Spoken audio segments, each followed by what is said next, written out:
Caius let out a sigh of relief. At the very least, the spell was stable. Now, he just needed to test it.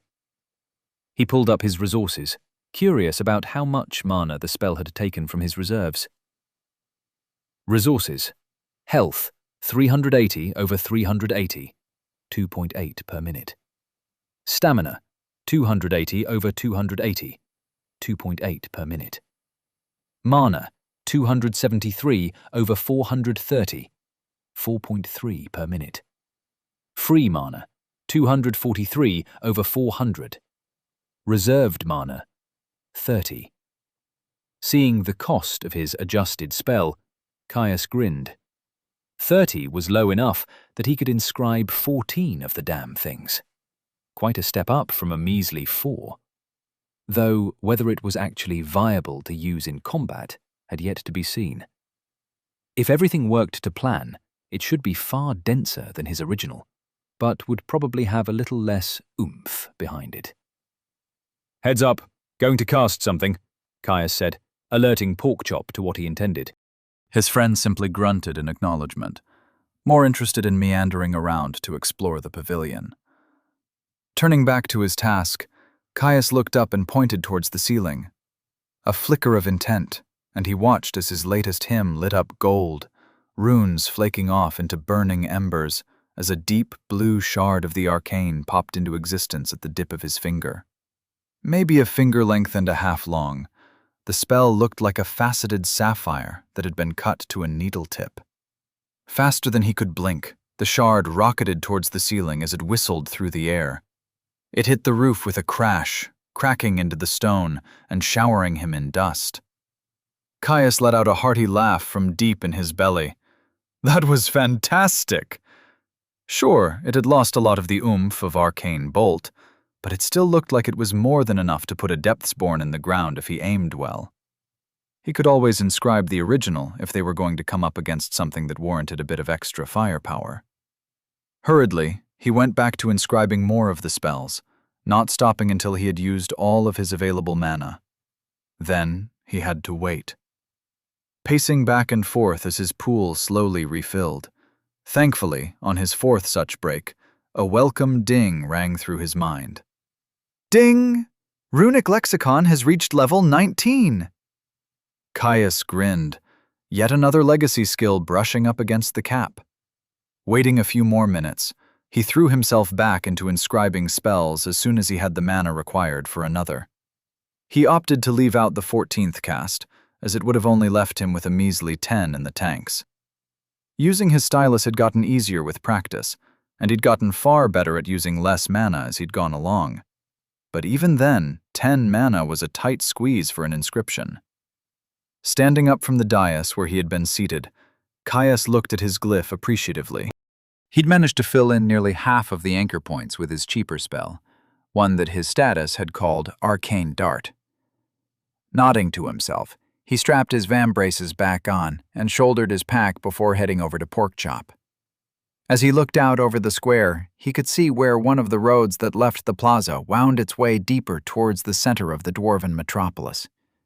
Another towering rise separated the residential district from the next one up, just barely revealing massive structures somehow even more ornate than the manors surrounding them. He could see the stairs. Identical to the ones they had taken up from the military and workshops below, it was recessed deeply into the wall, carving its way through solid stone.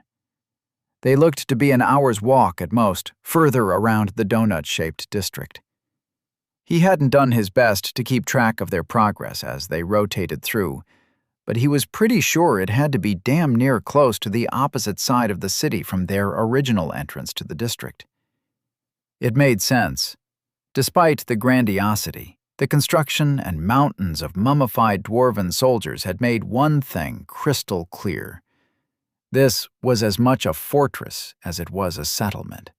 Having the stairs up to the next district be as staggered as they were would force any and all aggressors to fight through winding streets flanked by houses of solid stone. Caius could imagine that, with enough defenders, the city would be almost impenetrable. Almost. Evidently, it hadn't been enough.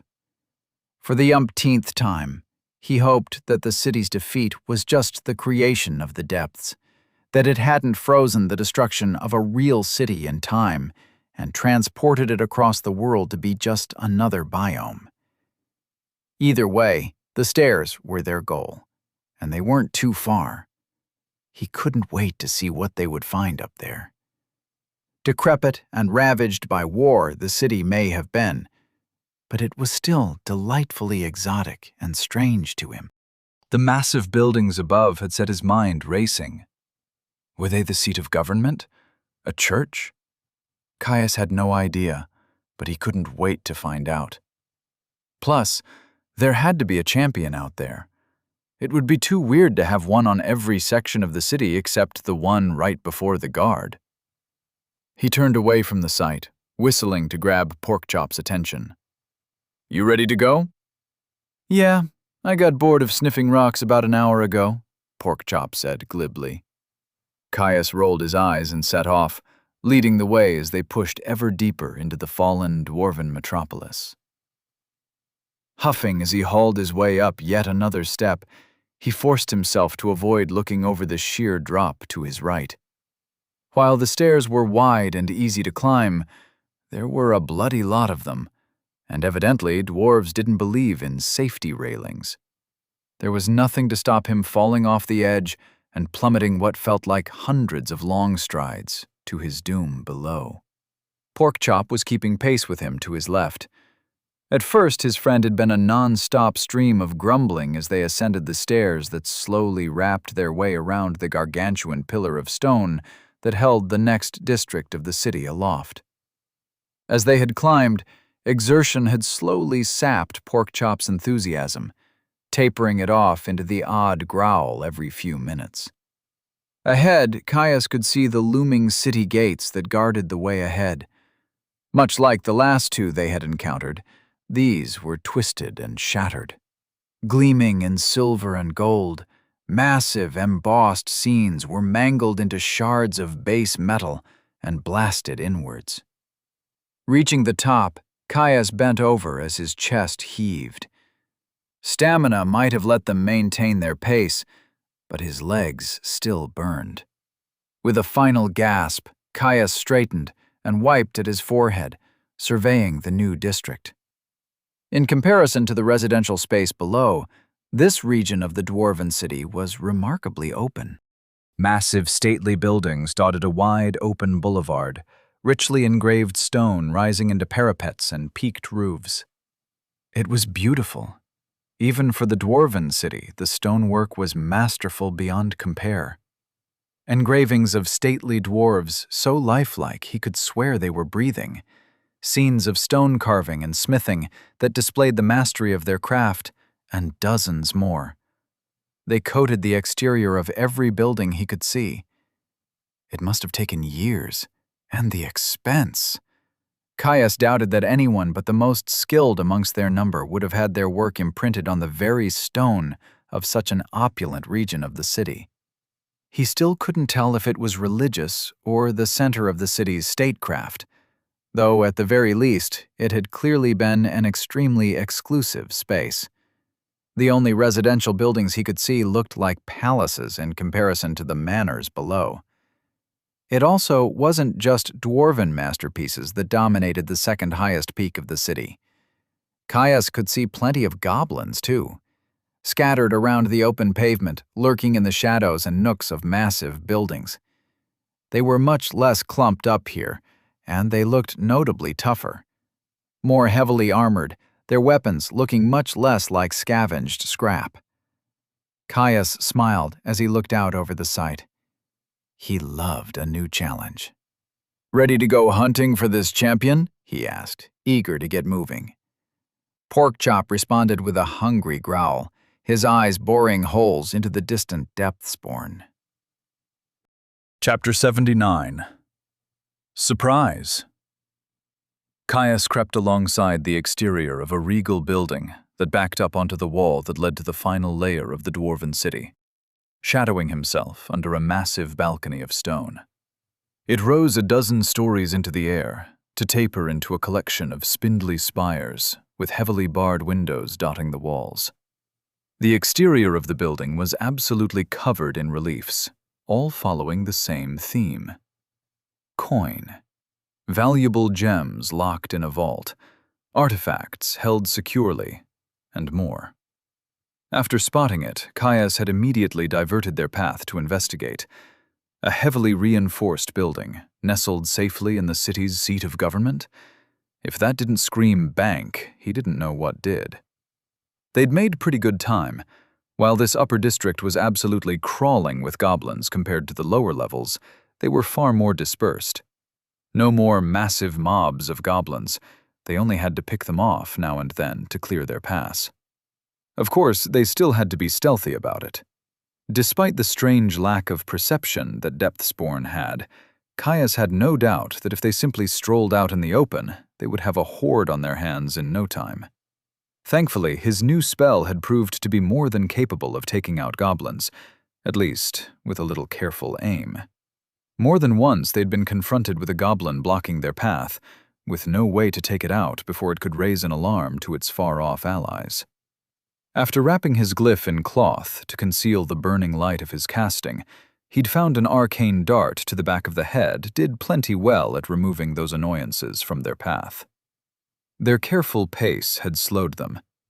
It was a lot harder to completely avoid the goblins now, even if each encounter was a lot easier. They had made their way from the entrance, hoping from estate to official-looking buildings, one after the other. While this district was much smaller than the one below, it was still a city. As far as he could tell, this region of the city was a mix of noble estates, religious buildings, and the center of government. There were no roads, per se. Instead, the entire ring was an open stone boardwalk, dotted with massive buildings seemingly at random. They'd ended up camping out in more than one noble's estate to pass the night. If Porkchop had been ecstatic at the comfort of the manors below, he was utterly dumbfounded at the sheer luxury that nobles lived in. If Caius was honest with himself, he was too. Of course, he'd heard the stories about foppish nobles and their vices, but it was one thing to hear about it, and another entirely to be confronted with a bed the size of most inn rooms. Still, their covert exploration of the noble district had had some benefits. He'd managed to squeeze out a couple of levels of Explorer's toolkit, and all his reinscribing of his hymns had managed to cap runic lexicon. Moving to one of the columns that supported the balcony above him, Caius peered out to look around the front of the building. He sighed in relief. The only goblins he could spot were far off, meandering around far-off estates. "Let's go," he said, waving to Porkchop, who was still lurking in the shadows of the balcony. They rushed forwards, heading towards the bay doors that were recessed into the front of the building. Caius kept himself hunched, lowering his profile as much as he could while he kept his eyes locked on the goblins he had spotted, waiting for any sign that they had noticed them. Nothing. They kept to their lazy patrol. The entrance to the building was just as grand as anything else. Thick doors of wood with richly shaped bronze rings were set into a frame of carved stone. Caius rushed forwards, grabbing the cold bronze and shoving the door open. To his ease, it swung inwards on well-oiled hinges. The interior was thick with dust, completely undisturbed. Having confirmed that the presence of enemies was unlikely, he rushed in without a closer look. "Quick, quick!" he said, waving Porkchop in before he closed the door. Sighing in relief, Caius turned back to the building's interior, taking the chance to look closer now that he wasn't worried about them being spotted. They had entered into some sort of waiting room, a wide-open area with numerous benches sitting on a polished floor. Ahead of them, a long stone desk prevented further access to the open-plan bank. He was sure it was a bank, what with the absolutely massive vault door that was set into the far wall of the building. It must have been tunneled into the stone foundations of the final district that rose far above them.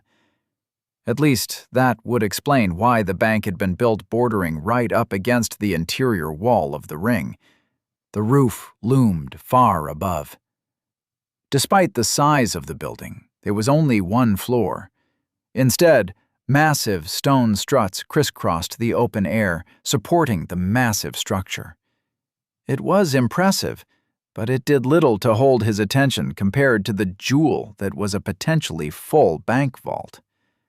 Caius grinned as he looked at the steel door that was bigger than he was. Intricate gears covered its surface, connecting to a wheel on its front. Walking forwards, Caius vaulted over the low desk that barred the way further in, richly carved desks and working areas littering the open room past the desk. His head snapped back when he heard a crash breaking the silence from behind him, laughing as he watched Porkchop go down in a flail of limbs as he tumbled off the desk. "What?" Porkchop said, extracting himself from the desk chair he had knocked to the ground. "The dust was slippery." "Sure it was," Caius said, with a shake of his head. "Come on, let's go check out this vault." As he drew closer, he could see that it was even bigger than he expected, standing half his height again. Standing in front of it, he rapped his knuckle against the cold metal with a dull thunk. It was thick, all right. Not that he could have broken through even if dwarves had cheaped out on their metal work. Which they had not. The vault may as well have been forged from pure adamantium. Gears dominated its surface in a complicated mechanism. All he could tell was that they linked the large crank at the door's center with the thick bars that crossed its surface to sink deep into the steel-reinforced walls. Running his hands over the gears, he felt a slight texture to the metal. One he hadn't expected. Dwarves were known for masterworks, and this felt like the pebbling of something that had been cast in sand. He frowned, peering closer with true sight, before his eyes widened in shock. They were runes, impossibly small, small enough that they had blurred into nondescript bumps. It was an unfamiliar script, but even if it had been Gretchen's standard, it would have taken him weeks to puzzle out their purpose. He grinned. Insanity was what it was, though a beautiful one.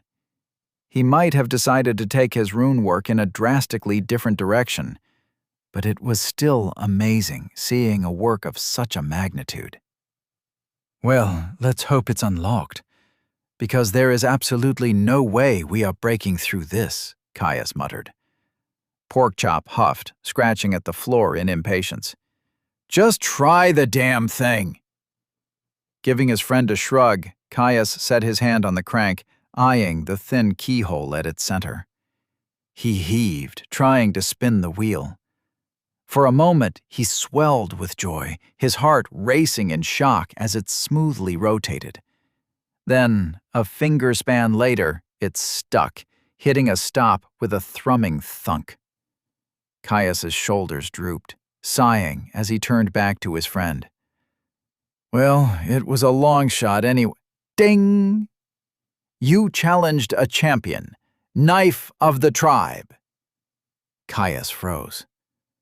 "What the fu—" Something slammed into his head, yanking him backwards to send him falling to the stone floor. As he hit the ground in a clatter of metal, something razor-sharp kissed his throat.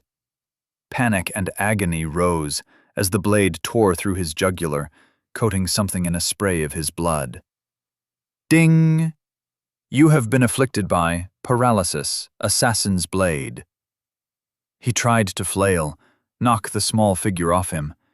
He was locked fast, unable to move as it switched his grip, driving its knife into his chest. Over and over. His scale armor barely served to arrest the blade, the champion's knife sinking a handspan in between his ribs. His health burned, but it wasn't fast enough. Life blood poured out from him, drenching his front as he choked on the fluid that pooled in the ragged remnants of his throat. Ding! Stone blood has reached level 15. Porkchop howled in fury, bursting over to sink his jaws into whatever had savaged him, dragging it away to ragdoll its diminutive form as he shook his head from side to side. Caius barely heard it, too focused on the torrent of blood that erupted from his throat, choking him. He needed a potion, but rapid adaptation was moving too slowly. He'd bleed out before he could get one. The creeping chill of the grave crept in, his extremities numbing as his health surged in an attempt to slow the bleeding. Ding! Efficient healing has reached level 9. Ding! Efficient healing has reached level 10. The only reason he wasn't dead yet was stone blood, the skill thickening his blood. Even then, it was barely enough to keep him conscious. The champion had cut his jugular. Fuck. Ding! Fast healing has reached level 20. Ding! Stone blood has reached level 16. He dived inwards, blocking out the sounds of Porkchop's wild fury. Even if he had skills now, he could help them along. He sent his senses flooding through his body, taking in his condition in an instant. Relief flooded through him. His armor had stopped the assassin from reaching his heart. They were still grievous wounds, but the ragged hole in his neck nearly reached his spine. Ding! Stoneblood has reached level 17. Ding! Efficient healing has reached level 11. The region was a brilliant red to his internal sight, so much of his health flooding the area. Something was wrong. It was healing too slowly. Even slower than before he had gotten his regenerative skills. It had to be another skill, one that rapid adaptation was reacting far too slowly to. Thankfully, the skill had still partially resisted the attack. He was still healing, albeit incredibly slowly. He had to move fast. Snatching up his health in his mental grip, Caius directed the resource manually. His skills helped, flooding the area and making each point last for more, but it was still a general regeneration. Arteries first. That was what was most important. Ding! Stoneblood has reached level 19. Ding! Efficient healing has reached level 12. Pushing his health towards the ropey blood vessels that even now spilled his life force onto the stone below, Caius nearly screamed as he felt a resistance from the injury. He pressed on, forcing his flesh to re-knit. His growing migraine was forgotten, swept aside in his all-consuming need to survive. It wasn't enough. He needed more. He had plenty of health, but his flesh simply refused to make use of it, willingly hurrying his descent into the grave. Wild in panic, Caius clawed at the health that pushed at the rest of the wound on his throat, yanking on his resource pool to drag the energy away from the wounds on his chest. Ding! Efficient healing has reached level 13. With a mental scream, he shoved at the energy, willing it to focus solely on his torn blood vessels. Slowly, far too slowly, he felt the veins and arteries writhe, re-knitting as torn flesh sealed itself whole. Ding! Efficient healing has reached level 14. He could feel it. Even with the rapid ascent of his stone blood skill, he was growing cold, weak. His mind clouded with fog, slowing down with every weakening beat of his heart. No, he couldn't go out like this. He refused. Chapter 80. Lifeblood. Caius felt cold, ever so cold, as he lay in a growing pool of his own blood. He could faintly hear the ongoing cries of his friend's fury as Porkchop savaged the champion who had slit his throat and ruined his chest. He coughed, a spray of red glugging out of the ragged tear in his neck. Ding! Stoneblood has reached level 20. Shoving his agony and panic to the side, he redoubled his grip on his health, forcing the resource to power through whatever skill the champion had used to inhibit his healing. He could do this. Enough focus and will, and he would get through this. Ding! Efficient healing has reached level 15. He could feel it, the energy left over from the attack slowly weakening. With every push it gave out quicker. Enough time, and it would have passed by itself. Time he didn't have. His only saving grace was the fact that his chest plate had saved him from getting stabbed in the heart. Even with stone blood, he doubted he could have survived that. Ding! Efficient healing has reached level 16. He clenched his teeth and heaved again, shoving a great wave of restorative energy towards his blood vessels. One by one they made contact, slowly rejoining as they stemmed the tide of his health. Not fast enough. The blood loss had sapped his strength, leaving him feeling like he had an anvil on his chest as his heart fluttered, trying to keep its beat as his blood pressure fell through the floor. Ding! Efficient healing has reached level 17. Again! He shoved his health, battling against the energy that coated his wounds. It wavered, poorly suited to counteracting health that was bolstered by skills and personally directed with his will. As the champion's skill shuddered, he slipped through the cracks, dumping health into his jugular. It snapped forwards like a striking snake, healing itself whole. Ding! Efficient healing has reached level 18. The skill that was dampening his healing shuddered back into position, stopping him from moving on to his other vessels. It was failing, quicker than he expected. Caius had to do it now. He could feel himself fading. It was a race. What would fail first? He shoved again, ramming against the barrier that halted his regeneration, screaming in fury as he corralled his health, slamming it into the wound on his throat. The sapping magic shattered. Health rolled over his throat in a wave. Ding! Efficient healing has reached level 19. Something nudged him. He ignored it. If it was the champion, he was dead anyway. He felt the flesh on his neck boil, morphic as it flowed, resealing itself. Now that there was no skill working against him, his health burned at a prodigious rate as he encouraged it to move faster. Even as he guided it to efficiency, supported by efficient healing, it vanished at an astonishing rate. His throat was last. His airway sealed, and Caius coughed, spraying chunks of blood and stray flesh into the air. It splattered down on his face, paralysis stopping him from turning his head. The wound on his chest was still there, pulsing with agony as more blood pumped from his surface. Without the pressing need of his cut throat, it was his next target. Left alone, it could still kill him. Unfortunately, in his mad dash to stop his arterial bleed, he had burnt through the vast majority of his health pool. It might not be enough. Whatever had been nudging him moved him again, clawing at something at his waist. Words rang in his mind, but he shoved them to the side.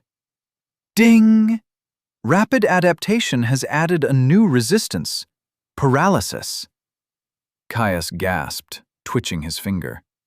Even with rapid adaptation having gotten the measure of the affliction, it wasn't an instant process. It would fight off the rest of the paralysis quickly, but the champion's skill was too strong for him to fully resist it. The skill had weakened it, sure, but his entire focus was devoted to healing. Wasting the mental energy to try to reach for a potion might just kill him before it could do any good. Hard claws pulled open his mouth, cold glass clinking against his teeth. Liquid poured in, running down his throat. The taste of a year of safety and rest, of a flower in full bloom, coating his mouth. Ding! You have imbibed a tonic, lesser blooming rejuvenation. He gasped, a flood of health exploding out from his stomach to rush directly towards the wound on his chest, joining the scattered remnants that he already held in his grip. Porkchop must have fed him a potion, the giant lunk. Caius could kiss him. Snatching up the new source of power, Caius directed the revitalizing energy to the wound on his chest. Pierced muscles and organs threaded together. His lung, nicked from the champion's assault, reinflated. Caius took a deep breath, coughing up the blood that had settled into his lung. Ding! Efficient healing has reached level 20. With the remainder of his health, he stitched blood vessels, reweaving his chest into fullness. It wasn't enough to fully recover from the wound, but it would keep him stable, alive, while his natural regeneration did the rest. His eyes fluttered open to see Porkchop leaning over him in concern, spinning in his sight. His friend had clearly not gotten out of his battle with the champion scot-free, dozens of deep cuts lacing his muzzle and shoulder. "Hey, did you get him?" he asked weakly. "Caius!" Porkchop said frantically, his concern making him frantic. "I thought I lost you." "Need more than a cut throat to kill me," he said with a chuckle, quickly turning to a wince as he disturbed his only partially healed chest. Porkchop shot him a look, staring at the ragged punctures in his armor. "You need another potion. I'll get it."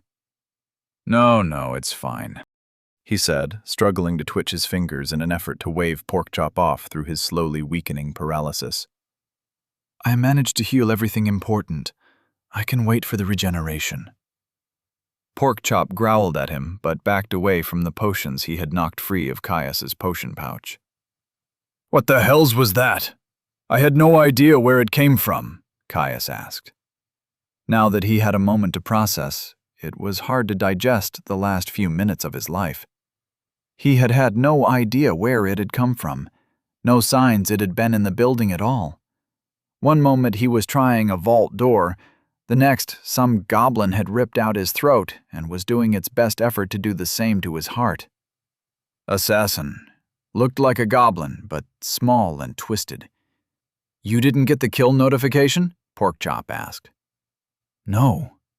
Caius shook his head in response, before he shot Porkchop a blood-soaked grin.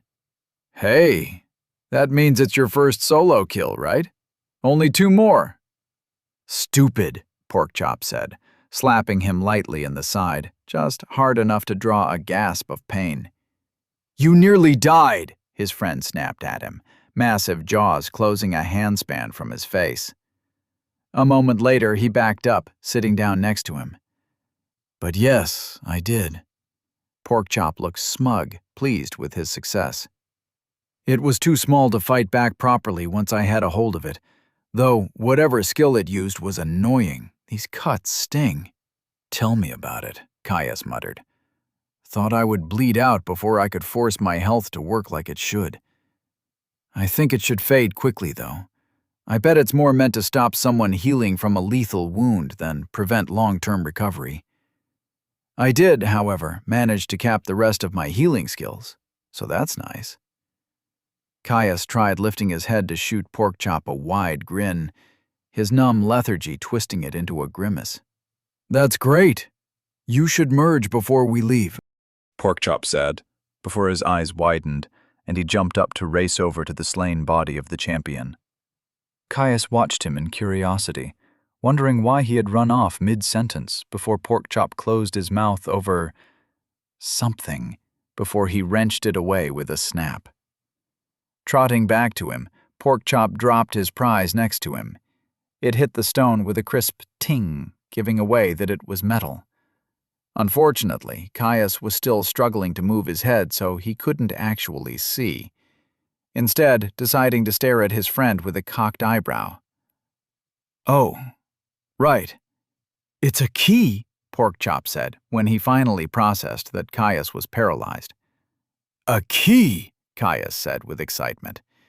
He bet if he could look at it, he would find the same quality steelwork that covered the vault door behind him. The depths were nothing if not consistent.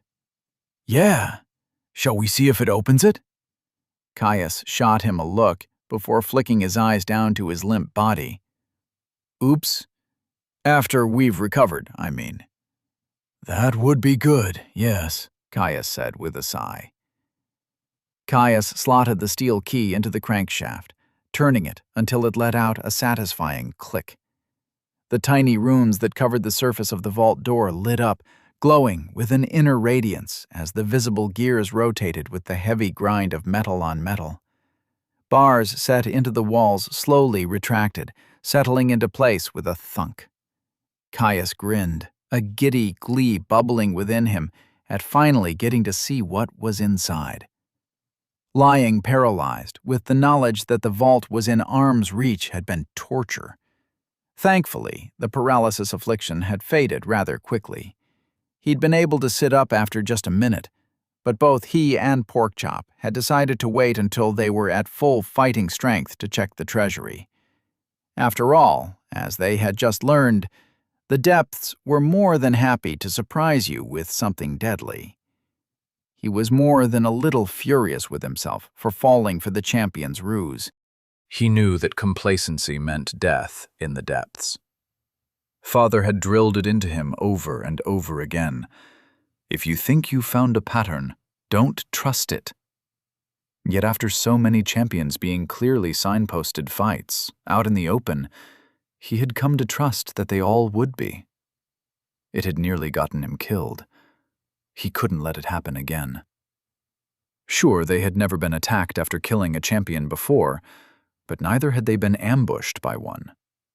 So they waited until the lingering numbness had dissipated and both of their wounds had healed.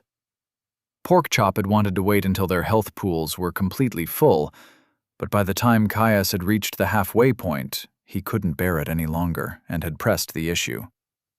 He turned the crack shaft, well-oiled metal spinning smoothly. Some interior mechanism inside the door activated, a series of rapid clicks echoing through the hall before there was a loud thunk as the main bolt of the vault slid free. Caius yanked on the crank, Porkchop waiting off to the side, ready to deal with anything that might be waiting inside. Despite how heavy the door was, it swung open with ease, though its momentum meant it moved slowly. Shuffling back as the door inched open, he kept himself behind the cover of the stride thick steel as Porkchop burst forwards, rushing into the chamber. Caius dived after him, pulling his sword free as he raised his hand up, ready and willing to blast anything that moved with an arcane dart. Nothing. All there was a perfectly bored semicircular tunnel of steel, lit by runic ward lights. It punched deep into the solid foundation of the city, opening up into a large room. They walked forwards, eager to claim their prize. As they stepped into the open space of the vault, Caius was awed at the sheer work that went into its construction. Like the tunnel, every surface of the room had been built from metal. He sharpened his eyes, staring at the ceiling above with enhanced acuity, to find that the same minuscule runes coated the surface of the steel. They swirled in complex geometries, linking into a single cohesive formation. Caius stared at it, slack-jawed. It must have taken years. "Loot!" Porkchop cried in excitement, dragging Caius's attention away from the sublime rune work to see his friend bounding towards the center of the vault. Like Caius had half expected, the vault was almost entirely barren, utterly empty, except for two pieces that lay on the center of the floor, haloed in light from the ward lights above. One was a ring, gleaming gold. The other, a fine set of scale mail greaves that covered the waist and thighs, ending just below the knee. "Loot indeed," Caius said with a smile, hurrying over to join Porkchop, who was leaping over the artifacts in excitement. He couldn't wait to see what they had gotten this time. Chapter 81. Armored, Part 2. Standing in the vault they had gained access to after slaying the assassin champion, Caius crouched down to take a closer look at the rewards.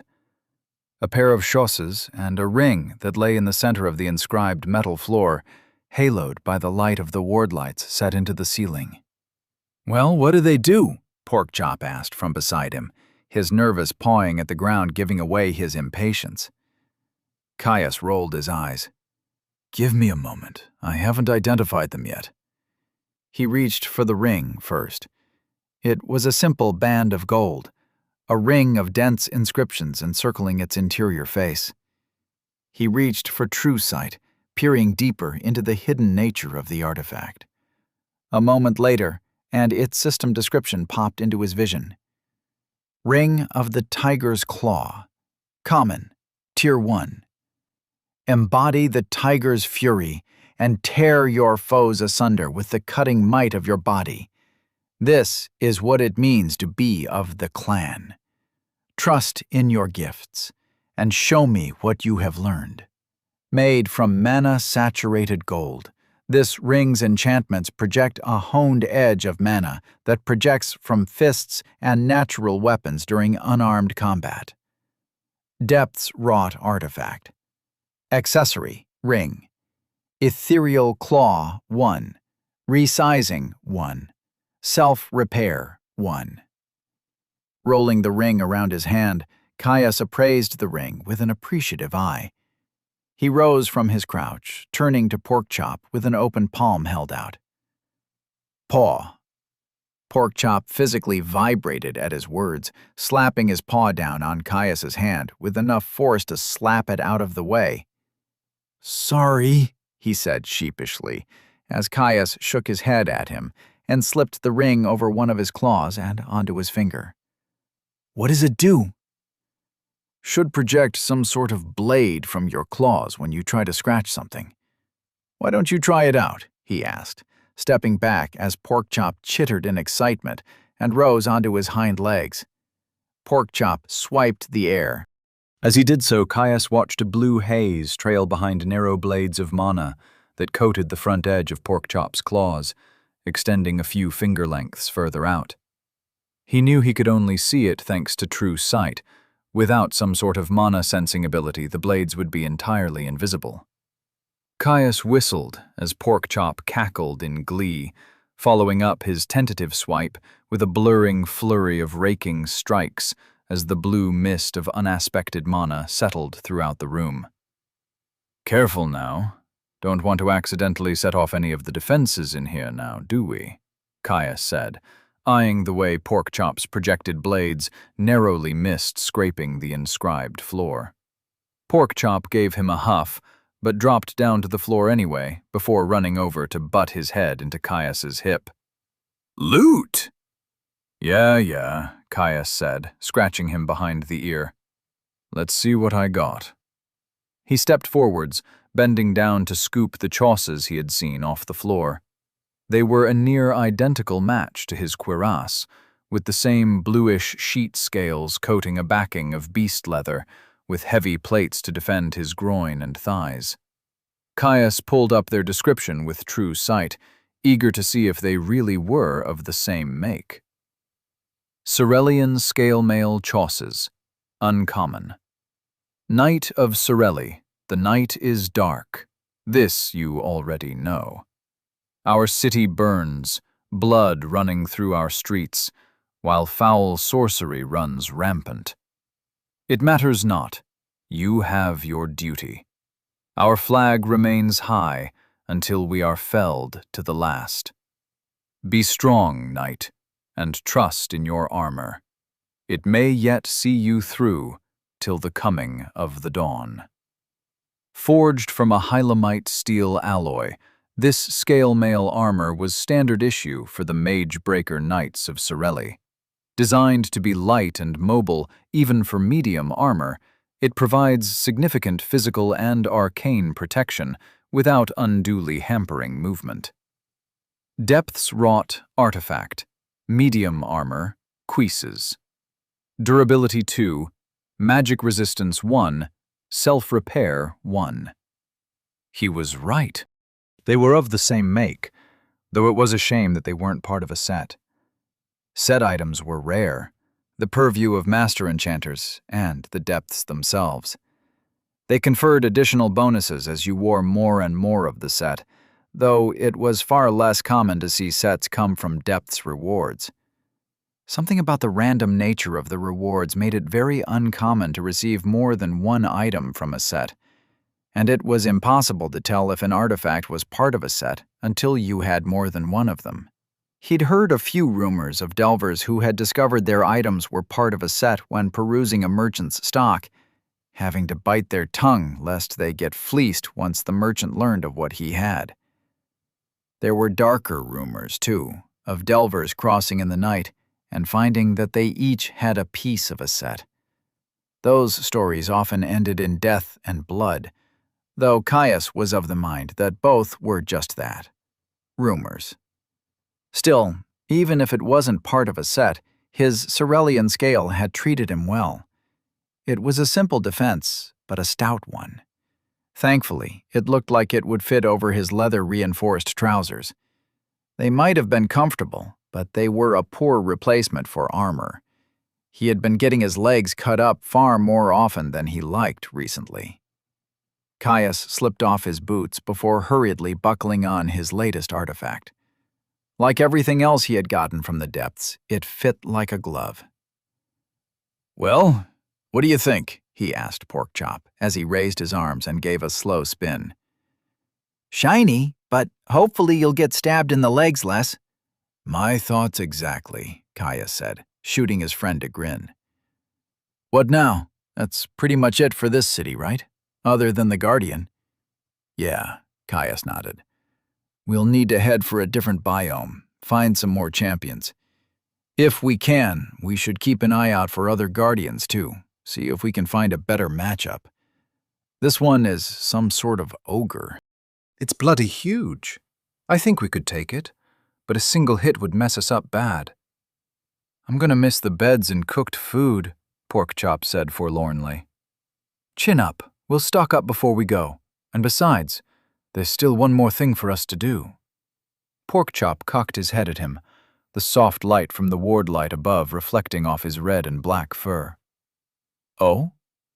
I'm ready to merge my next legacy skill, remember?" Caius grinned. "Plus, I'm going to need your help getting my next two before we set off. I'll be fine training them against Depthsborn, but acquiring them in combat would be a little more risky." Porkchop's ears perked up. "More wrestling?" "Yes, more wrestling," Caius laughed. "Now let's head back to one of those estates to hole up. I'm bloody exhausted and want to be my best for the merge." Caius led the way out of the vault, happy he and Porkchop had found yet more gear to support them on their delve. As they passed through the bank, Caius eyed the shredded body of the assassin that had brought him so close to the brink. He shuddered as he saw the knife discarded to the side of its twisted and broken limb, turning away as the memory of his lifeblood pumping out of his throat washed over him. A good reminder not to underestimate this place, he thought to himself grimly. Caius took a deep breath, enjoying the view of the city and surrounding cavern that he had from his seat on the balcony of the noble estate they had retreated to.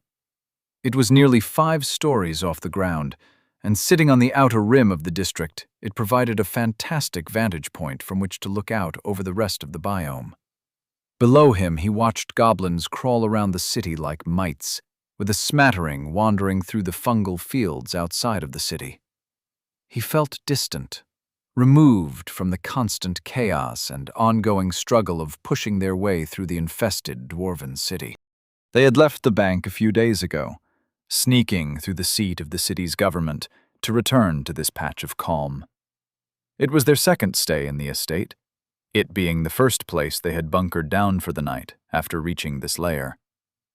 Opulent and rich, it provided them no small measure of creature comforts while they rested their minds and bodies after their fraught confrontation with the assassin.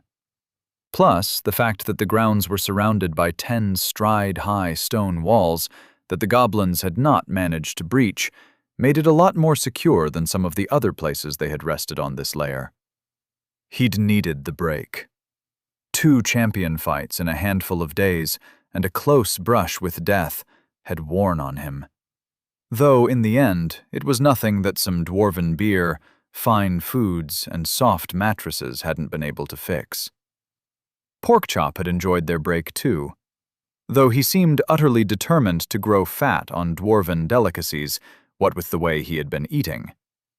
It seemed that his friend was not looking forward to going back to unseasoned meat and survival rations after they moved on.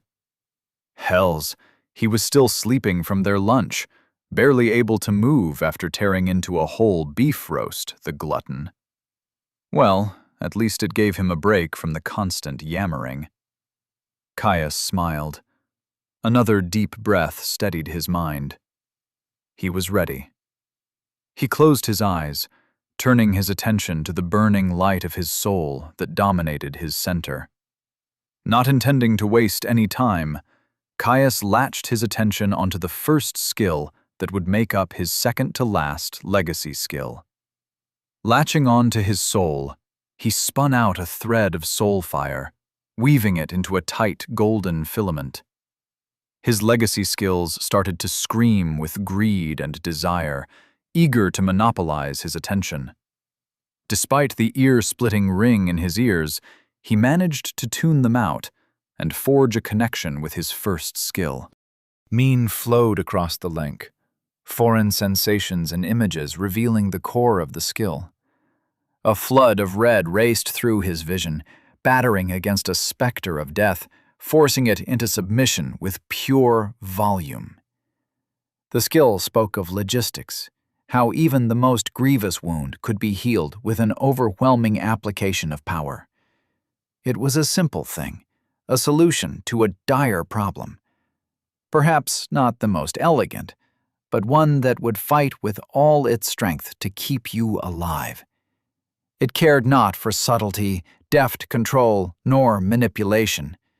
To be miserly with the essence of life was to risk perishing to an avoidable fate. Fast healing. The skill thrummed, accepting his connection. Now, bound by gold thread, the nexus of power that orbited his inner fire sang with resonance, a crisp tone echoing through his center. Caius scrunched his forehead, scowling as the spiteful resistance of his platinum-garbed legacy skills ratcheted up to new heights. A single skill, and he could already feel a migraine coming on, lancing icicles of agony drilling through his skull. It was just pain, only pain. He could manage.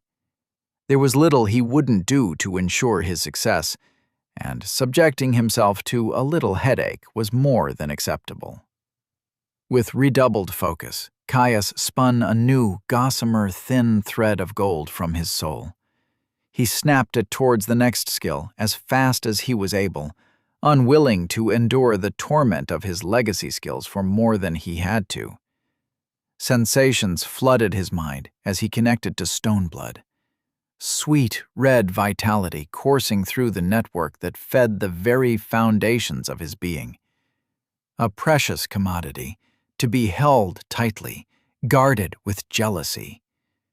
The skill was almost as avaricious as the legacy skills that even now clawed at his mind with desperate fingers.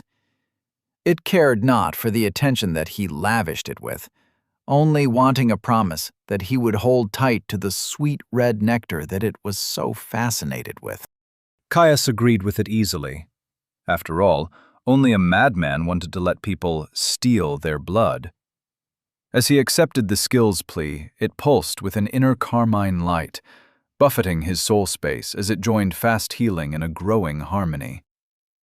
The disturbance aggravated his legacy skills, Caius suppressing a cry of agony as they tore at him. They were so desperate, needing his touch like a man needed water. It took all of his willpower not to cave to their demands. He had to do this. Fingernails cut into his palms as he clenched his fists. Holding firm, he withheld the psychic agony that tore through him, waiting for the heightened aggression of his skills to pass. It could have been a moment or an hour, but eventually their jagged tones softened. Nowhere near enough to stop his pain, but slackening to the point he could push on. His chest shuddered as he prepared himself for the final push. Just one more skill, and he would be able to merge lesser regeneration. Chapter 82.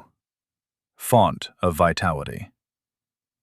Caius held firm under the assault of platinum shards of crystallized power, preparing himself to link to the final nexus he needed to create his next legacy skill.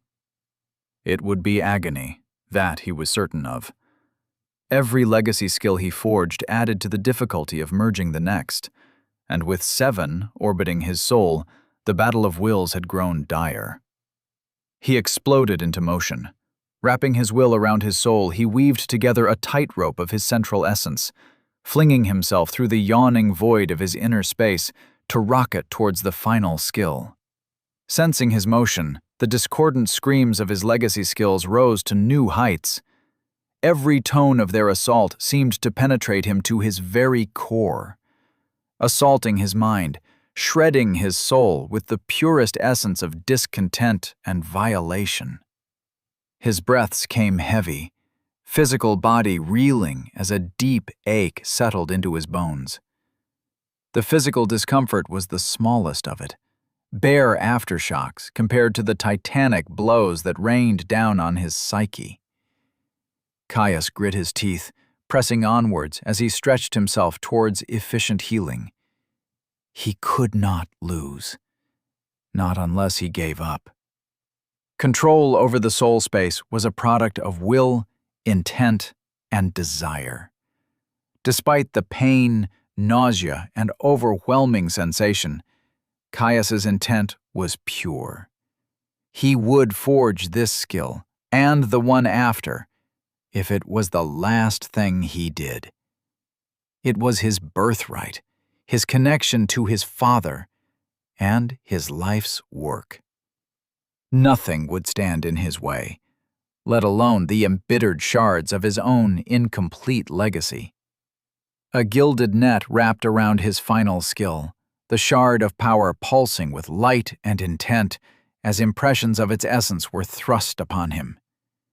Efficient healing was a close brother to fast healing, the erudite scholar to its brutish simplicity. It held life, continued existence, in the highest esteem. It, too, recognized the value, the power of health. Yet where its brother seeked to flood in abundance, it saw health as something too precious to waste. Like all things of value, it had to be protected, doled out with the highest care. What good was a flood of regeneration if it was spent so lavishly, so quickly? What then would protect life when the next time of desperate need came? Caius gasped, coming back to himself. His mind felt slow, foggy due to the constant assault on his mind. Even with his focus sapped by his need to maintain his will, Caius could see how the skills fit together, how they could meld into a greater whole. He moved. More golden threads shot from the pyre that his skills orbited, lashing across the void to sink into the skills he had connected with. One by one, they linked the skills together, connecting the circuit. As the final gleaming wire snapped into place, the skills rang like a bell, joining together in a unifying harmony that silenced the angry cries of his other skills. The release from the pressure was so sudden that he almost slumped in relief. He didn't, spine staying firm as he encouraged his skills to slide together, watching as they slid inwards. Crystalline shards crashed into one another in a violent collision, shattering them utterly. Atomized, the fractured power dissolved into a cloud of gaseous meaning. The system took notice. Ding! Skill merge detected. Would you like to proceed? With relief, Caius surrendered his control to the system, watching as the cloud crunched. It started to spin, slow at first, but quickly accelerating to dizzying speeds as the system forced the remnants of his skills to coalesce. Tighter. Tighter. The gas contracted, growing denser by the second. A tipping point was reached as a higher intent injected a nucleus of power and intent into the center. Power crystallized in moments, a new shard of platinum rocking his soul with the pure notes of its birth cries. Ding! Skill merged. Lesser regeneration obtained. His latest skill drifted back, joining the chorus that drifted in a comfortable loop around his soul. Caius's eyes snapped open as he took a shuddering breath. He was drenched in sweat, every muscle in his body aching from the exertion of the merge. Despite his discomfort, he couldn't help but smile. He was so close. Only one more legacy skill and he would be done, able to move on to his first real choice for his build. He could almost taste it. Without standing on ceremony, he pulled up the description for Lesser Regeneration. Lesser Regeneration, Level 1. Unusual. The ancients were true immortals, capable of regenerating from a single drop of blood. That is why they were immolated. Our hated enemy then gathered the ashes, forging their dead scraps with cold iron, twisting their memory into a mockery. You are lesser, reduced. Even still, a simple stake through the heart is far from enough to return you to the cold dark. Just don't let them cut your head off. Drastically enhances regenerative capability, increasing the efficiency and speed of health-related healing. Adaptation to trauma reduces bleeding and allows damaged bodily systems to continue to operate at reduced capacity for a short time. Each level moderately increases the speed of health-related regeneration. Each level moderately decreases bleeding. Each level minutely reduces health costs.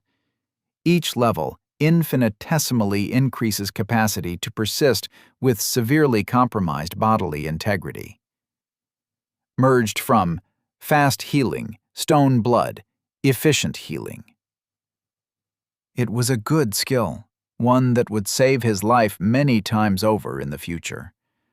Father had already told him how its increase to his healing effectiveness would be a step up from its component skills, letting once grievous injuries seal in moments.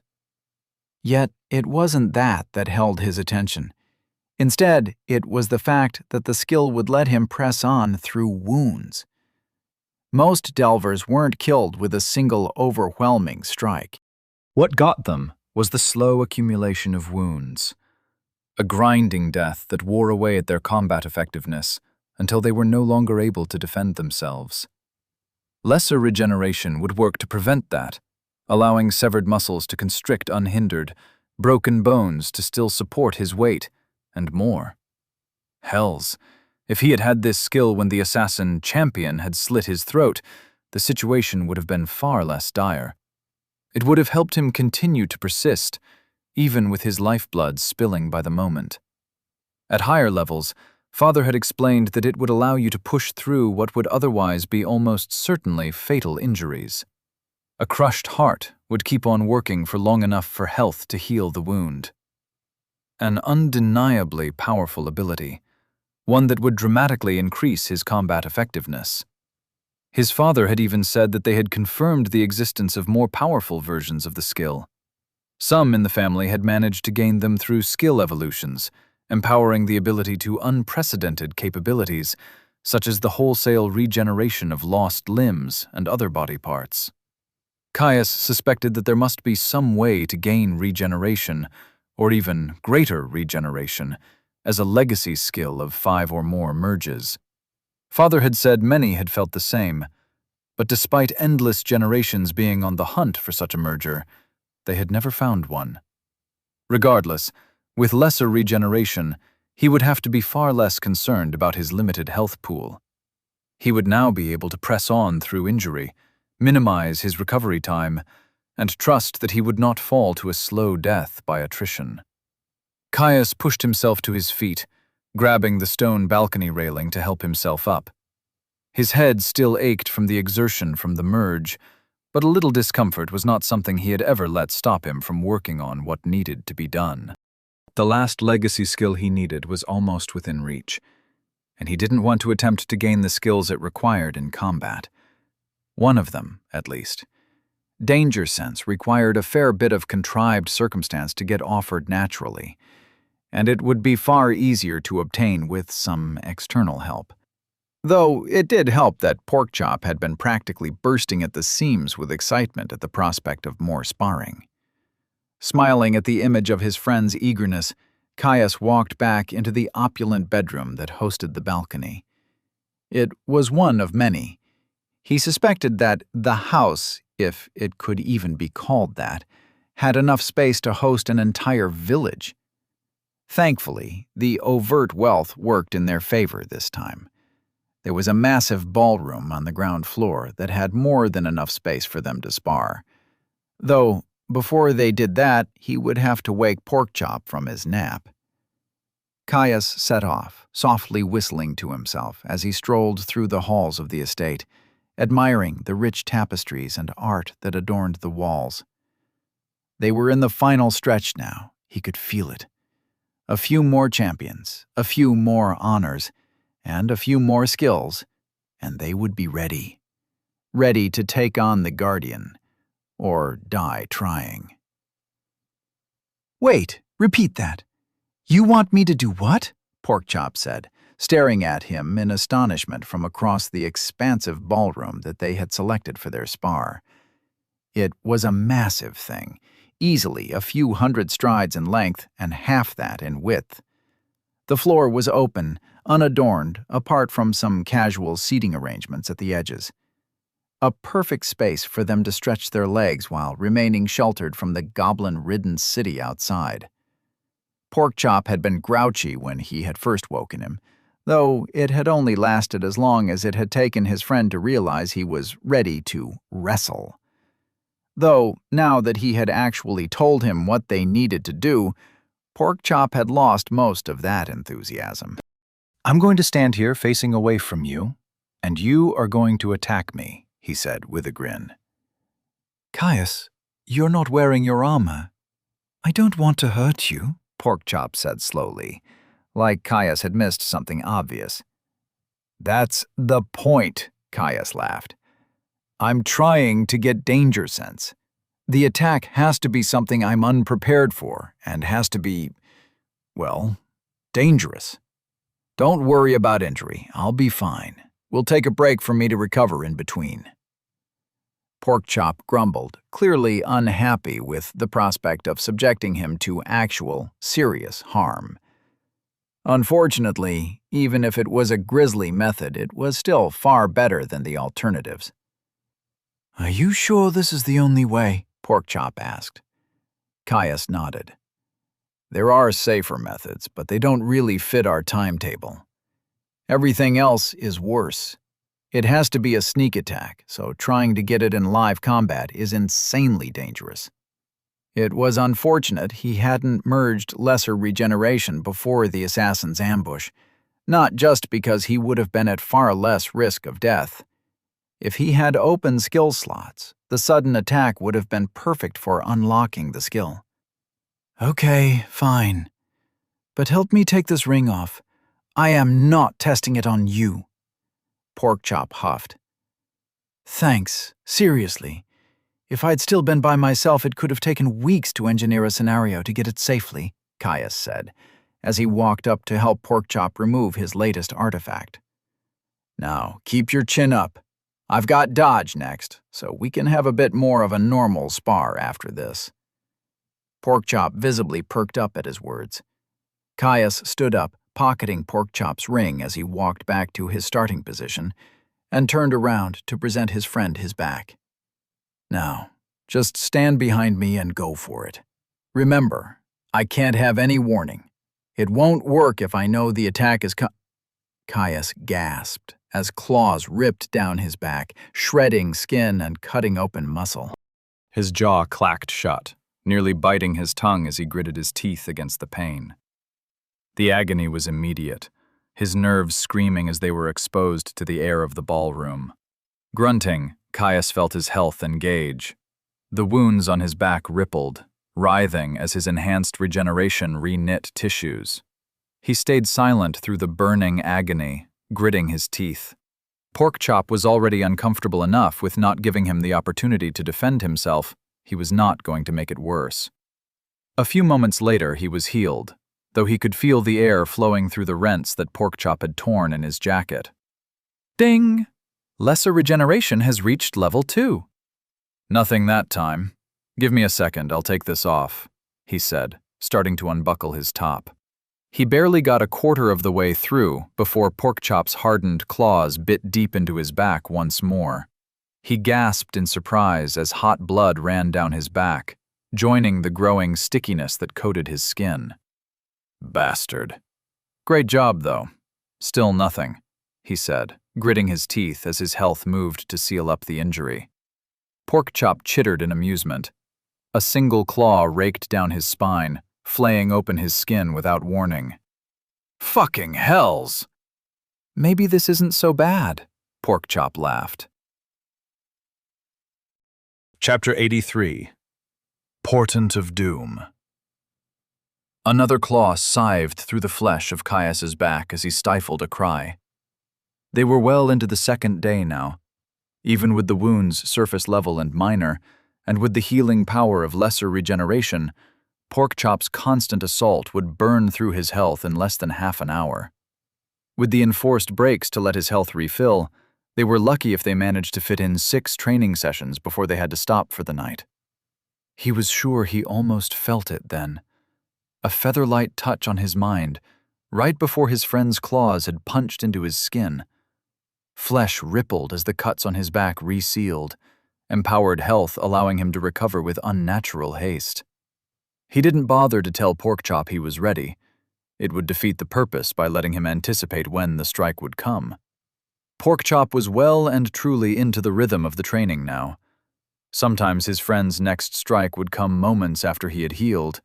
Others, Porkchop would wait, letting him stew in anticipation for minutes before raking his claws over his back.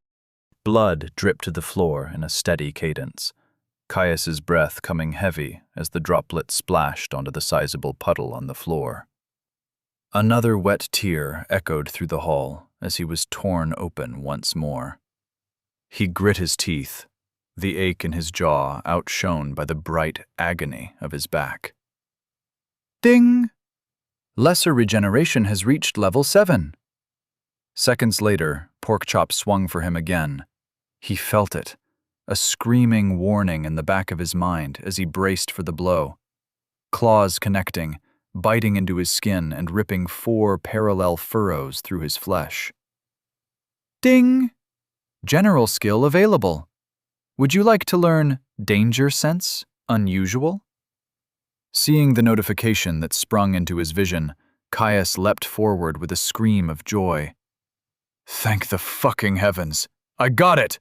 He yelled, wincing as his sudden movement pulled at the still healing wounds on his back. Porkchop rushed over to his side, stepping around the blood-stained stone where he had previously been standing.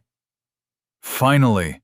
I was starting to feel a little sick at the end there, Porkchop said. Thank you, Caius said, as he threw his arms around his friend, pulling him into a hug. I know that must have been difficult, but it truly was the best way. It better have been, Porkchop growled as he nuzzled him. I hope it was a good skill. It is, Caius grinned as he pulled back from the hug. It's unusual.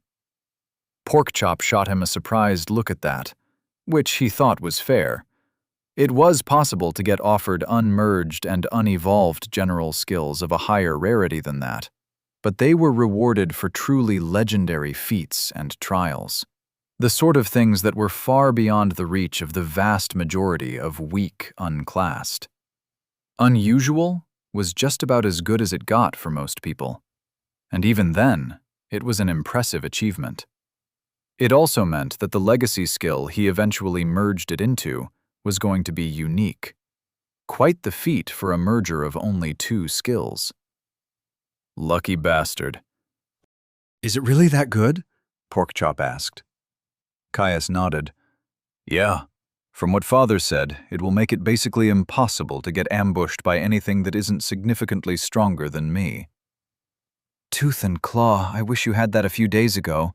Would have been nice to have against the assassin, Porkchop said, clearly not over his brush with death at the hands of the champion.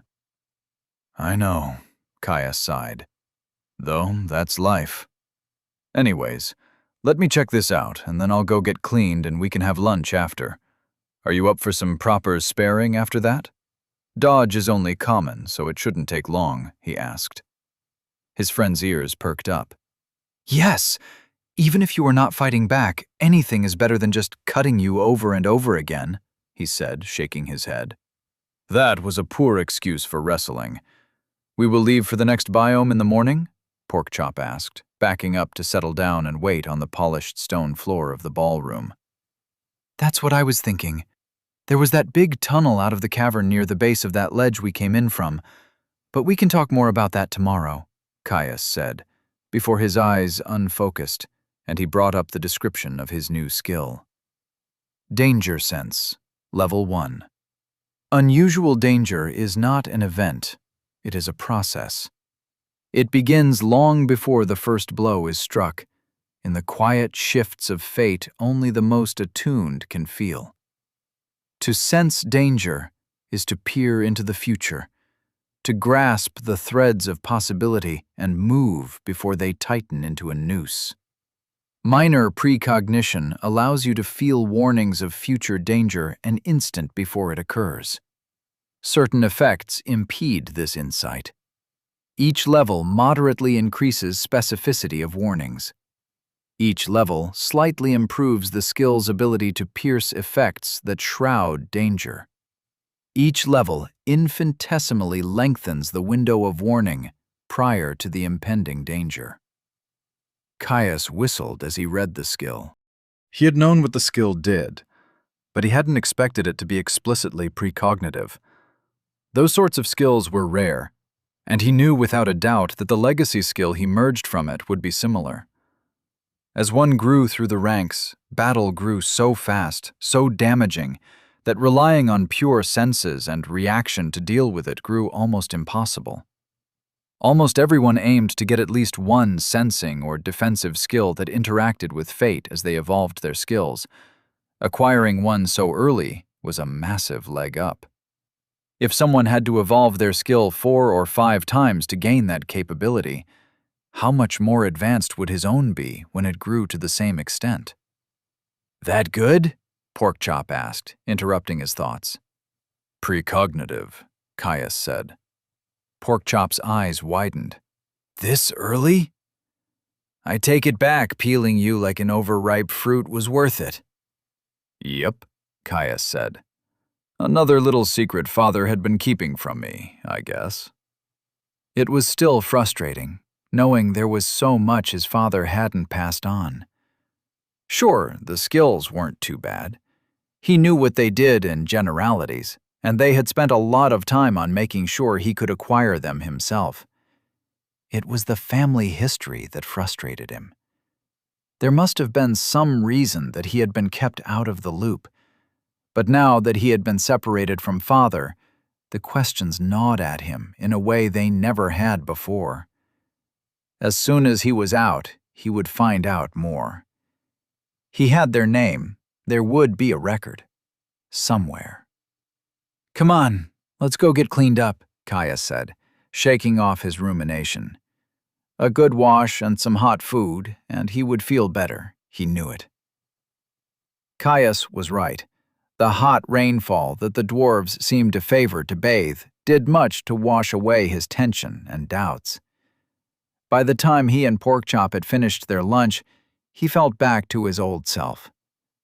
Now that they had returned to the ballroom, he was ready to press on and get his final skill. So you're just going to try to dodge? Porkchop asked, watching him as he donned his armor. Yeah, it shouldn't take long. Even if I've turned it down before, and it has decent overlap with adamant body, it's only a common skill. Try to be straightforward with it.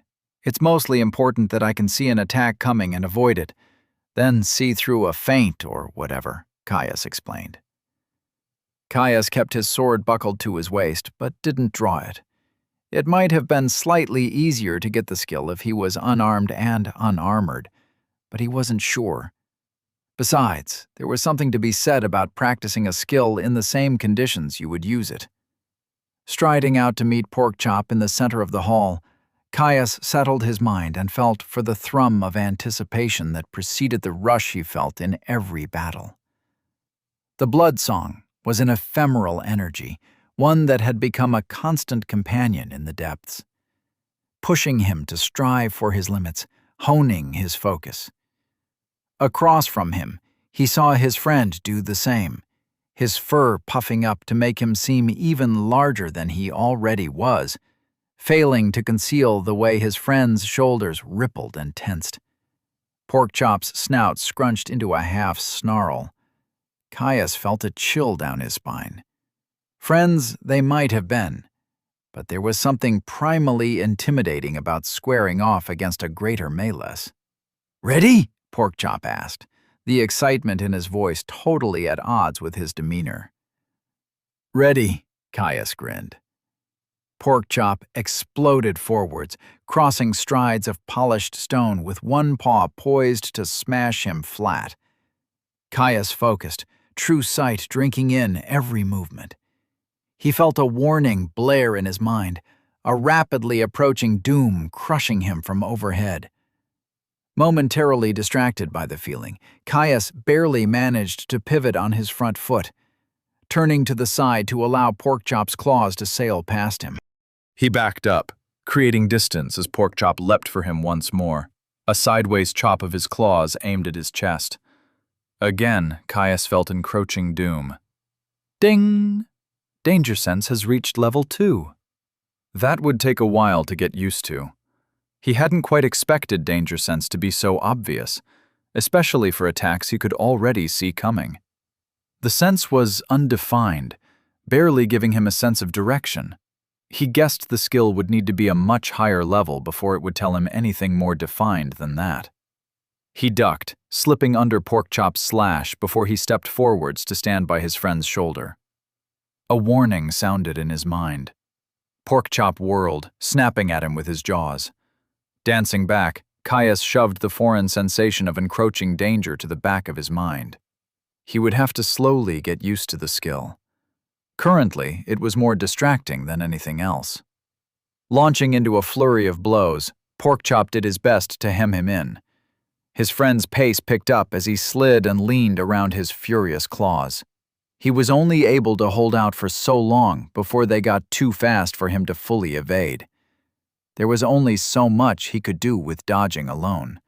So much of his fighting style surrounded using his blade as a means of active defense. A claw smashed into his shoulder, bruising the flesh under the heavy plates, sending him stumbling back. Porkchop advanced, launching into a charge. Waiting until the last moment, Caius pivoted to the side and allowed his friend to sail past him. Danger loomed. Caius reacted. At the last moment, Porkchop threw out a paw, trying to catch him.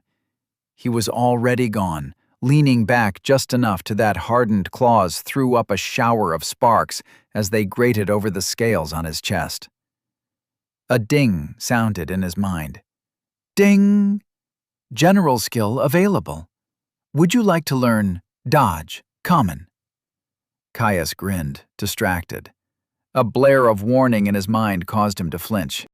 Porkchop smashed him in the shoulder, sending him collapsing to the ground in a clatter of metal on stone. Rolling over with a groan, Caius shot his friend a wounded look. "Well, I was going to say I got it, but this is on me for being distracted." "Whoops," Porkchop said, staring down at him with amusement. Caius pushed himself up with a sigh. "Yeah, my bad. Didn't expect to get offered it so quickly." "I'll say, I'm barely even warmed up," Porkchop grumbled. Yeah, there'll be plenty of things to fight when we leave the city," Caius said, waving his friend off. "Now let me check this." He turned his attention to the notification in his mind.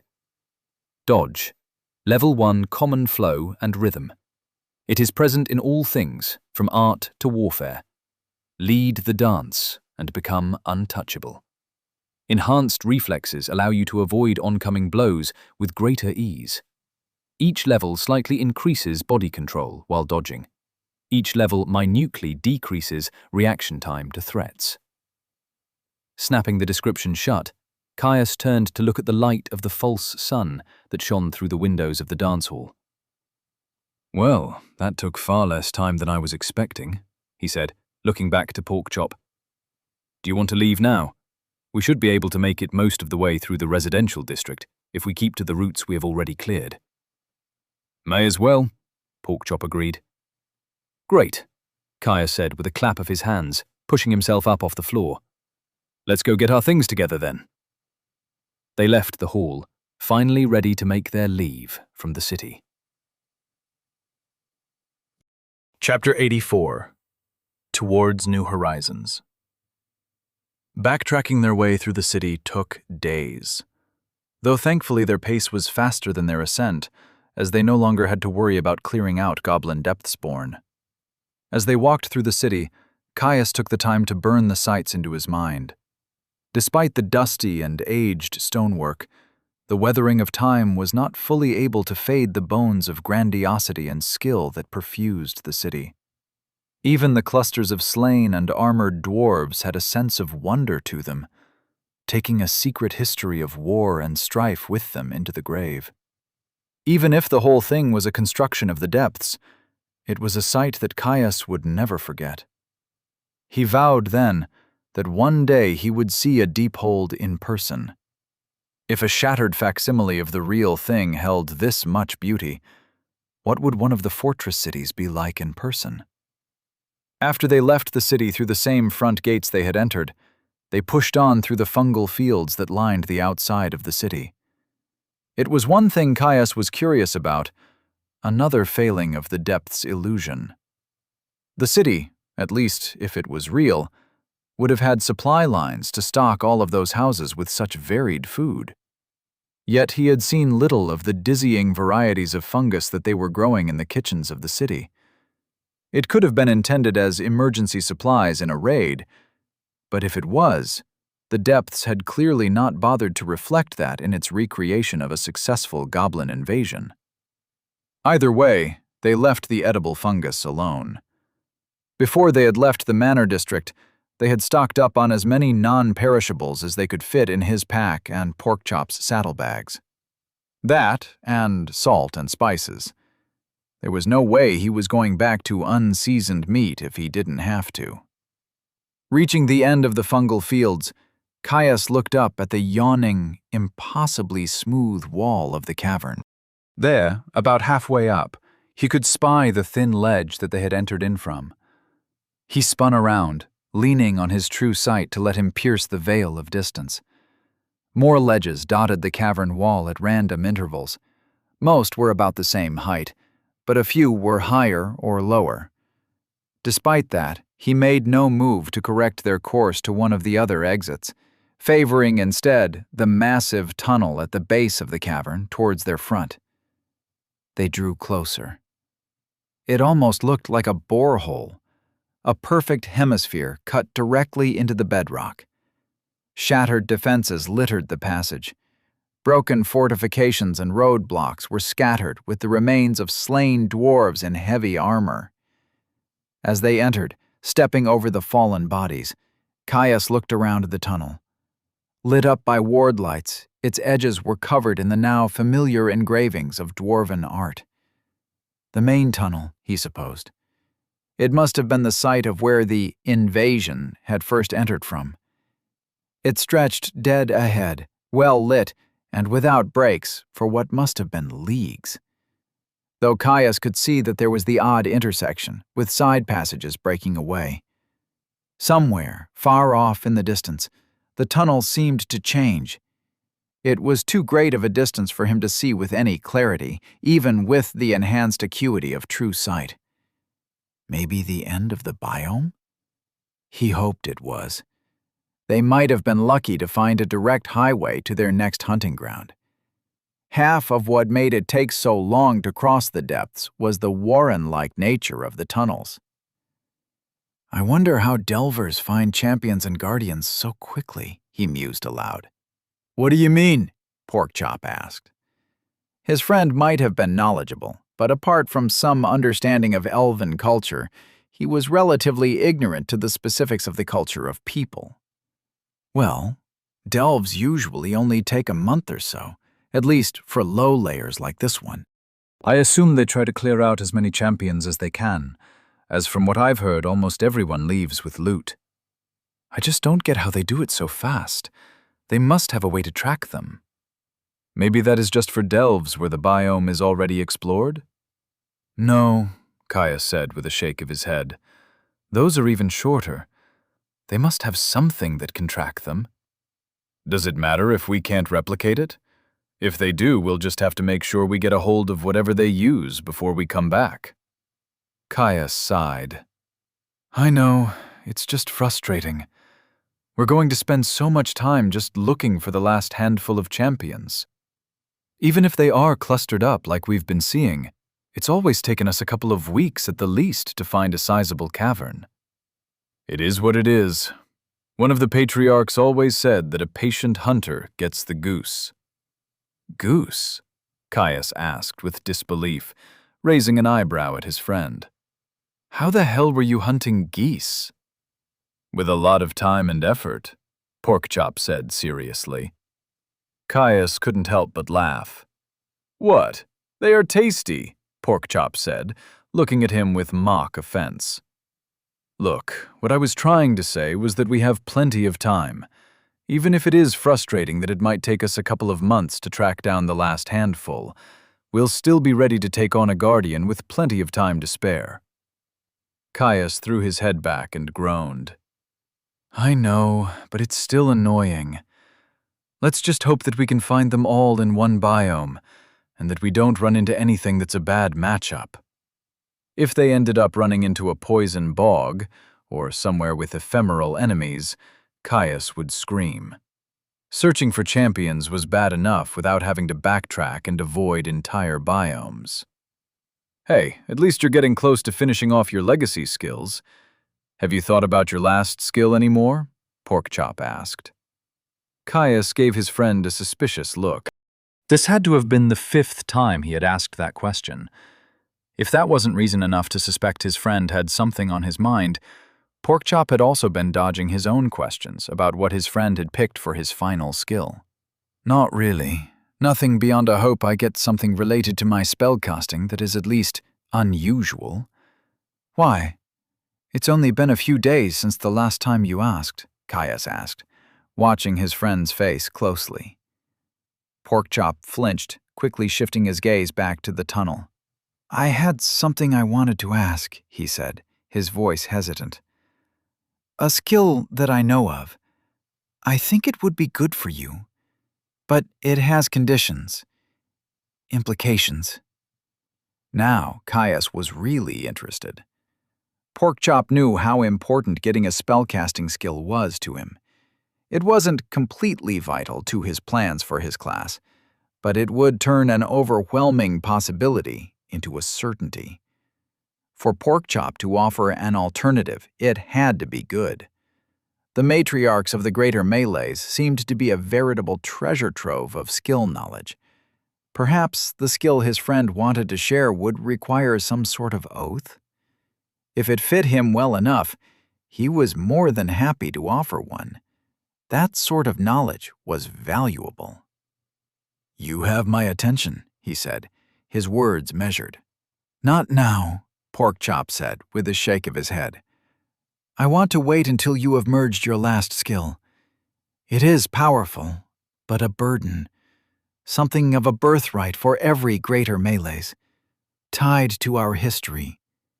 Just promise me you will hear me out, his friend asked. Porkchop was nervous. He could see it plain as day. Whatever he wanted to offer was a big deal. That much was clear. Caius frowned. He hadn't expected his friend to be so grave. Maybe it was something more serious than an oath? But what? Of course, he said, without hesitation. Porkchop, we're basically brothers now. By right of blood and fire, We are closer than I have ever been to someone other than father. I'll hear you out. And even if the price for whatever you offer is more than I am willing to pay, nothing will change. I'll still want to keep you around even after we leave. Porkchop let out a forceful sigh of relief. Clearly, this had been on his mind for a while. Good. That's good, his friend said, relieved. Caius slapped him on the shoulder. Chin up. You won't scare me off with a question asked in good faith. I promise. Now, he said, clapping his hands, what about your own last skill? Surely you've picked one by now. Porkchop stayed silent for a few moments, the dim light of the ward lights above lighting up his black and red fur in a golden glow. I have not, he finally answered. Caius's eyes widened in surprise. That was really unexpected. He knew that Porkchop had multiple options he was deciding between, courtesy of tutoring from his matriarchs, but to have still not picked, after all this time. Porkchop looked over to him, seeing his expression. It's related to what I want to ask you. Just be patient, please. Caius saw his friend's tension and nodded. Okay, I won't pry. You can consider my curiosity thoroughly piqued, though. I hope you have plenty of explanations hidden away under all that fur, he said, shoving down his burning curiosity to give his friend a reassuring grin. He only managed because Porkchop was clearly struggling with whatever he wanted to share. Caius could wait, even if the mystery loomed large in his mind. What on earth could his friend want to share that could affect both of their final skills, that was linked to a birthright of the greater melees? Stories of Porkchop's people were common amongst those who lived in and around the arboreal sea, yet he had heard of nothing that fit. He supposed the elves might know, but they were notoriously insular. Besides, it's not like he had one on hand, and he wouldn't want to hear it from anyone other than Porkchop anyways. Not if it was so clearly important. Porkchop chuffed in amusement. There will be plenty of explanations, I promise. It'll make sense. Just finish up your final merge. With that, they fell into companionable silence, making their way further and further into the large dwarven tunnel. As they drew closer to the abrupt seam between biomes, Caius began to see more of the details. The large hemisphere of the tunnel abruptly cut off in a solid wall of blank stone, a smaller rectangular opening serving as the entrance to the next region of the depths. It was some sort of hallway, artificial, much like the dwarven tunnel, though its construction was far less refined.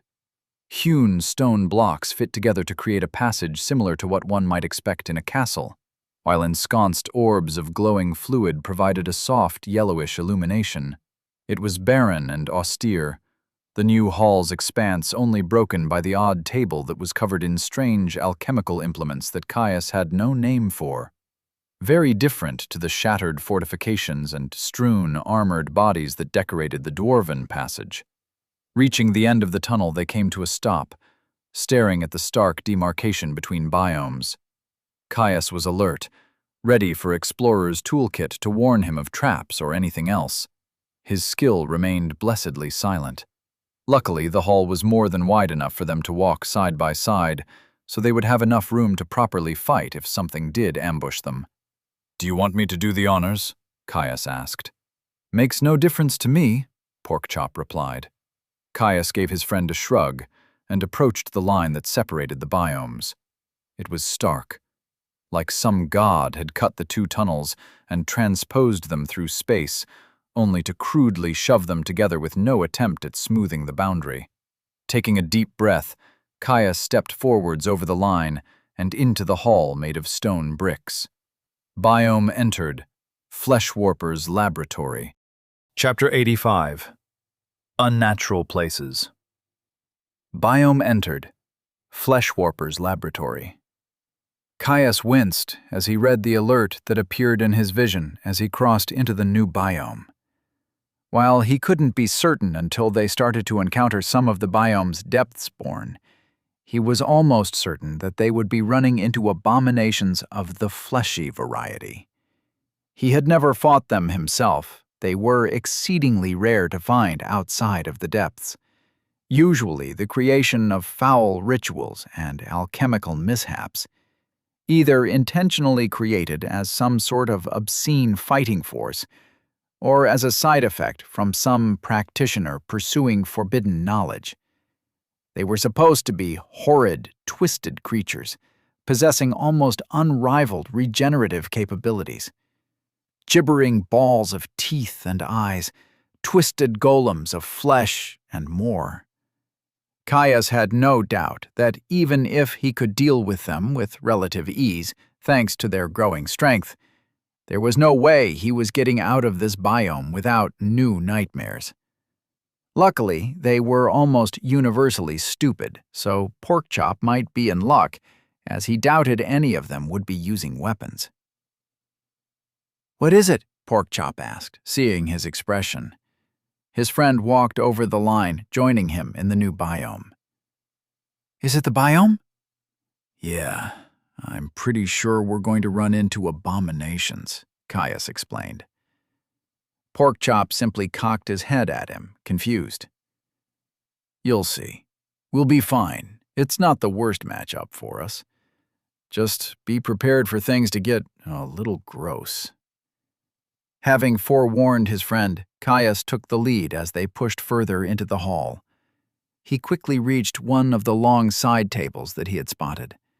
Strange glassware, distillation columns, and more tools that he had no name for covered its surface. It was old, stained from use, the remnants of alchemical experiments that had been left to evaporate. A book had been left open at its center. Leaning over in curiosity, Caius found that, much like the books he had seen in the city, it was written in some strange language that differed from common.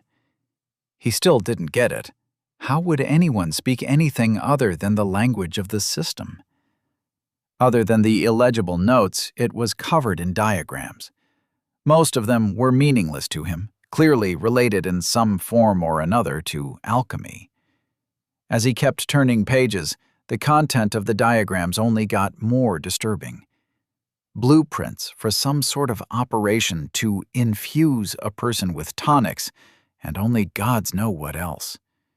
The next few pages displayed a slow progression of change from man to a twisted pillar of weeping flesh and exposed muscle.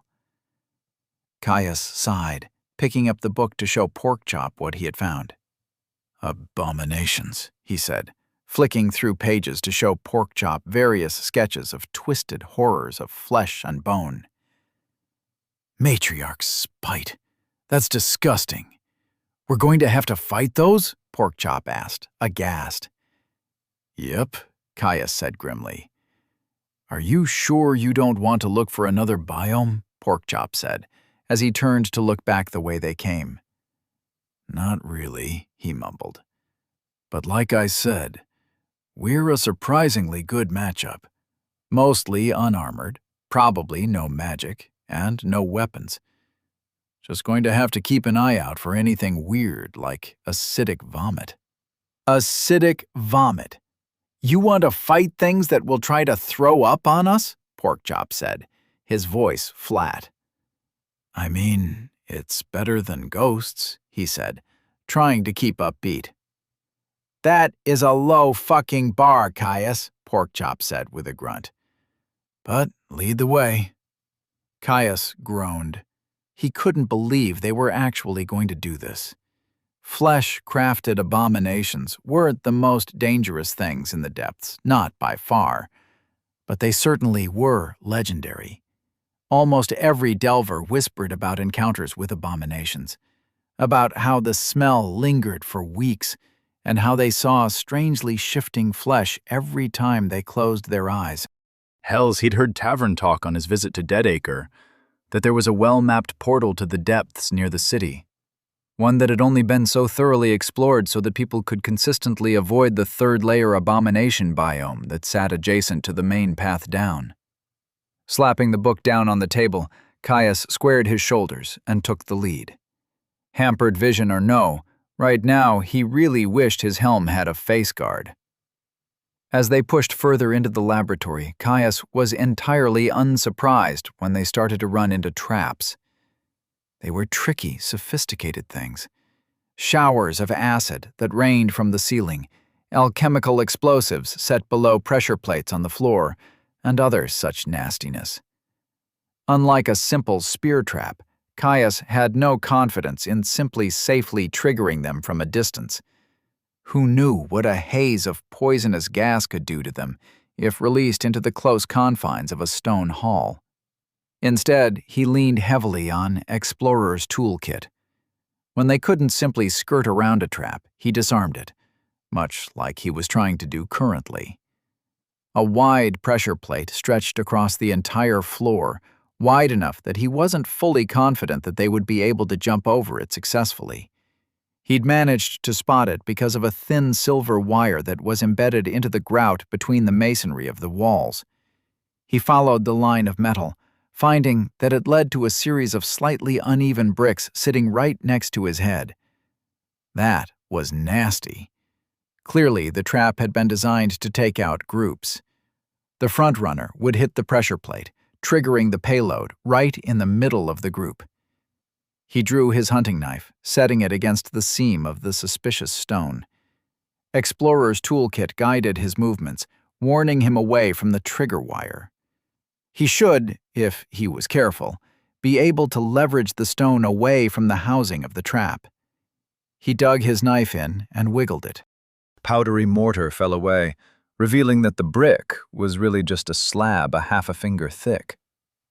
He pushed down with his knife, catching the stone with a grunt as it fell free. Setting it to the side, Caius leaned in to get a better look at what he was working with. The trap was surprisingly simple. The partially exposed wire he had spotted through the grouting ran into a hollow cavity in the wall, running through the cork of a glass flask of brownish liquid. Staying well clear of the wire, he reached forwards and pulled the cork free, leaving the wire dangling. Ding! Explorer's toolkit has reached level 16. Holding the flask gingerly, Caius identified it with his true sight. Explosive flask, depths-wrought trap. An inert trap component. Requires a spark to ignite. Caius sighed in relief as he read the description, before he looked back to see the remnant drips that still lingered on the exposed section of wire. "I think I should put this way back down there," he told Porkchop, gesturing back the way they had come. "The trap should be disabled, but there's enough juice left on that wire that I don't want to accidentally trigger the flask if we leave it too close." He ran off, leaving the flask on the floor a good 24 long strides down the hall before returning to where Porkchop waited. "Together?" he asked Porkchop. His friend nodded. A step forwards took them onto the pressure plate, the mechanism grinding downward under their combined weight. A loud crack sounded from behind them.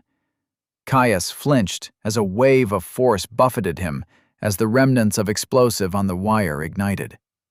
"Hells, that had some juice," he said, barely able to hear himself over the ringing in his ears. Porkchop whined, scratching at his head. "Ouch! Good thing you left the rest of it so far down the hall. We would have been toast." "All part of the fun, eh?" Caius said with a grin, his ears itching as a trickle of health healed the damage to his hearing. Porkchop rolled his eyes and shoved him forwards. "Let's keep moving."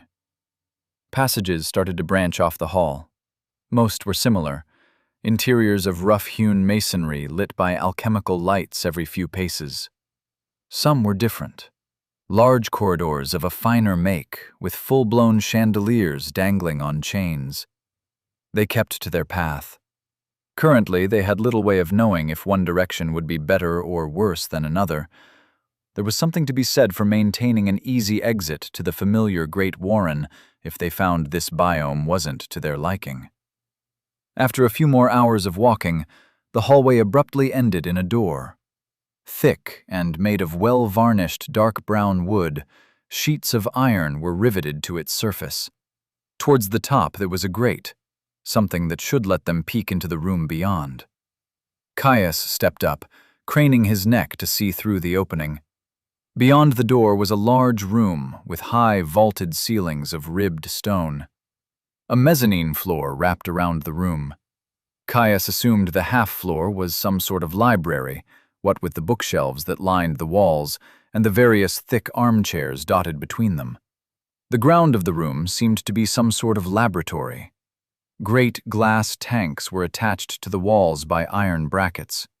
Stretching all the way to the ceiling, they contained some sort of thick black fluid, almost like treacle. Other doors, siblings to the one he was currently looking through, dotted the edge of the room. Though he couldn't see much from his angle, it didn't look like they led to more hallways. It seemed they had found the meat of the biome. Something moved. A wet slap of something hitting the floor of the room off to the right, just out of sight from his current angle.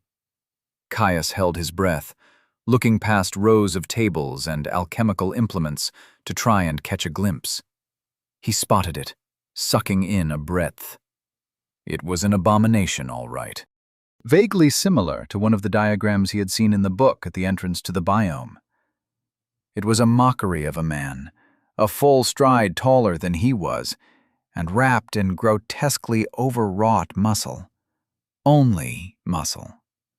Exposed fibers glistened in the soft alchemical light, weeping and wet as it moved in what must have been constant agony. Beady, lidless eyes were set deep into its face, giving it a twisted look of pain and scorn. With a breathy groan, it took another lumbering step through the lab, exposed flesh hitting the stone with a wet thwack. Caius stared at the spot its foot had just been in, at the slight pool of secretions that had been left behind. Caius blanched, suppressing a heave. Depths-born or not, it was a twisted fate, one he wouldn't wish on his worst enemy. He focused his true sight on the monster. Flayed horror, level 17, depth-born, abomination, flesh. Confirming the nature of the beast, Caius stepped back and leaned down to whisper in Porkchop's ear. "There's an abomination in there, if you wanted to get a look through the door," he said, gesturing to the viewport. "This seems like our best bet to start clearing the biome. If it's anything like most abominations, its head won't be an instant kill, and it will most likely be able to regenerate lost limbs and the like." Porkchop shot him a look of surprise. "That doesn't seem fair." Caius shrugged. Abominations had many faults, but one of the things they did have was insane durability. Thankfully, amputation was actually a rather good method of dealing with them, from what Father had said. Fully regenerating a limb took a lot of health, and with their twisted and broken bodies, few abominations were stable enough to survive long without its bolstering effects. Porkchop crept forwards, rearing up on his hind legs to peer through the door. As soon as he caught sight of the flayed horror, he yelped in shock and jumped backwards. Caius slapped his head, sighing. Porkchop had almost certainly just given them away. A moment later he heard a strained groan, then a rapid procession of wet slaps that were quickly approaching the door. "Nice going, dumbass," Caius said teasingly as he drew his sword. "Sorry, I know you said they were gross, but I wasn't expecting it to be so sticky." Porkchop chittered with embarrassment. Caius snorted. "Well, it's done now. Hope you're ready," he said, charging the door. Twisting the latch, he booted it inwards, rushing through with his blade held ready. The horror was waiting for him, charging towards his position as it knocked aside a table to send glass implements shattering on the ground. With a ripple of exposed muscle, lipless jaws swung open to roar at him, streamers of viscous fluid flying free in great droplets. Caius's face twisted in disgust. Bringing the pommel of his sword in tight to his armpit, he trained its point on the horror. Porkchop roared from behind him and barreled into the room. They charged. Chapter 86. Optimization. Caius charged into the room, confronting the full presence of the flayed horror for the first time. A full head taller than him, the skinless giant groaned in fury as it smashed aside tables laden with glassware with ease. Racing forwards, Caius kept the tip of his sword trained on the abomination. One arm rose as it reached him. Danger flared in his mind, prompting him to move. Caius twisted, a sidestep taking him out of the path of the horror's rapidly approaching fist. Ding! Danger sense has reached level 3. His returning slash cut deep into the exposed flesh of its arm, scouring its bone. Clear fluid and blood welled up from the wound as the abomination squealed. Refusing to give up his initiative, Caius reached out with his offhand. Golden light spilled out from underneath his gloves as shard after shard of crystallized arcane energy shot towards the monster. Drifting his hands upwards, his spells punched deep into the horror's flesh, leaving weeping holes in its chest and head. The wounds melted like putty, flesh flowing to restore wet muscle to fullness. Caius frowned at the lack of damage his spells did. Normally, the small crystal dart was perfect to punch through armor and damage critical organs. Not so against the horror. With no discernible weak points and unnaturally fast regeneration, the small holes he had left in its body sealed themselves in seconds. The abomination was barely even slowed, gurgling as it lashed out for him once more.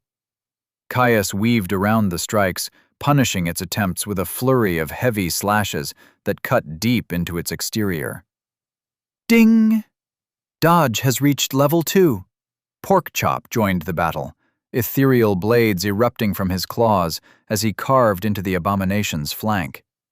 The Depthsborn flailed, wailing arms shattering the wood and glass furnishings of the laboratory as it attempted to pin them down. It might have been strong, and they had yet to leave something even remotely resembling a disabling wound. But it was slow, too slow to catch them. Porkchop plunged his claws into the creature's ribs, prompting it to retaliate with a heavy, hammer-fisted swing. Caius stepped in, sweeping his sword up high overhead. He chopped. Enchanted steel, backed by enhanced strength, cleaved through the muscle on its forearm, continuing clean through its bones. The monster wailed. Treacle-like blood flowed from the wound, resisting gravity as it started to bud on the end of its severed limb. It was regrowing fast, muscle and bone weaving itself by the second. The horror whipped its other fist towards him. He stepped forwards, sword rising to meet the wild swing with another heavy overhand, cleaving through the flesh and bone. The leaking limb hit the ground with a splat. Caius smiled as Porkchop didn't waste the opening, rearing up onto his hind legs to rake his enhanced claws down the creature's back. Even with its prodigious regeneration, the horror was all but useless without its arms. Caius hacked at the creature's legs, the thick limb taking a full 3 chops to get through the trunks of muscle and bone that supported its weight. It squealed, more thickened vital fluid budding on its latest stump as it pitched forwards. Caius lunged to the side, narrowly avoiding getting flattened by the horror. Now prone, they descended on it with a fury. Porkchop dug deep furrows into the creature's chest as Caius moved up to its head, decapitating it with a clean strike. Ding! Dodge has reached level 3. Like he had suspected, the wound was not a fatal one, another regenerative bud sealing its neck. The loss of its mind made the creature go wild, writhing on the floor like a maggot dropped in acid. Caius moved, hacking at quickly healing stumps to stop the creature from regaining its footing. The moment its health ran out was obvious. Whatever mechanism kept its vital fluid contained to the growing buds on its stumps failed, thick blood falling to the ground with a splash. A moment later, It fell limp. Ding! Level 17. Flayed Horror Slain. His chest heaving with the exertion of combat, Caius stared down at the body of their slain foe. The way it had persisted after he had removed its head had been unnerving. Even the undead had the grace to die when you took care of the head, at least the ones they had fought so far. Thankfully, despite the unique quirks of fighting flesh horrors, it had been a relatively easy battle. "Good warm-up, eh?" he said, giving Porkchop an easy smile. Porkchop scowled at him. "A gross one, you mean? Why do they have to be sticky?" Caius shrugged. "It is what it is. Just need to focus on removing bits from them. You had the right idea when you started digging chunks out instead of just scratching it." Porkchop wasn't the only one who would have to adapt their fighting style for the fleshy creatures they would find in this biome. His spells had been useless. A few ideas immediately jumped to mind, both of which would only require a few modifications to the shaping portion of his runic hymn. Looking around the laboratory, Caius spotted a few reading desks nestled in amongst the bookshelves that lined the wall of the mezzanine above. A curving staircase was nestled in the far corner of the room that led up to the landing, out of view of the door they had originally peeked through. "Shall we head up there?" Caius asked, pointing to the stairs.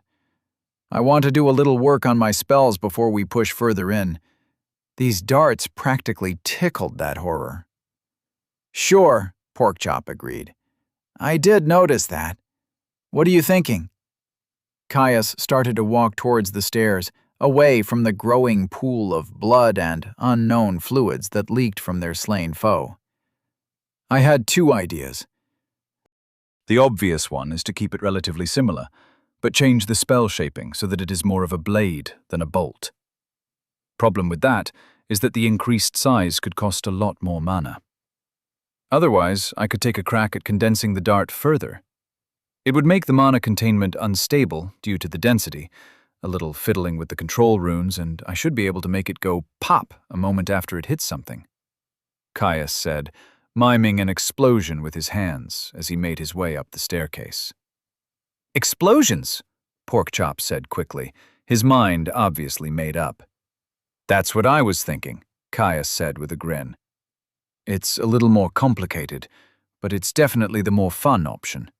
Plus, it shouldn't take any more mana, so I could still get a full 12 or so."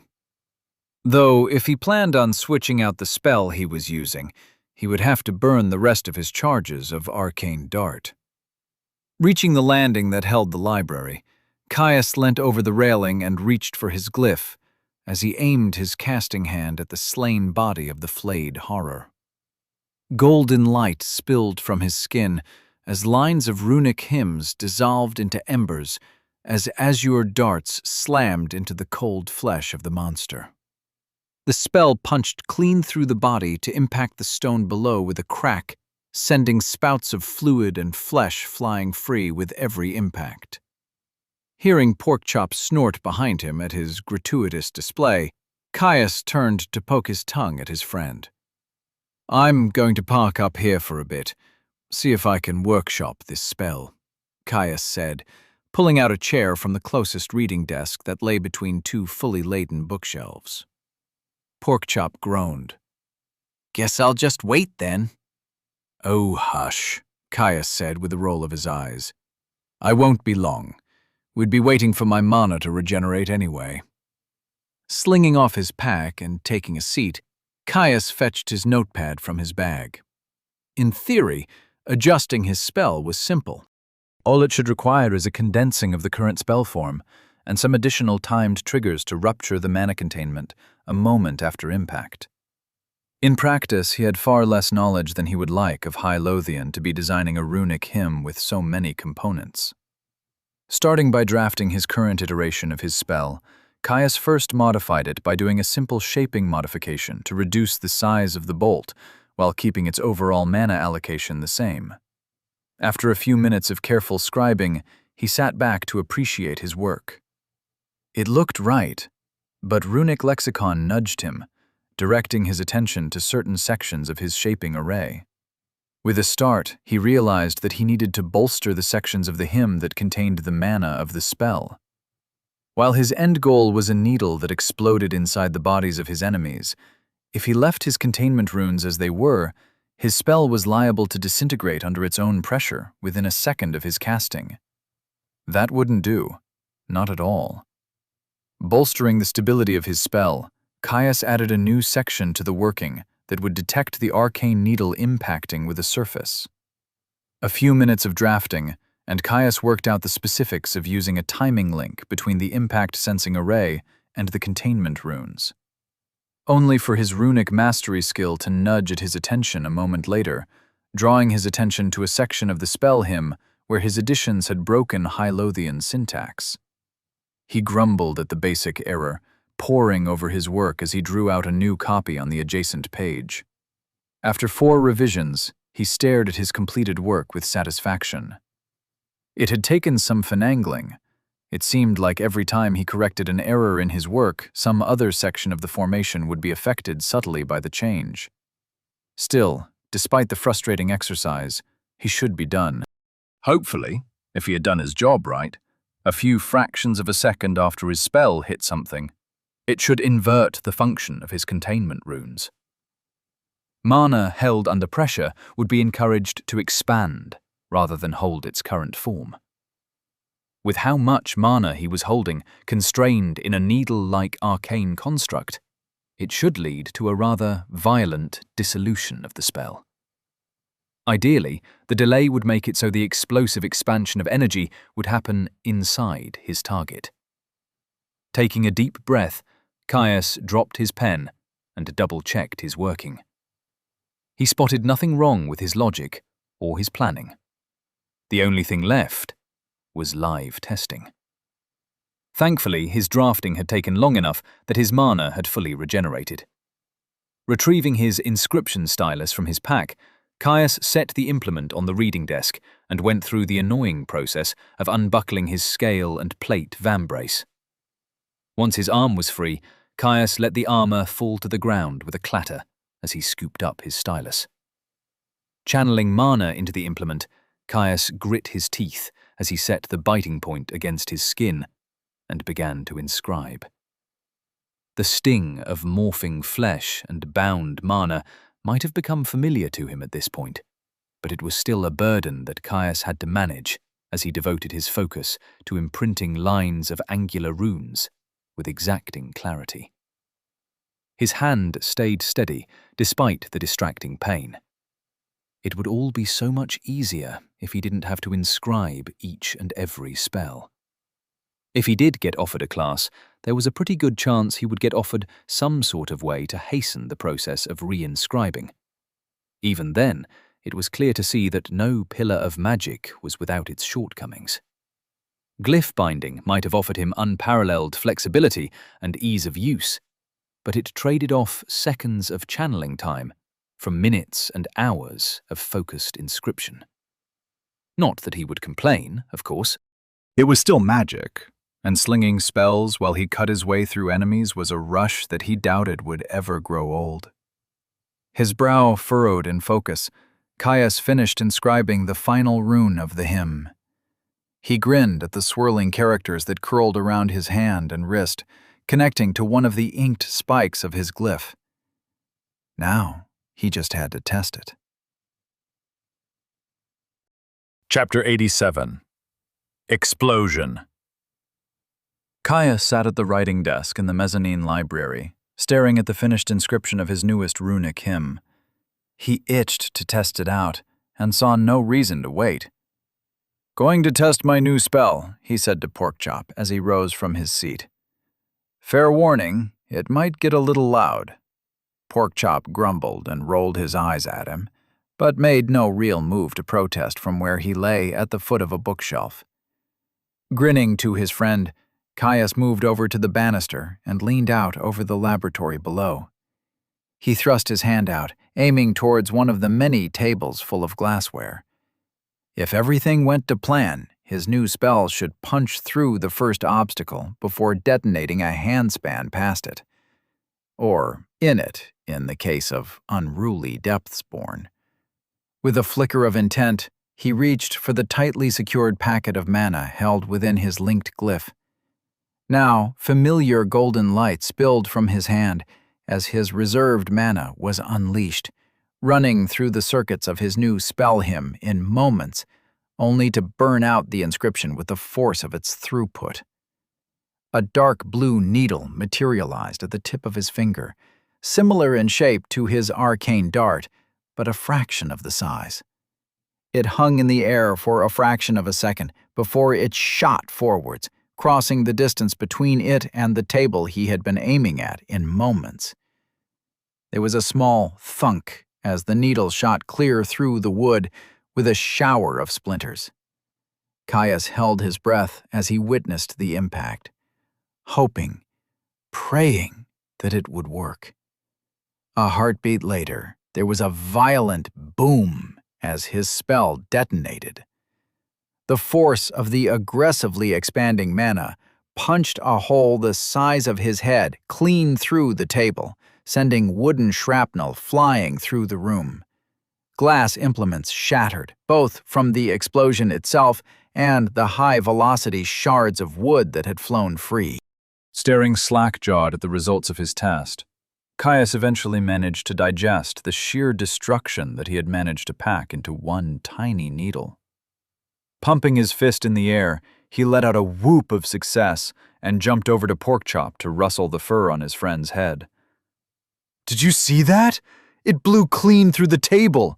he yelled in excitement as Porkchop growled and snapped at his hands. "Yes, I did. Now stop messing up my fur," Porkchop grumbled, nipping one of his fingers. "Sorry about that." Caius pulled his hand back with a shake and gave his friend an apologetic smile. "But seriously, that was awesome. It should work way better than Arcane Dart against regenerating lumps of meat. Hopefully it should blow holes straight through them. Plus, it still only costs 30 mana, he gushed. Thankfully, Porkchop looked at least somewhat interested. At least once he took an actual good look at the ruined table and shattered glass below. Caius knew his friend had little interest in actual rune work, but everyone loved a good explosion. "I'm going to get the rest of these inscribed, and then we can press on," he said, rushing back to his seat at the small reading desk that sat against the wall. Within moments, he had his inscription stylus pressed against his flesh once more, moving quickly over his skin as he drew rune after rune with practiced ease. With a new weapon to use against the quickly healing monsters that were present in the Fleshwarper's laboratory, Caius felt far more at ease about their exploration. While common depthsborn were no longer any major threat to him, not with his growing collection of artifacts and skills at least, the abomination they had just slain had raised an issue. It took too long to kill. The looming deadline to get their last honors and slay a guardian hung like a weight from his neck. While he was confident that they would be able to handle even a full contingent of flayed horrors, if their focus was split, he was far less sure in their ability to deal with them in the same manner. If they weren't able to hack off the monster's limbs and then focus it down, they would be forced to drain their health the old-fashioned way. Such a slog would slow them down drastically. He hoped that with his new spell they would be able to avoid that. If he could remove or cripple limbs from a distance, it should give them the time and space to pick off horrors one by one, even when faced by a group. Caius took a slow breath, clearing the idle distractions from his mind. That was unimportant right now. His rune work needed his full focus, lest he make a mistake and was forced to restart the spell from the beginning. Standing by one of the exits from the laboratory they had entered, Caius did a final check of his gear. He tugged on buckles and fasteners, his scale mail rustling as he ensured it was fully on tight. Reinscribing his spells had taken the better part of an hour, slightly longer than normal, as he was still not as familiar with his new hymn. By the end of it, Porkchop had gotten restless with impatience, and had taken to tearing pages out of the many nonsensical books that lined the walls. Even now, his friend lurked behind him, eager to press on into the biome. Caius suspected that his lack of honors was starting to get to him. Thankfully, Porkchop should at least get his first before they had fully cleared the laboratory of threats. Of the 2 biomes they had explored, they had seen 4 champions in each of them, and Caius had no doubt that they would have missed at least a few in the winding warrens that were the depths. They had decided that Porkchop would have a shot at soloing the champions they had come across. Caius didn't exactly relish the idea of watching his friend get torn to shreds by some empowered fleshy horror, but the fact that he would be waiting on the sidelines and ready to jump in if something went wrong made him feel a little better about it. Nodding in satisfaction that his armor was properly fitted, he turned his attention back to the door they waited by. Unlike the door that had led them into this laboratory section, this one had no bolt hole, so they had little idea of what they would find on the other side. "Ready?" Caius asked, turning back to Porkchop. "Yeah," Porkchop nodded. "though I did want to ask how we are going to keep track of the way back here. We do want to go back to the dwarf city for our guardian battle, right?" Caius nodded. Both of them had grown highly familiar with the twisting mess of pathways that the depths were so fond of. Luckily, the solution was pretty simple. With this, Caius patted the hunting knife bucked at his hip. If we carve a symbol on the inside of each door we pass through, we only need to keep taking doors that we have marked to eventually make it back here. Porkchop grunted, apparently satisfied with his answer.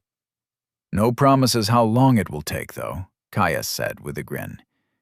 "You know how big these places get." "Unfortunately," Porkchop replied with a grumble. "Ready then?" he asked, setting his hand on the door's latch. "Let's do it." Caius took a moment to steel himself before throwing open the door, revealing another room that was similar to the one they were leaving, though this one did lack the easy opulence of a mezzanine library. Tables lined the walls, laden with alembics, mortar and pestles, and a dizzying array of alchemical glassware. A quartet of massive glass tanks filled with black sludge towered up to the ceiling, this time standing proud in the center of the room. Below them, bracketed spigots jutted out over 4 large tubs, each filled with more of the liquid. The smell of the room hit him like a wall, stinking of acrid chemicals and the sweet stench of rot. Scrunching his nose, Caius stepped into the room and drew his sword in a smooth motion, holding it in one hand to keep the other free for casting. His eyes open wide as he stayed alert for any threats, taking in the almost clinical setup of the equipment arrayed throughout the room. He relaxed as he saw no trace of any horrors or other abominations. There was a chance one was hiding behind the tanks, but he suspected that it would have come for them at this point. Abominations generally weren't the smartest of creatures, and the flayed horror had given him no reason to second-guess Father's counsel. "Gods, it reeks," Porkchop muttered as he moved in behind him. "Must be the black liquid. I wonder what it's for," Caius asked as he looked at the thick liquid that slowly bubbled like mud spring in the tubs. As soon as the words left his lips, a meaty arm burst out of one of the black-filled tubs, thickened alchemy clinging to flayed muscle as it grasped the edge and hauled itself upwards. Great globs of the unknown mixture stuck to its flesh as it rose to its full height with a groan, slowly dripping off its body to land back in the tub with a plop. Caius's arm snapped up as he instantaneously reacted to the threat. He might have falsely thought the room to be clear, but nearly a full year in the depths had honed his senses to a razor edge. He never fully let down his guard these days. 3 needles shot from his hand in rapid succession as runic hymns dissolved on his skin in a burst of golden light. Porkchop ran past him, rushing for the depths-born abomination. Made of hyperdense, unaspected mana, The needles sunk deep into the flesh of the flayed horror's chest with ease. Half a moment later, the impact trigger he had designed activated, letting loose the barely contained chaos of the unstable working. Gouts of disintegrating flesh, splintered bone, and blood erupted from the monster's torso, the explosions tearing plate-sized holes in its chest. Savage glee surged through him as he saw that the spell had torn clean through the monster, revealing the glass reservoirs of fluid behind it. Though now the iron reinforcement was stained red with splattered meat, his blood song rose. The horror gurgled, unnatural regeneration gelling blood around the edges of its wounds, sealing them off as its regeneration worked to restore the missing flesh. Caius cackled. His plan had worked. With the flesh removed, no longer could it simply seal the wound. Instead, it had to drain its health to fully regenerate the missing flesh. That said, even gaping holes in its chest seemed to do little to deter the creature. No matter. He knew what to do. Caius snapped off a final needle before Porkchop could finish closing the gap and throw off his aim. It sank into the flesh of its leg, just above the knee. Another percussive blast echoed out, stoking his bloodlust as the eruption of viscera cleanly amputated the monster at the knee. It groaned, falling forwards to topple over the edge of the tub, only just barely catching itself on its hands. Porkchop was on it in moments, hardened claws sheathed in mana blades, tearing into the exposed muscle of its head and cleaving through the bone below. It writhed, senses ruined. Caius was already moving, settling into a two-handed grip on his sword as he sprinted across the room. Skidding to a stop beside the prone form of the horror, he started to hack at one flailing arm, severing it after a couple of hard chops. It was easy after that, almost routine. He cut off the limbs and made sure they never fully regenerated, and Porkchop put his digging claws to grisly work as he gouged out great chunks of flesh and bones from the monster's torso. It didn't last long. Ding! Level 16. Flayed Horror Slain. Chapter 88. Respite. Caius pushed his way through another door, quickly scanning the room for threats. They'd been traversing through the laboratory for the better part of a day now, and he had grown used to flesh horrors lurking in pools of the treacle-like alchemical fluid that was so pervasive in the biome. Thankfully, this room was clean. It looked to be some sort of worker dormitory, a narrow room dominated by rows of bunk beds, with one end dedicated to a rough kitchen and living area. Roughly hewn wooden tables and chairs arrayed in front of a wall of cabinetry, with 3 enchanted cooking stoves. "Well, I think we found a rest spot," Caius said, his grip on his blade relaxing, though he didn't drop his guard fully. While the depths had been consistent with providing them with food and water, Caius had no doubt that the safety of the spaces was only relative. Thankfully, it looked like their entrance was the only way into the room, so it would be relatively easy to block the door with one of the many bunk beds. "Thank the gods, I was exhausted after the second dozen abominations," Porkchop said with relief. Caius grunted in agreement. This biome had been far higher in its density of depthsborn than he had come to expect. 3/4 of the rooms they traversed through seemed to have some form of biological horror lying in wait for them. Flayed horrors were the most common, but occasionally they had run across another type of abomination.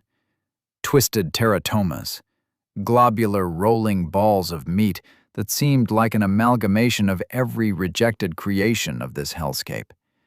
Exposed muscle, hair, eyes, and gnashing teeth, all smushed together into a formless whole. If the flayed horrors had been relatively safe, but annoying to kill, the twisted teratomas took that to an extreme. They posed little threat, individually at least. Their mouths of gnashing teeth were undoubtedly deadly, but with the way they lethargically oozed across the floor, Caius was pretty sure he would need to be asleep for there to be any real risk. Unfortunately, their health and regenerative capacity was even more prodigious than the flayed horrors. It took literally tearing them to shreds to finally overwhelm their healing. Worse, unlike the skinless giants, who they had never seen more than 3 of at once, the teratomas appeared in groups of at least 6. It was awful, grinding, and bloody work. Safe work, but it was work, not a battle. Caius sighed, making his way over to a bunk. The monsters of this biome were disgusting, sticky, and unnecessarily annoying to put down. He only hoped that the higher density of this region meant that they would find some champions faster than they would otherwise. With a grunt, Caius pushed the closest bunk towards the door, barricading the entrance as the wooden feet of the bed scraped against the rough stone floor.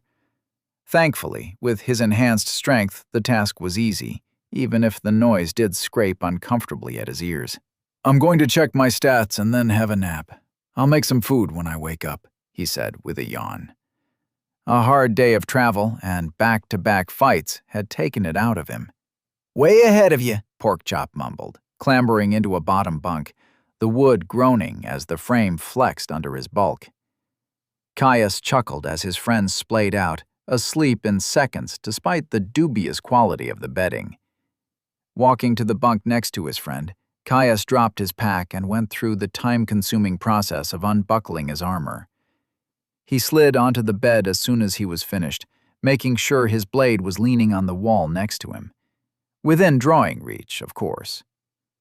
Staring up at the bed slats above him, Caius pulled up his status.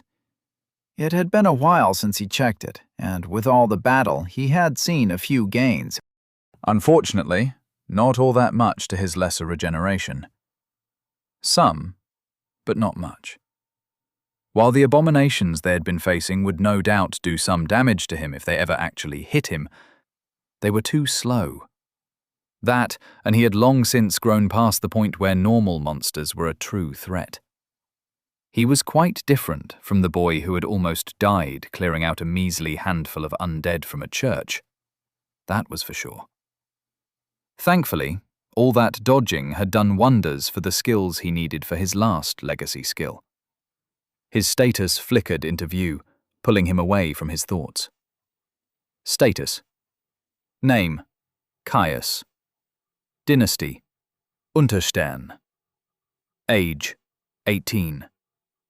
Class selection: 1 year, 4 weeks, 5 days. Race: Human, Dynastic, +1 free stats per level. Layer reached: 2. Resources: Health: 380 over 380, 2.8 per minute. Stamina: 280 over 280, 2.8 per minute. Mana: 430 over 430, 4.3 per minute. Free mana: 30 over 30. Reserved mana: 400. Stats: Endurance: 30 plus 8, 38. Vitality: 20 plus 8, 28. Strength: 20 plus 8, 28. Dexterity: 20 plus 8, 28. Intelligence: 20 plus 23, 43. Willpower: -20 plus 23, 43. Stat points: 0. Class skills: 0 over 10, N/A. General skills: 10 out of 10. Rapid adaptation, heroic, 18 greater than 20. Warforged, unique, 20. Explorer's toolkit, unusual, 12 greater than 17.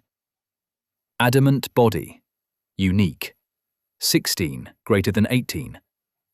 True sight, unique, 9 greater than 14. Runic lexicon, unusual. 18 greater than 20. Mana manipulation, unusual. 20. Lesser regeneration, unusual. 0 greater than 8. Danger sense, unusual. 0 greater than 13. Dodge, common. 0 greater than 14. Glyph-bound hymns. Explosive arcane needle. Charges 13. Honors. Born for slaughter. Sublime prodigy. Glyph binding bound. Artifacts. A father's gift. Common. Growth longsword. Growth conditions. Gain a class. 0/1. Acquire suitable materials. 0/3. Forge a link. 0/1. He was getting close. A champion fight, maybe 2, and he would be ready to merge his last legacy. Hopefully by then, some more of his other skills would hit the cap. He could practically taste it now. Their upcoming confrontation with the Guardian. It burned to sit out of the next couple of champion fights, but he knew he must. Porkchop needed those honors if he was to stand a true chance in their final battle. He wouldn't let simple impatience stand in the way of his friend's survival. Besides, it was mind-boggling that he even could feel like his pace was slow. He was on track to finish his foundation almost a full year ahead of schedule. That was utterly incomprehensible. While he knew of no other people who had a full set of legacy skills, Father had said that in the long history of their dynasty, it had always been a struggle to complete the foundation in time. Apparently, not everyone managed it, at least not fully capped. Caius couldn't even imagine the shock, the shame that he would feel if he was in that position. To waste such a precious gift? Unthinkable. He'd asked Porkchop about his own pace of progression, of course, but it was tough to compare. As a greater beast, his friend had unlocked his system far earlier than him, and he had already merged and capped all of his skills before they met. Caius thought that the advantages were just a little unfair, as greater beasts lived for a long time. Even without the life extension of climbing the tiers, a beast would have plenty of time to work on their skills. There had to be some reason for it. The system rarely played favorites to such an extent. He sighed, feeling his fatigue tugging at his eyelids. Tomorrow they would explore further, do more exhausting battle, and hopefully get a little closer to their next champion fight. For now, though, he needed to rest. Caius let his eyelids fall shut. He was out in seconds. After a restful sleep and a hot meal, Caius led the way out of the rest area. They pushed deeper into the biome, crossing through room after room of laboratories, strange experimentation rooms, and other sites. The worst were the cells. Bleak stone rooms with squat cages, small enough that no person would be able to stand or lie comfortably in them. Caius stared at them uneasily. Each and every one contained the withered remains of human skeletons, twisted and huddled in 2s and 3s. It was a shocking sight, and not for the first time Caius had to remind himself it was all a creation of the depths, that there was no unjust perpetrator behind the cruelty, and that the violated remains and twisted abominations were facsimiles rather than a real atrocity. It did little to soothe his discomfort with the biome. The abominations were bad enough, but the history of their creation that lay hidden in their surroundings was a bleak one.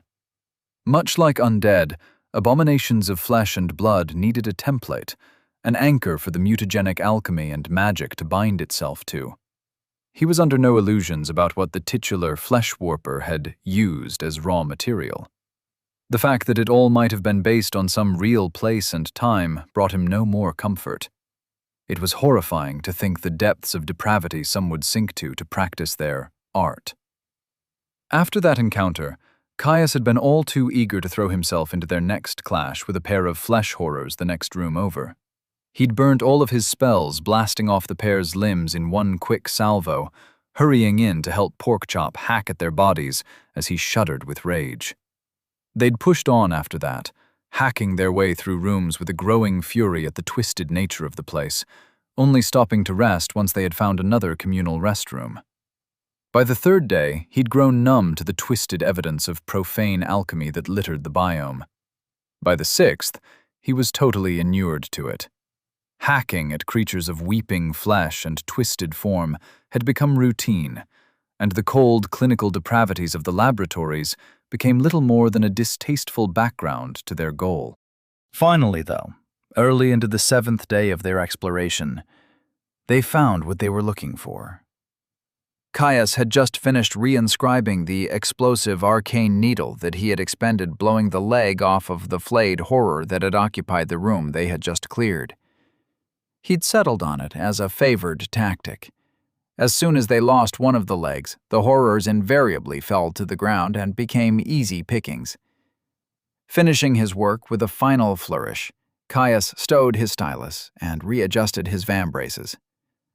"Ready for the next one?" he asked, turning towards where Porkchop sat cleaning his claws. Receiving a nod in return, Caius stood up from the table he had been using to reinscribe and moved to the door leading out of the room. He rushed through, sword at the ready. He stopped, rooted in the spot, as he saw the massive scale of the area the door opened up to. Well lit by a massive alchemical light in the ceiling, the room was easily hundreds of strides long and half that wide. It was tall, too, taller than some of the soaring foyers and halls that he had seen in the upper layer of the dwarven city.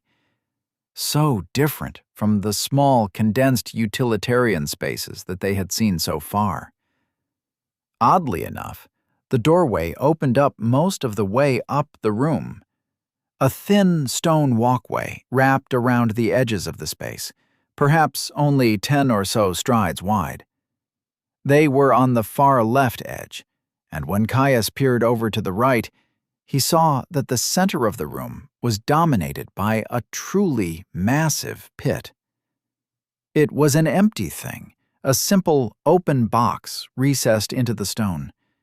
Completely devoid of ornamentation, it was made of the same simple brick that dominated the architecture of the rest of the facility, though a narrow and steep staircase ran down the edge of the drop across from them.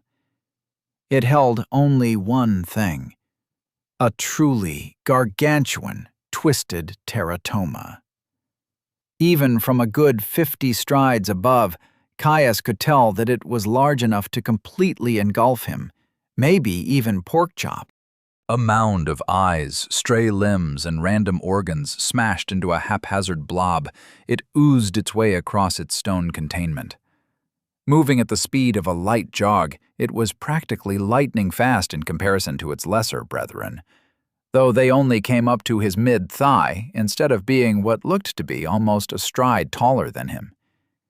He peered into its status and grinned as he read what was displayed. Cystic failure, level 28, champion, depthsborn, abomination, flesh. "What is it?" Porkchop asked, trying to peer around him as he inadvertently blocked the doorway. "I think we just found your next champion," Caius said, stepping aside to reveal the oozing pile of flesh that patrolled the bottom of its enclosure. Chapter 89. Solo Brawler. The latest champion that they had found on their journey through the depths ambled at the base of the pit. As far as flesh abominations went, Caius didn't see how it could get more grotesque. A misshapen blob of eyes, mouths, hands, and other random body parts smashed together into a drooping ball. A bigger, meaner cousin to the twisted teratomas that they had encountered in the laboratories and research rooms of this biome. As he looked down at it from the high stone gangway set into the pit's walls, Caius thought that it would be a surprisingly good matchup for Porkchop's second solo fight. "Well?" he asked Porkchop, who was staring down at the undulating mass of flesh in horror. "You want me to fight that alone?" Porkchop asked, aghast. "Sure," he replied. "It's a little faster than the normal ones, but it's still slow, and you won't be the most boxed in." Caius waved his hand to the wide edges of the pit that contained the champion, a good 100 strides on its shortest length. "I mean, if the others were anything to go by, it'll be a slog, but should also be a lot safer than anything else we have seen in the depths. Just watch out for its skills," he finished with a cheeky smile.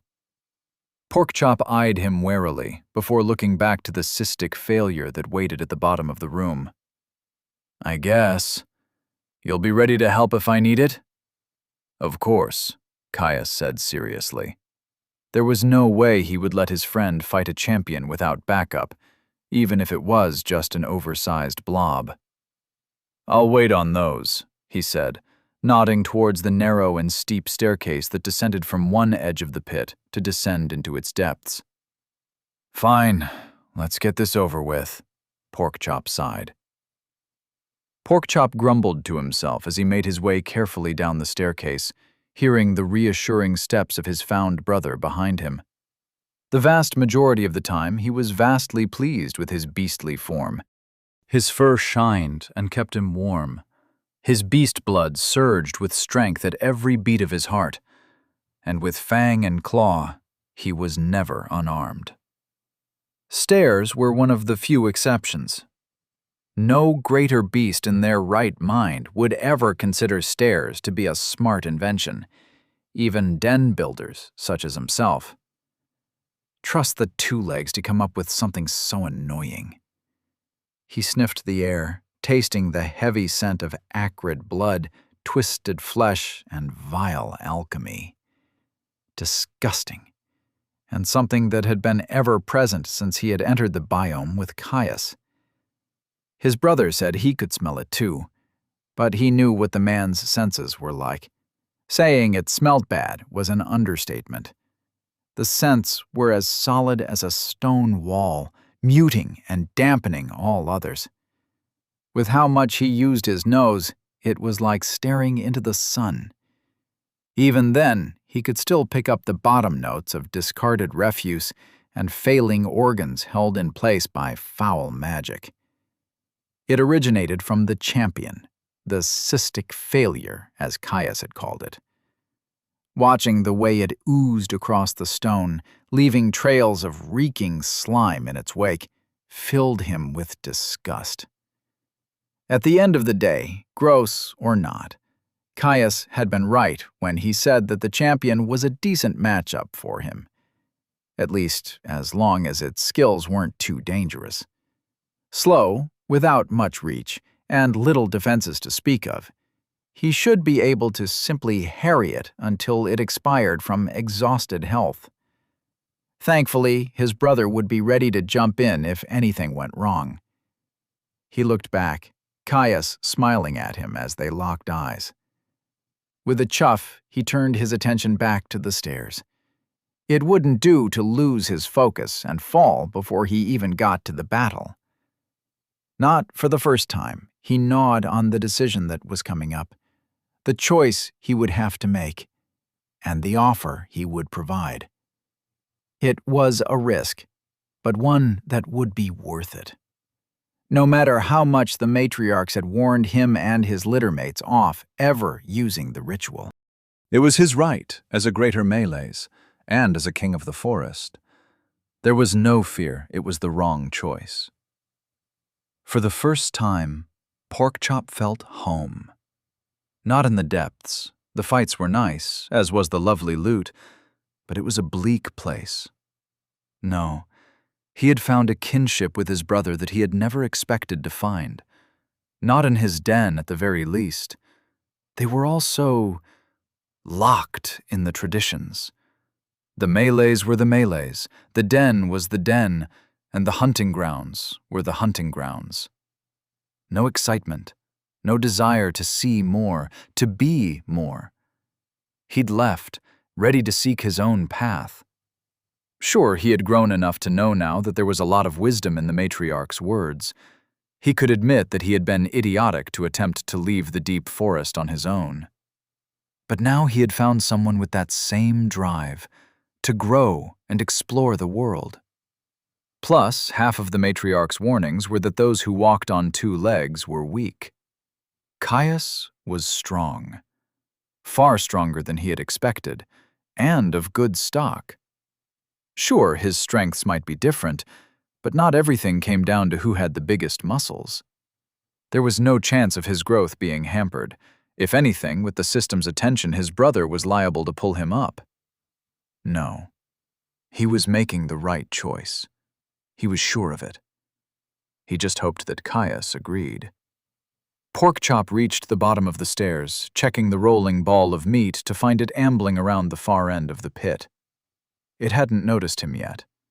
That was good. He took a final, reassuring look at his brother, who greeted him with a nod from his vantage point on the stairs. Caius had his sword ready, and with his arm free to cast. Despite his brother's earlier joking about Porkchop having to face the champion alone, he could see the hard lines on Caius's face. The way his eyes had sharpened, his body held in tension, ready to move at the slightest moment.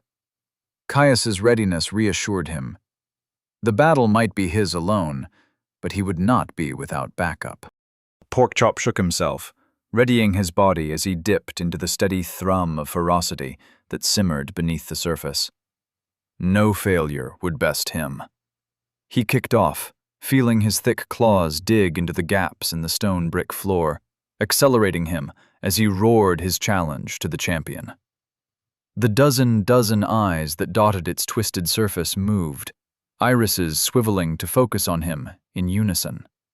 As one, the champion's fang-ridden mouths groaned, and its corpulent body rippled as it started to glide towards him as the blob of flesh undulated. The hundreds of hands on its surface flowed across its body, bloodying as they clawed at the rough stone ground in a vile mockery of locomotion. Ding! You have challenged a champion. Cystic failure. Porkchop grinned. The battle was well and truly on now. He refrained from tapping into the well of energy that sat in the amulet around his neck. It was a potent ability, an exhilarating surge of speed, power, and momentum. Unfortunately, it was a poor tool for the job. Blunt force was all but useless against the abominations of the biome, their health and healing far too prodigious for simple force to overcome.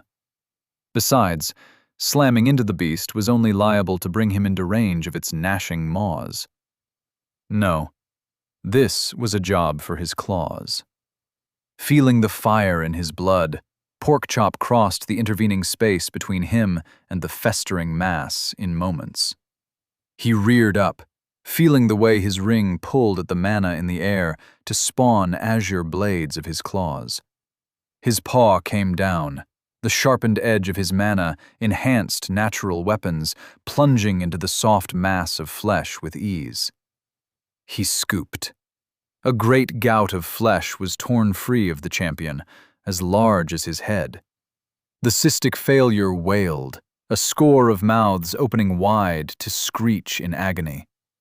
A moment later, it lunged for him, flesh and tissue distending as a mouth stretched away from the main body to snap at him with its teeth. Porkchop smashed the mouth down, clawing at the pillar of flesh that connected it to the greater whole. His claws cleaved through the meat, blood and alchemical fluid spraying from the wound to splatter against his barding.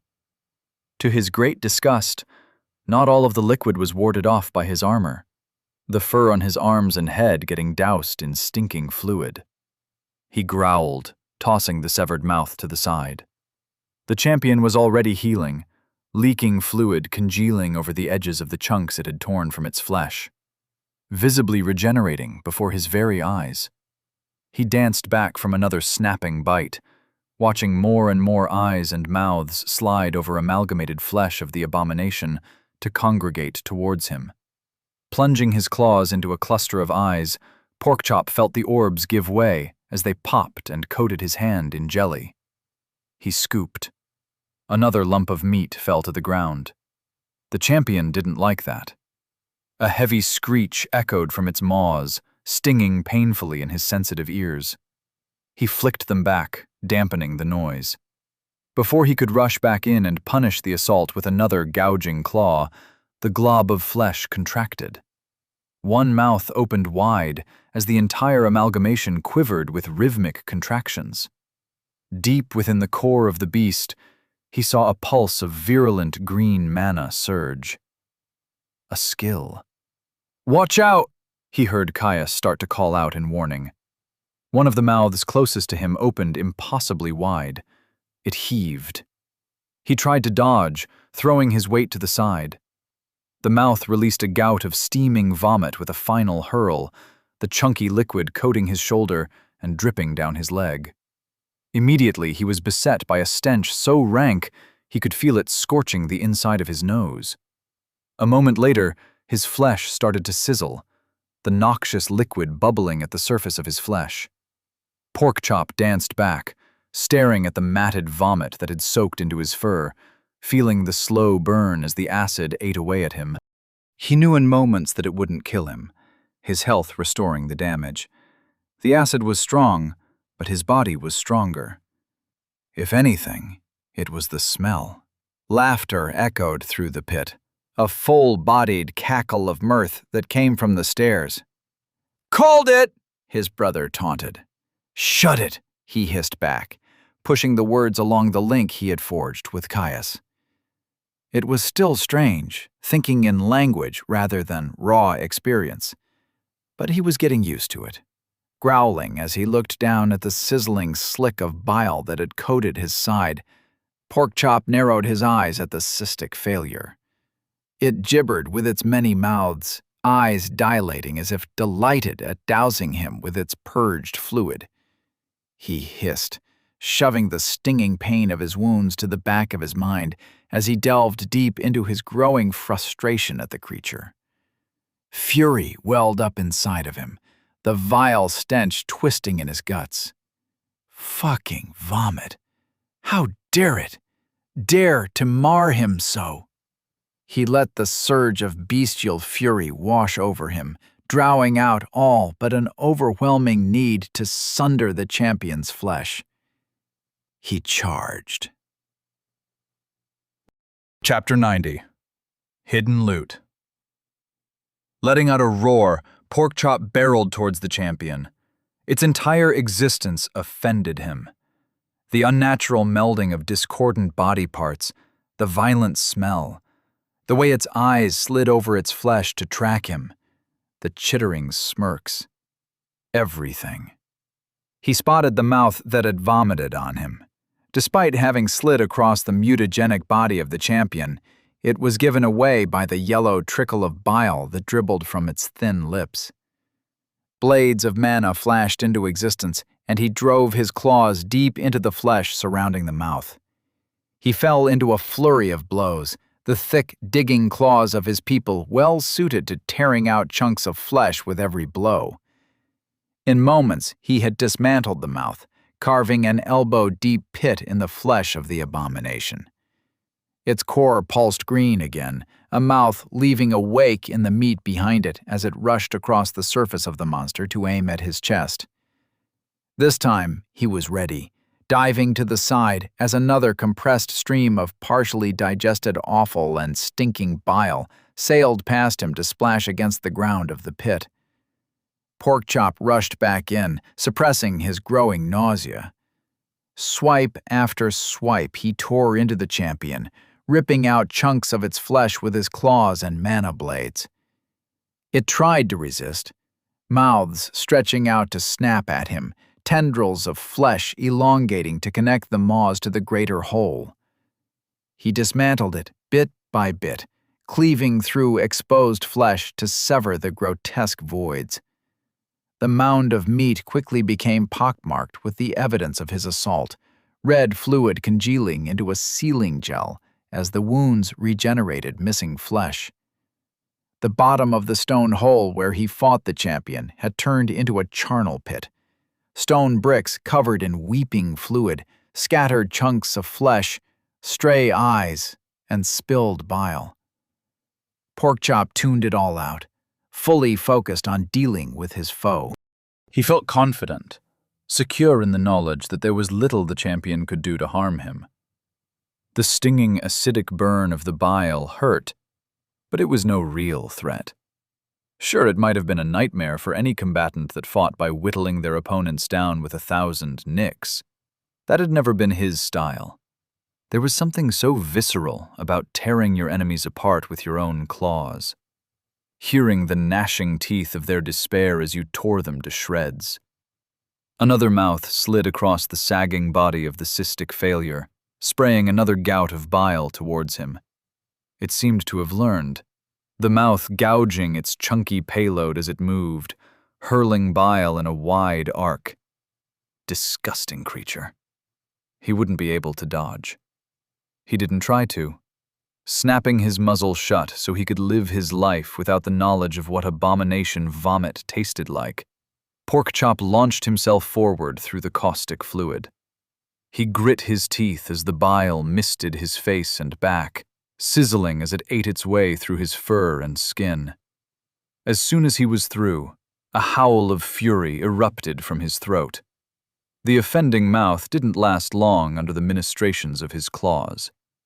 Despite removing enough meat to entirely rebuild the champion, it was still almost entirely whole. A fight of attrition, its regeneration was more than enough to keep up with the pace of his attacks. Worse even than the twisted teratomas, Porkchop could physically feel its flesh fighting him as he burrowed into the beast, surging and roiling as it regrew at a visible rate. 3 grasping mouths converged on him, forcing him back from the rent he had gouged into the abomination's side. Mana pulsed, different this time. It was using its other skill. Eyes slid over the corpulent mass, converging to lock their gaze on him. They started to weep, tears of yellow bile floating in front of the champion to amass into a globe of acid. Porkchop fell deep into the flow of battle, throwing himself to the side in the hope the eyes wouldn't be able to track him. He snarled as the eyes ripped across the flesh, the spell anchored in front of them. He would need to dodge. Trusting that this skill would only be as caustic as the vomit would be the height of stupidity. Mana built in the core of the champion slowly as the orb grew in size. First as big as an apple, then growing larger than his head. Porkchop raced back. If he couldn't evade the skill, he would have to give himself enough room and space to dodge. He'd need it with his bulk.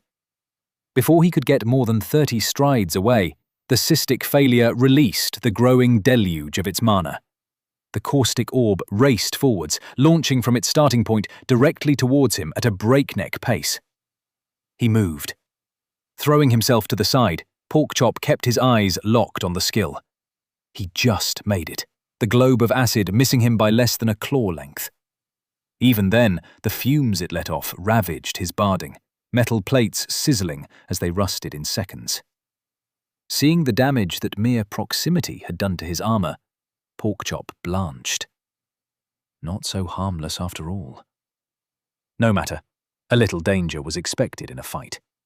He raced back in, tearing into the champion with renewed vigor. While his natural mana sight was far less acute than his brother's true sight, he could still see the mana in the beast had gutted out. The monster was clearly focused on regeneration and staying power. No matter the natural talents of recovery of its decidedly unnatural body, he knew that the level of healing the monster displayed would be impossible without most of its build devoted to its health stats. It had to be out of mana. Secure in his faith that he didn't have to worry about any more skills, Porkchop continued his work of ripping out chunks of the creature's flesh. It tried to fight back, but with its ungainly form, there was little it could do to stop him. Death was an inevitability. It was all about persistence now. After what felt like an hour of hard work, Porkchop finally got the notification he had been waiting for. Tearing out 4 eyes with a single swipe, the monster shuddered. The sticky caps of vital fluid that surrounded its wounds released all at once, blood and alchemy pouring from the accumulated wounds. The cystic failure sagged, impossible biology trying to sustain its life without the bolstering power of its health. It couldn't. It died. Ding! You have slain a champion. Cystic failure, level 28. Caustic biohorror. As he watched the ball of meat deflate, Porkchop roared his victory to the ceiling, the sound echoing off the hard stone and amplifying his fervor. Caius gnawed on his cheek as he watched his friend battle the champion. Every near miss, he had to hold himself back from launching himself off the stairs and diving into the fray. He knew Porkchop had it, that it was a good matchup. Hells, the thing could barely touch him. Despite that, it felt wrong to simply sit back and watch his friend fight alone. At the end of the day, his feelings didn't matter. Porkchop had chosen his path, and it would be cruel of him to stand in the way of his friend's shot at gaining an honor. So, from his vantage point on the stair, he stood, and he watched. Despite his restraint, he did admit that he had descended a few steps when he noticed the mana pulsing in the flesh amalgam's center. Though when he saw the monster let loose an absolute torrent of vomit, he had been unable to stifle a laugh at the sheer, disgusting ridiculousness of the skill. He had warned Porkchop it was a possibility after all. After a few handfuls of nail-biting minutes, it was done. Porkchop releasing a roar of his triumph as the champion collapsed into a sagging blob of dead flesh. Caius launched himself off the stairs, dropping a full 10 strides to the stone below as he raced to congratulate Porkchop. Joyous laughter spilled from deep in his chest, relief and jubilation unable to be contained. Not that he wanted to contain them. Porkchop had done it, slain another without his assistance. Crossing the distance between them, lively jumping over pools of blood and bile, Caius threw his arms around Porkchop's neck with a laugh in complete disregard of the stinking detritus that coated his friend's chest. "You did it!" he laughed. "I knew you would, even if you did get a little sick on you," he said, wiping one slickened palm on one of the few patches of fur that wasn't already coated. "Hey!" Porkchop yelled, yanking his way out of his grip to give him a playful shove. "What? Scared of a little mess?" he teased. Porkchop rolled his eyes. "If your nose was as sharp as mine, you'd understand." His friend's eyes suddenly narrowed, searching around the gore-ridden pit that he had had his battle. "You wouldn't happen to have spotted where my loot is, would you?" Caius paused. He hadn't, now that Porkchop mentioned it. With every other champion they had faced, the loot had been relatively easy to find. Sure, it might have been tucked away in some bolt hole or another, but it was mostly obvious where they should look. Not so in the pit. There was nothing out of place. "Huh," Caius said, stepping back to look around the battlefield. There was nothing, just plain brick and the body of the champion. A sudden, horrific thought jumped into his mind. "Oh, please, fuck, no," he said, his gaze locking onto the grotesque corpse. It couldn't be. It must. Where else would it be hiding? After all, it wouldn't be the first time they had found things in an abomination. The champion was clearly some superior form of a twisted teratoma, and they had found out pretty quickly that they must have a tendency to eat random objects. Half of the globular depth spawn they had slain had had remnants of shattered glassware left in their strange central stomachs. Hells, more than once he had shattered something when he had plunged his sword into the monsters. Porkchop followed his gaze, looking at the deflated body of his slain foe. "You have to be joking." "Remember the glassware?" Caius asked, dread evident, softening his voice to a bare whisper. "Oh, sweet matriarchs," Porkchop muttered. Suddenly his friend whipped his head towards him. "You do it." "Oh, no, no, no. It's your kill, you do the honors," Caius insisted. "Caius," Porkchop said plainly, staring him dead in the eyes. "You have a fucking sword. I have claws. I would have to get shoulder deep in its guts. I also saved your life barely more than a month ago. Don't be a weasel." Caius winced. Harsh words coming from a greater Males. Porkchop had made his distaste of the failed imitations of Little Males very well known. "Fine," he sighed. "But I want it noted that I am kind, magnanimous, and a fantastic friend." "Yes, yes," Porkchop said, waving him towards the body with one meaty paw as he grinned. "Hurry up and get our loot, minion." Caius groaned, but drew his sword and stepped up to the stinking corpse of the cystic failure. Taking a deep breath, through his mouth, of course, to steady himself, Caius raised his sword high over his head. He paused for a moment, assessing the reality of what he was about to do. A final, half-hearted scowl towards Porkchop revealed his friend had backed out of the splash zone. He shook his head, before turning back to the corpse.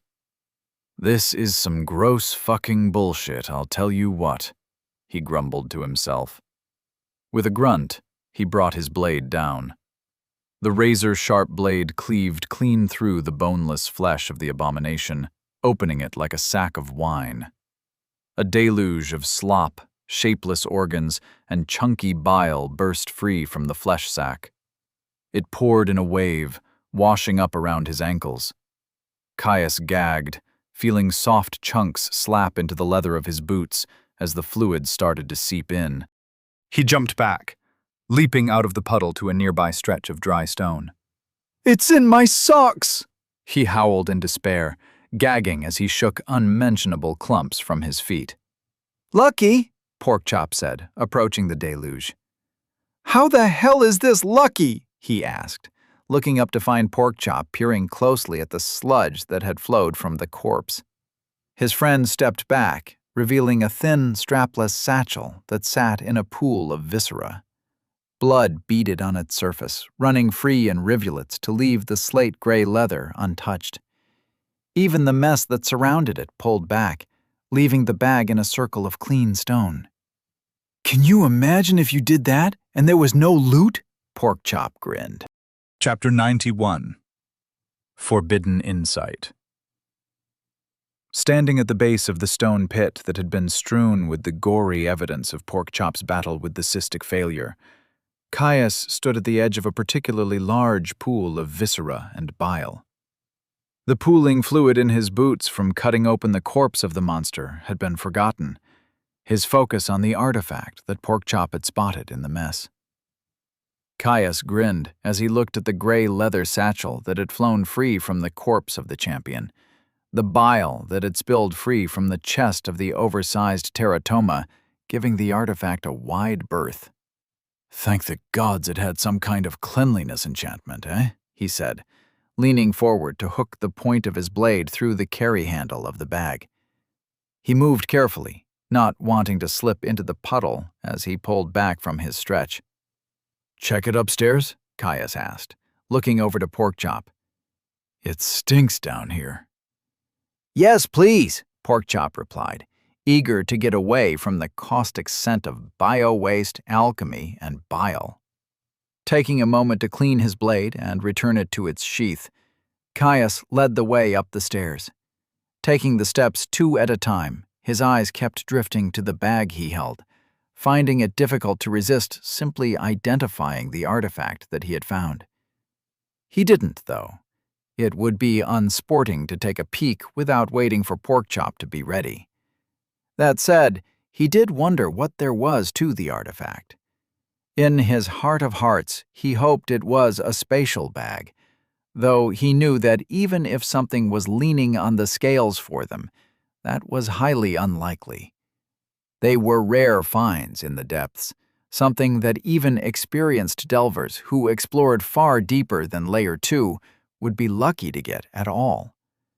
Yet, if something was shifting their drops in their favor, what else could it be?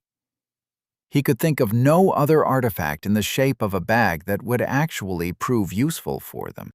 Reaching the top of the staircase, Caius rushed onto the wide stone gangway that lined the edge of the massive pit. He took a seat, patting the ground insistently for Porkchop to join him. "Ready to find out what it is?" he asked, turning the bag over curiously. Opening it was tempting, but it would ruin the surprise. Porkchop grunted, excitement and curiosity flowing over their link. Caius grinned and focused his true sight on the item. Ixion Self-Packing Dimensional Tent, Uncommon. "You want the good stuff, eh? I know just the thing. It's factory-made, but one of those fancy ones where every line worker is a skilled artisan. Easy to carry, easy to pitch and repack, and it should keep you warm and hidden while you're out of the city. Not here, outside if you want to test it. Nearly ruined my displays. Yeesh." Made from dimensionally attuned materials, this bag contains a self-pitching tent designed to provide a safe harbor out in the wilds. Trigger with mana and stand back. Objects left in the tent are vented out when repacked. Depths wrought artifact auxiliary equipment, tent. Camouflage 2, Shroud 1, Weather Resistance 1, Self-Repair 1, Self-Cleaning 1. Caius stared at the description of the item in confusion, before looking back to the boxy gray leather satchel. He turned it over in his hands, confused. This was their loot? It was a little odd. He couldn't exactly see how it would help them at all. "Well, is it one of those fancy dimensional bags?" Porkchop asked expectantly, leaning forward to prod him with his nose. "Not exactly," Caius said with a shrug. "What the hell's is that supposed to mean?" "It's a tent," he replied. "A tent?" Porkchop asked in disbelief. "A tent," Caius nodded. "What the hell's good will a tent do for us?" Porkchop growled, staring at the bag like it had betrayed him personally. "Well, I mean, it's not exactly ideal. Gods knows I would have preferred something that will actually help us in a fight. But having a camouflage, comfortable tent that can pack away like this will actually be pretty handy. Especially when we get out of here and end up traveling cross-country." "It's a bloody tent, Caius," Porkchop growled. "I don't care if it can turn bloody invisible. I killed that champion solo, and I wanted a trophy. A tent is not a trophy." Caius laughed, giving his friend a commiserating pat on the shoulder. "I know, buddy. But you know this might mean that we never have to sleep without a mattress again, right?" Porkchop stilled at his words, mulling them over. "Maybe I shouldn't be so hasty. A tent isn't so bad. Should we go test it out? There was a fair bit of open space in the lab we entered here from." Porkchop said, suddenly a whole lot calmer when a comfortable place to sleep was put on the table. "Let's," Caius said with a grin, grabbing the small bag by its carry handle as he pushed himself up to his feet. They walked back to the laboratory space that they had entered the champion arena from. It was a wide open space, a row of desks lining one of the walls, with a strip of tanks full of bubbling black liquid adjacent to them. Thankfully, they'd managed to kill the room's resident flayed horror relatively quickly when they had first entered, relegating the pool of viscera and strewn flesh to a single corner of the room. It left them plenty of clean stonework to test their tent out on. "Might want to stand back a bit. The description mentioned that," he warned Porkchop as he strode purposefully to the center of the room. Porkchop halted just past the doorway, looking on with curiosity as he set the bag down. Leaning on his mana manipulation, he felt the artifact immediately. It had some sort of inscription, waiting for a trigger. He instinctively knew that all it would take was a little touch of mana, and it would activate. No channeling or infusion necessary. All the mana it needed was already there.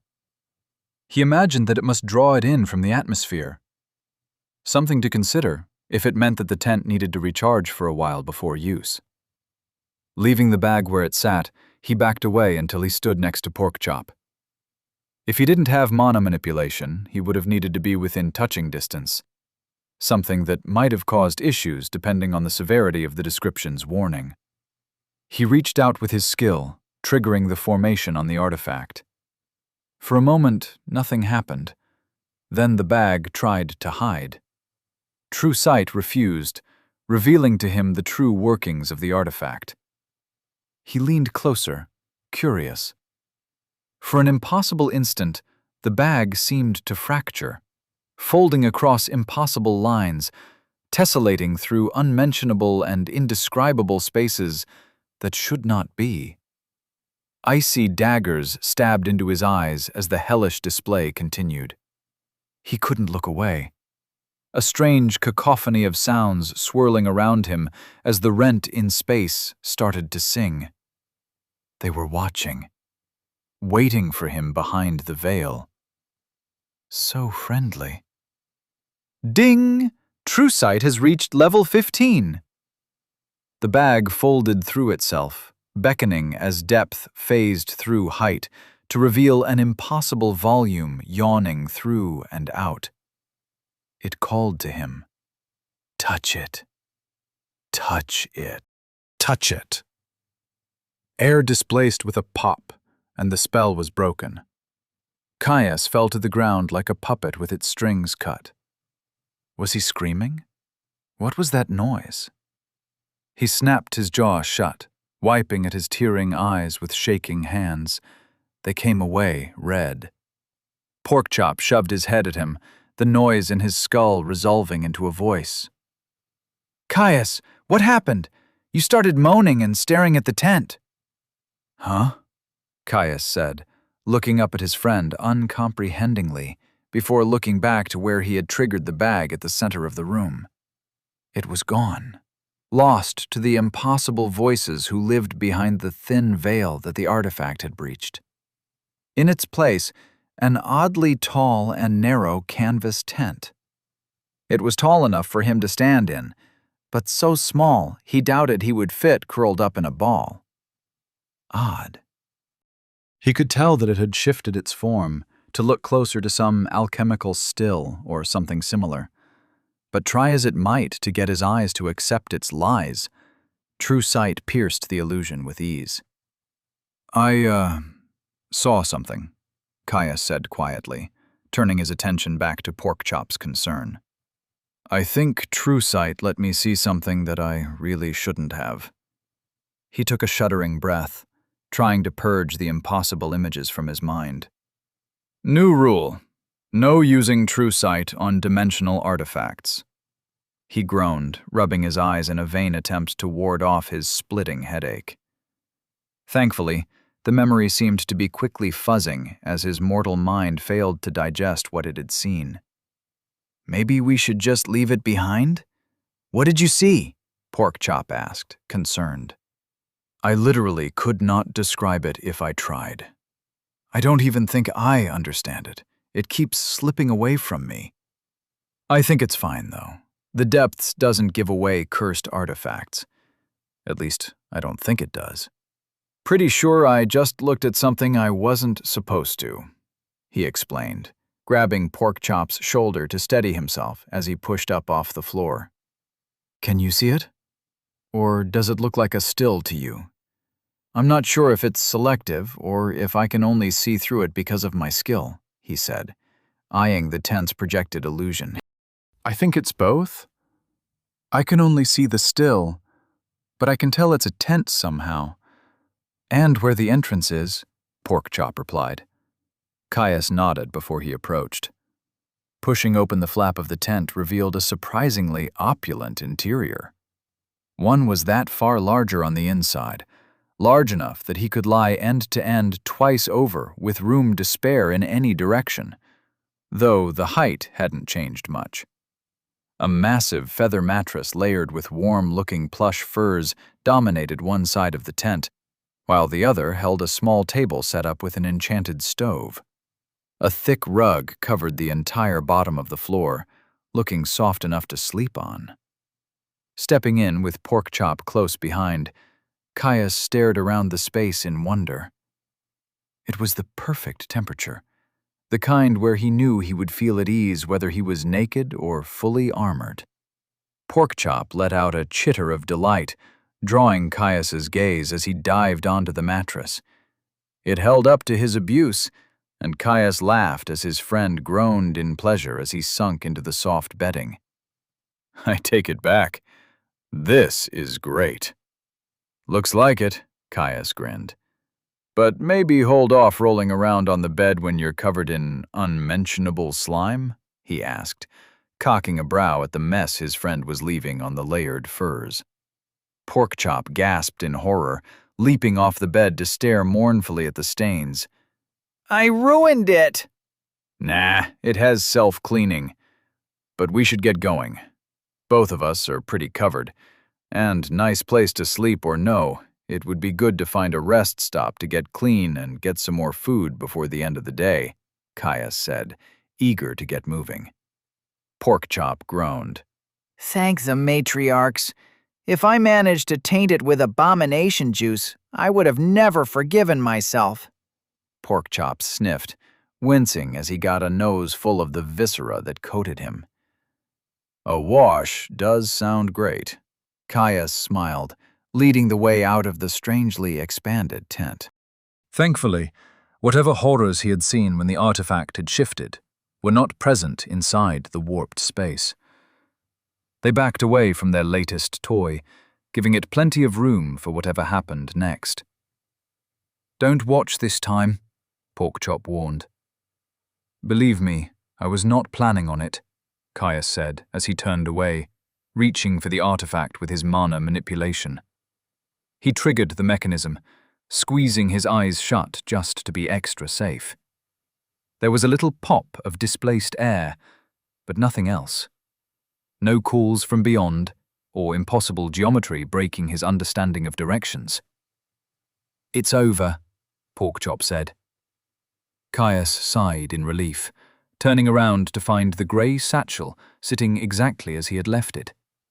He could tell that whatever reservoir of mana it used to facilitate its unnatural transformation had been drained. It would need to recharge before they could use it again. "You want to carry it?" Caius asked, nodding towards the straps and hooks that lined the barding on his hips, designed to secure extra saddlebags and other equipment. "Sure," Porkchop said. After securing it in place, they exited back to the arena where Porkchop had fought the cystic failure. Several other exits lined the stone walkway that surrounded the top of the room, offering them plenty of options to explore further in the hopes of finding a place to rest. He opened a door at random, hand glowing gold as he reflexively snapped off an explosive arcane needle into the knee of the skinless occupant of the room. "More horrors," he groaned, drawing his sword. Chapter 92. Unexpected Find. It took them 6 hours of pushing through isolated rooms of flayed horrors and twisted teratomas before they found another rest stop. Hours of bloody work, hacking apart the twisted flesh of Depthsborn, getting coated in more gore as they progressively grew more and more exhausted. When they finally stumbled into the room of bunks, Caius slumped as he sheathed his sword. With leaden arms, he and Porkchop pushed one of the bunks against the door before making enough space to set up their new dimensional tent. Caius looked away as he activated the mechanism, seeing no reason to ever tempt fate by staring into an abyss that stared back. They crawled to the end of the room, finding a nook with a grated drain. This was no hot rain room like they had had in the dwarven manors. Instead, a simple enchanted water source was set into the wall, attached to a spigot that released a steady stream of freezing water. Decidedly uncomfortable, but it was pure, clean, and a decent enough way to wash. Unfortunately, it took him the better part of an hour to work out all the little scraps of flesh and gristle that had gotten worked into the scales of his armor. By that time, Porkchop had already dozed off on one of the bunks, waiting for his fur to dry before they retreated to their tent. Feeling hungry, Caius decided against doing the same. Instead, he investigated the galley kitchen with its enchanted cupboards and its simple stovetop. Despite the sheer luxury and expense of having a bloody stasis enchantment for food preservation, the depths seemed oddly fond of them. Much like the last bunk room they had found in this biome, the food was an austere affair.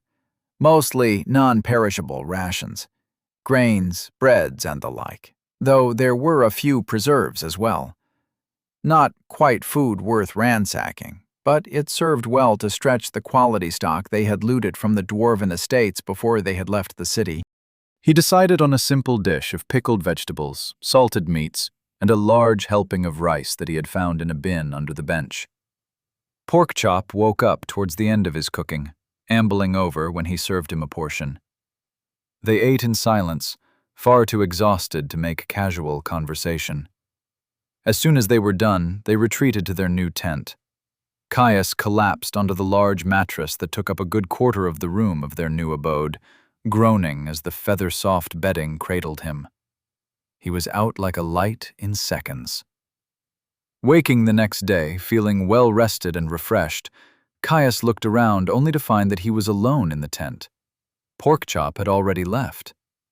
Rubbing at his bleary eyes, he pulled himself to his feet and pushed his way past the flap of heavy canvas that acted as the tent's entrance. Porkchop lounged on one of the bunks nearby, craning his head to look at him. "Morning," he said. "Morning," Caius replied. "I'll make us some breakfast before we suit up and leave?" he asked, tilting his head towards the kitchen. "Please," Porkchop responded, clearly still tired as he slumped back down to doze on the bunk. Caius grinned. His friend was many things, but an ardent enjoyer of mornings he was not. He walked over to pull open the cupboards in the kitchen, quickly finding a dozen eggs and some cheese that he had spotted the night before. After a few minutes of prep, he had a full dozen egg omelets sizzling in a frying pan on the stove. He got dressed as he waited, though he only put on his traveling clothes and his sword. The armor could wait until they left. It wasn't exactly the most comfortable attire, even if it was well-fitted. By the time he was done, so was the omelet. Slicing it in half and sliding it onto 2 plates, Caius left one on a table for himself and walked the other over to Porkchop, setting it down next to his face on the mattress. The smell got his friend moving, though he didn't even bother to sit up before he craned his neck and started gnawing on the eggs and cheese. Smiling at Porkchop's antics, Caius returned to his own breakfast and attacked it with gusto. After they finished, he picked through the cupboards one final time. Deciding to take some cheese and fresh bread with them, he wrapped the food in some cloth and stowed it safely in his pack. Thankfully, its water-repellent enchantments were effective against bloodshed, otherwise most of their stocks would have long since been ruined. He suited up, buckling on his scale mail and vambraces, and then they left. Returning to the grinding drudgery of pushing through alchemical workshops and putting down shifting abominations of flesh. As nice as it had been to get clean, it took all of one encounter with a pack of twisted teratomas for them to be inundated in gore once more, souring the mood. Yet, despite their recent expedition from the bunk room, it only took them a handful of hours to encounter something new, something different. They'd just cleared out a laboratory, gleaming snakes of copper pipes winding themselves into a dense knot of conduits that ran over the ceiling and down the walls to connect into a series of boilers. It was fascinating, and something that Caius could not make heads or tails of. There'd been a single flayed horror, but with how much practice they had had against those particular foes, it hadn't lasted long. An explosive needle to the knee, and a few minutes of hacking slaughter, and it had been done. There was only one exit to the room, excluding where they had entered from, of course, marked on its interior face with a scratched cross like all the others they had explored through. It was different from the other doors. They came in many styles, some rounded, some squared. Others were reinforced in brass or with portholes cut at head height. Yet, one and all, they had been of equivalent size. A standard door, like you might see in an inn or a veritable manor. This one wasn't. No, it was larger, grander, and stouter. A good 3 strides taller than he was, and twice as broad as any other he had seen. The door was braced by a grid of iron bars. Thick, too, like the kind of door you expected to see in a fort. One that could be barred to keep things out. Or in, he supposed. "That's different," he said, nodding towards the object of his attention. "It is," Porkchop replied. "Champion?" "Probably." He nodded. It was the most likely thing, though it could be some sort of larger complex, similar to the cavern the city was held in, or the original glowing grove where they had first made their home. Probably just a champion. This biome seemed different, less spread out and more condensed. The depths-born were tougher, too, and far more common than they had seen elsewhere. Not tough enough to represent a real danger, not when they worked together and had spent nearly a full year locked in back-to-back mortal confrontations. He hoped it was just a champion. It meant that Porkchop would get his first honor, and he wouldn't have to sit out any more fights. Common Depthsborn didn't quite cut it anymore, and he missed the rush of pitting himself against a superior foe, of being the ultimate arbiter of his own survival. Plus, nothing was quite as good for skill leveling as a pitched battle. "You should reinscribe, just in case," Porkchop reminded him. He grunted in acknowledgement, taking a seat and removing his vambrace. It was quick work now, after all his practice. Thankfully, he had enough free mana that he wouldn't need to wait for anything to regenerate. A convenience of leaving a little buffer. It meant far less downtime after their fights. The stylus bit into his skin, and he started to write strings of runes over his flesh, twisting around the natural curves of his hand and wrist. A few moments later, and his mana rushed into the working, locking in place as it reserved itself for his spell. He packed away his equipment, refixing his armor before he slung his bag to rest against the wall next to the larger-than-normal door. If it was going to be a champion fight, he may as well be ready for it. He reached for the door, Porkchop giving him a nod to let him know he was ready. Sword drawn, he turned the latch and pushed the door open. It swung silently on well-oiled hinges, revealing a gargantuan hall. Caius gaped as he looked at the sheer scale of the room. It must have been hundreds of strides in length, with a ceiling that loomed almost as far overhead. Much like the rest of the biome that they had explored, glass ampules filled with a glowing amber liquid were suspended from the ceiling, drenching the room in yellowish light. Except these ones were gargantuan. Though it was hard to tell from the distance, each glass orb looked to be bigger than Porkchop, and dozens of them hung from chains as thick as his leg. Strange stone bays were set into the wall of the hall, a full 10 of them lining each flank.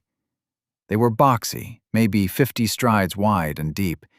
Each and every one was sealed off from the hall proper by a single sheet of warded glass, engraved runework shining in his mana sight even from such a distance. Each and every one contained some twisted monstrosity, all of greater size and power than the common monsters they had seen in the facility. Most of them were dead, but not all. Yet, despite all that, Caius's eyes simply slid over the strange menagerie in favor of the main attraction. The far end of the hall ended in a wall of glass, a supersized cousin to the other 20 bays that took up the entire height and width of the hall. Inside was a mockery of a tree, its trunk made of warped bone, networks sinew wrapping it tight. Veins exploded from ports in the base of the trunk, covering the bottom of the enclosure in a pulsating mat of woven vasculature. The branches were worse, nerve-like tendrils wavering at the tip of razor-sharp bone spikes, flaring rhythmically as the abominable tree shifted in a non-existent wind. It absolutely burned with internal fire to his mana sight, magic pulsing through it like blood, enough power to chill him to his core. He tore his eyes away from the beast, searching the enclosure for what he knew he would find. Behind it, on the far wall, sat a familiar runic circle, one that he remembered from scouting the dwarven city, from his fateful entrance at the base of a waterfall. A cousin to the circles that littered the forest and every other land above. An exit. The tree of bone was a guardian. He froze, staring as he pushed Porkchop back, ready to slam the doors shut and retreat at a moment's notice. The glass enclosures looked secure, but he really didn't want to trust his life with it. Though, from what he had seen, the depths mostly liked to clearly signpost its challenges. Except when it doesn't, he thought, gnawing on his cheek. Though, now that the shock of seeing a guardian had passed, he could see that there were entrances to each of the enclosures. Double sets of thick steel doors linked by a short hallway, providing an entrance or an exit without compromising the security of the room. An airlock system. Smart. He'd bet a gold coin that whoever had runed up the glass had also made it impossible to open both doors at the same time. Well, it's certainly something. He turned back to murmur to Porkchop. Let me look then, Porkchop replied. Caius stepped to the side, watching with amusement as his friend stood rooted to the spot. Much like he had been, Porkchop was immediately captivated by the sight of the bone tree guardian at the far-off end of the hall. Fancy a tangle with that over the ogre? He asked. Mostly in jest, the thing looked monstrous. If it was anything like everything else they had seen in the biome, he wanted absolutely no part in it. Who knows if they would even be able to do enough damage to outstrip its health regeneration? Yeah, no thanks, Porkchop replied quickly. Thought so, Caius snorted. We should probably move on then. Don't want to tempt fate. He started to turn to head back the way they came. They had plenty of other routes to pick without crossing to the other door on the opposite side of the hall. Wait a moment, Porkchop said, catching him with a paw. What about the other enclosures? Caius followed his friend's eyes to where some sort of variant of a flayed horror prowled back and forth behind the glass, completely unaware of them watching it. It was pretty big, a good stride or two taller than the normal ones, and it did have a second set of arms bursting out of its ribs. He roamed over the other sealed bays, seeing two more had living specimens. One, some kind of cat thing with tendrils sprouting from its back. The other, some kind of bear covered in bone plates that wept pus. Unlikely. Doubt it. 3 champions and a guardian in a single room? We'd have to be luckier than sin, Caius replied, looking at the contained specimens with skepticism. Just identify one then, you idiot, Porkchop jeered, though Caius could tell he was just teasing. Fine, he said, with a roll of his eyes. It would be a waste of time, but a small one. He focused on the cousin to the flayed horrors. Subject number 38949, Lover Boy. Level 26, Champion, Depthsborn, Abomination, Flesh. Well, fuck. Chapter 93. On a Silver Platter. Caius groaned as he stared at the system notification that had appeared when he had identified the 4 armed horror that occupied one of the sealed enclosures that flanked the hall. He knew, now that they had confirmation that it was a champion, that the other two still living specimens most likely were too. "I assume that it is, in fact, a champion?" Porkchop asked, smug that he had been right. "Yeah, it is," Caius responded glumly. "Great," Porkchop said, starting to push past him to enter the massive hall. "Whoa, whoa, whoa," Caius said as he hurriedly held his friend back.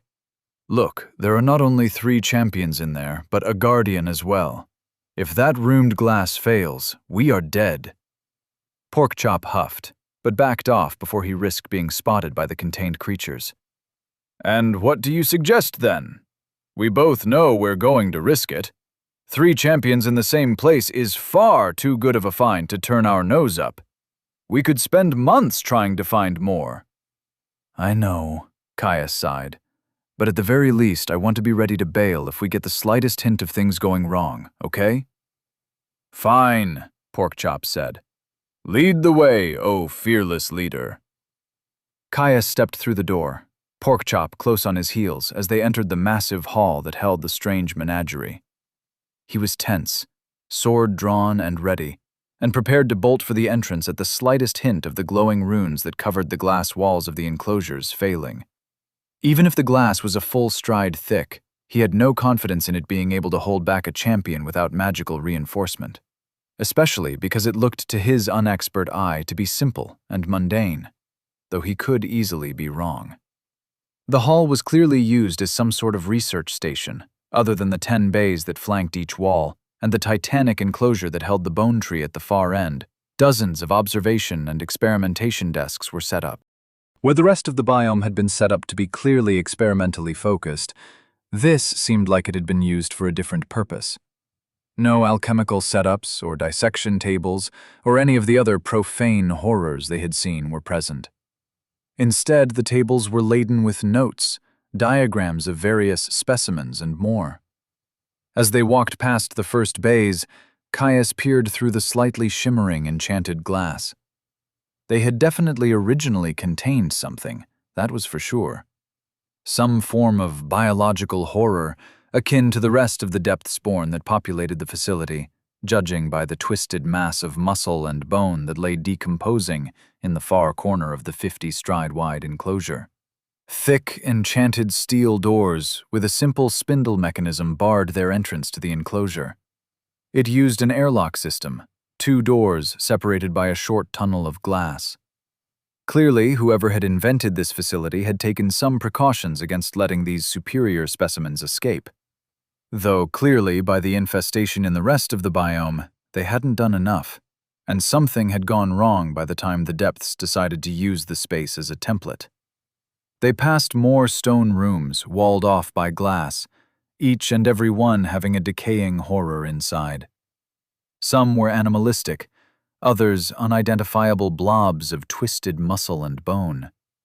As they approached the first bay with a still living champion, Caius slowed his pace and moved to crouch behind one of the many desks that dotted the inside of the hall.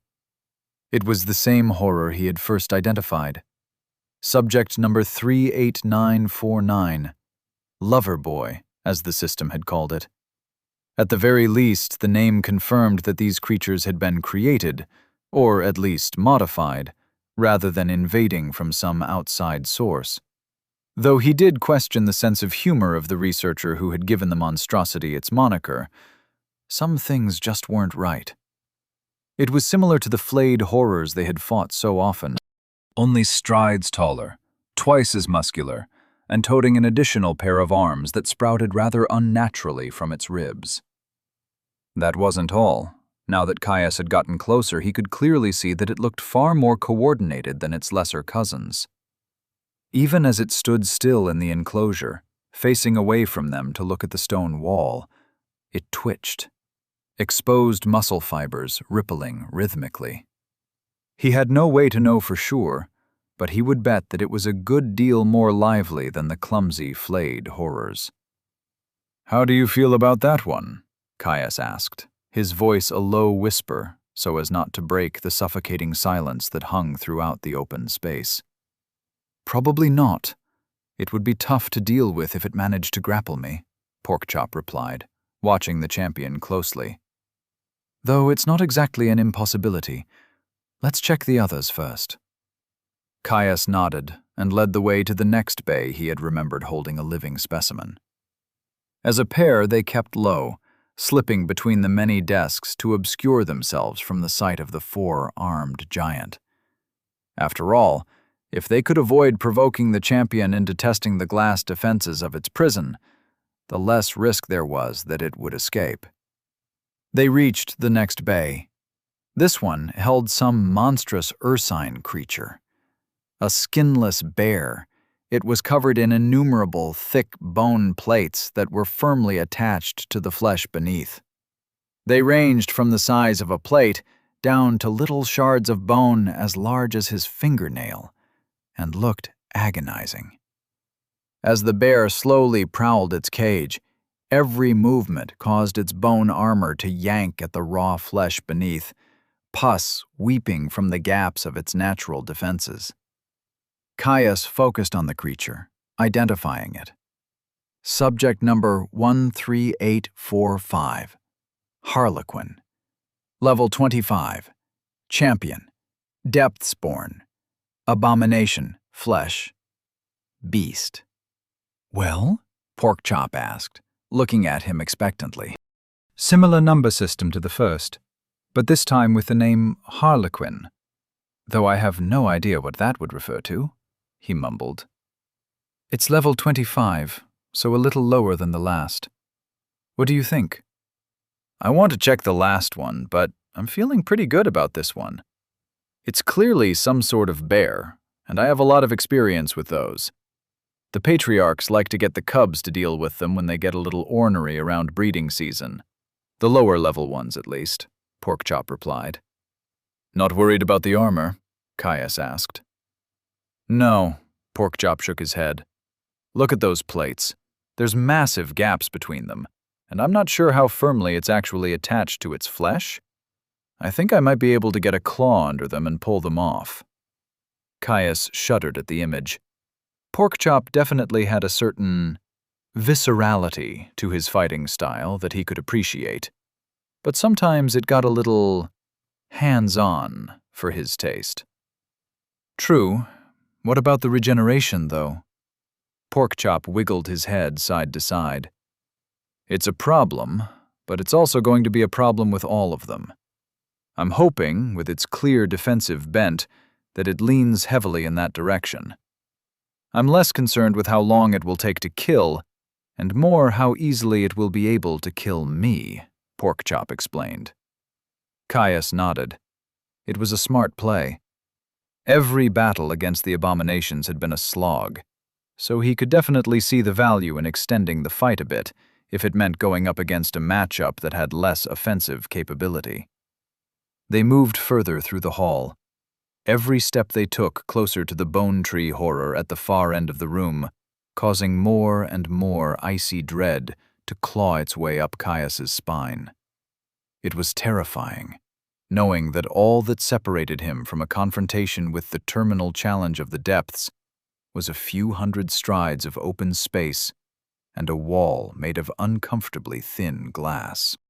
Yet despite his misgivings, the odd creature had not reacted to them in the slightest.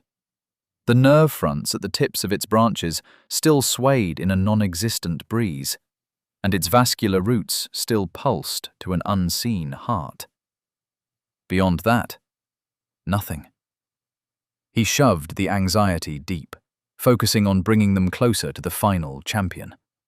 By this point, it was all but a certainty that the Depths was playing this room above board, that they would have to physically enter the enclosures to challenge the monsters within, otherwise they would have already triggered the first two champions as they had drawn close to them. It was still uncomfortable. Having a bloody guardian looming so close put his teeth on edge. Even a tree, especially a tree made of bone and flesh. He couldn't even imagine what sort of abilities it must have, how threatening it must be to have been selected as a guardian despite being immobile. Forcing his ruminations away, he focused on their next target. It was in the third-to-last enclosure, less than 200 strides from the guardian. Some sort of twisted cat. Just a little shorter than his chest at the shoulder, paced back and forth in its cell, frustration evident in its movements. Unlike the other abominations they had seen, this one actually had skin. It almost looked normal, apart from being so muscular that its hide looked ready to split, distorting its features in a grotesque way. That and the half-dozen ropey tendrils of muscle and sinew that erupted from its spine in a cluster just behind its shoulder blades. They lashed the air, writhing with independent curiosity, the bony knives that topped each one whistling as they cut the air. Subject number 41893, Man-Eater. Level 27. Champion. Depth Spawn. Abomination. Flesh. Beast. Somehow I don't think that's the one for you, Caius whispered. The beast's ears twitched, and it suddenly pounced, clearing a good 30 strides to slam into the glass wall that separated them from the champion. It yowled, knife-tipped tentacles striking like snakes in a failed attempt to break through the glass. Enchantments pulsed, obscuring their view slightly as an invisible magic barrier flashed into existence. Caius's heart leapt into his throat as he all but threw himself behind the cover of a nearby desk, ready to run. Nothing happened. The glass held firm. "Got a bit of a fright there, did you?" Porkchop said, chuckling at him. "I was worried it might escape. How were you not?" Caius asked, astonished at his friend's nerves. "You saw a cat that pissed off and you didn't expect it to throw itself at us, even with a stride of inscribed glass in the way?" Porkchop asked, genuinely perplexed. Caius grumbled, but returned to watch the champion with what remained of his dignity. Sometimes he forgot that as a beast himself, Porkchop had what sometimes seemed like a preternatural ability to read other creatures' intent. The man-eater hissed, swiping at them ineffectively as its claws screeched against the glass barrier. "Not this one, then?" Caius asked. "Gods, no! Did you see how fast it was? That one's going to be a struggle, even for the two of us, let me tell you," Porkchop responded with an emphatic shake of his head. "No, I'm going for the bear." Caius sighed in relief. For a moment, with how calm Porkchop had been to the cat's attack, he had been worried that he would want to fight that one. Honestly, in comparison to a giant cat with prehensile knives and a tweaking four-armed giant, a bear in plate armor didn't seem so bad. He might have developed a little bit of healthy respect for the beasts after one had crushed his shoulder in the glade. They crept their way back down the hall, returning to the Harlequin and stopping just outside its enclosure. The bear had clearly seen them, but despite its pacing, this abomination seemed to understand the futility of attack. It simply kept one eye on them as it walked back and forth through its enclosure. Caius stared at it with discomfort, unhappy he wouldn't be able to help his friend with his challenge. "How do you want to do this?" Caius asked, tearing his eyes away from the pus-ridden abomination to look at Porkchop. "Well, I'll need you to do the doors, so you wait in the little hallway bit?" Porkchop asked. Caius nodded. He was going to suggest that if Porkchop hadn't. Staying in the enclosure himself ran too much risk of getting involved in the fight, what with how small the area was. However, there was no way in all the hells that he would be caught dead waiting outside. If something went wrong, it would take him far too much time to help. Walking forward, Caius set his hands on the spindle that kept the thick-runed steel doors locked tight. They were impressive things, half a stride thick and built like a vault door. While it didn't come anywhere close to the masterwork that was the dwarven vault they had seen, it still looked more than rugged enough. He spun the wheel, bolts retracting with a satisfying thunk before heaving it open. "After you," he said, waving Porkchop into the short glass hall. Time to see if Porkchop would get his first honor. Chapter 94. Boss Rush, Part 1. Porkchop waited beside his brother, who was turning the wheel to open the last door of the airlock. He kept his eyes pinned on the bear that prowled through the empty space. It was watching their every move, but had yet to try anything. It didn't even bother to wait for them to exit, nor try to ambush them when they would be hampered by the confines of the airlock. Porkchop understood. It was a bear, even if it had been twisted into a mockery of nature by unkind two-legged magic. Bears might be lesser beasts, but they were proud ones. He had yet to meet one that wasn't sure it was the toughest thing around, and no doubt this bone-plated monstrosity felt the same. He couldn't wait. Hopefully, this champion would be a better fight than that gross cystic failure. Even if it did leak pus and blood, he doubted it could be as bad as a creature that had weaponized its own vomit. The bolts that held the final door locked slid open with a thunk. His brother heaved on the door, swinging it open and stepping to the side to let him through. "Good luck," Kaya said, watching him with concern. Porkchop snorted. "I don't need it, and I'll be fine," he said, as he walked past, fully focused on his opponent. The Harlequin, as Caius had called it, had stopped, waiting for him patiently at the other side of the room, staring at him with cold intent in its eyes. Behind him, the door slid closed with a clunk of steel on enchanted glass. Caius hadn't locked it, though he had asked his brother too, just in case the bear tried to get at him. Caius was strong, but fighting an armored bear in a corridor that left little room to maneuver would be a fraught thing. Porkchop pushed the thought from his mind, feeling the heat of challenge roar through his blood as he took in the champion. It looked diseased. Even with its armored plates, he could see weeping, inflamed flesh in the gaps. Hopefully, this one actually had a good fight in it. It had been too long since he had had a good brawl. Digging his claws into the stone brick below, he bellowed his challenge. A roar ripped from his throat, deafening as it echoed through the enclosed space. The bear responded in kind, letting out its own roar as it kicked off and raced towards him. Ding! You have challenged a champion. Subject number 13845, Harlequin. Porkchop let out a feral grin as the champion barreled towards him. It wanted to play it that way? He was happy to oblige. He tapped into the well of energy in his amulet, feeling the power surge through him. It was a weight, an engine of destruction, an undeniable need to move. So he did. He kicked off, shattering a brick beneath his feet. He could feel his artifact bolstering him, like he weighed a dozen times more than he did, urging him to press forward and smash all who would stand in his way. Bone plating crunched as he hit the champion full in the chest, the bear losing out in the opening salvo. It whined, skittering backwards across the cold ground as his enhanced momentum forced it back. Porkchop wasn't done. Not by a long shot. He leapt forwards, claws igniting blue as he plunged his mana blades into the beast's chest, taking advantage of the protective plates being shattered in his charge. The champion snarled, smashing him in the shoulder with a paw strike of its own. It was strong, but its claws were thin and spindly in comparison to his, skittering off the metal plating of his barding.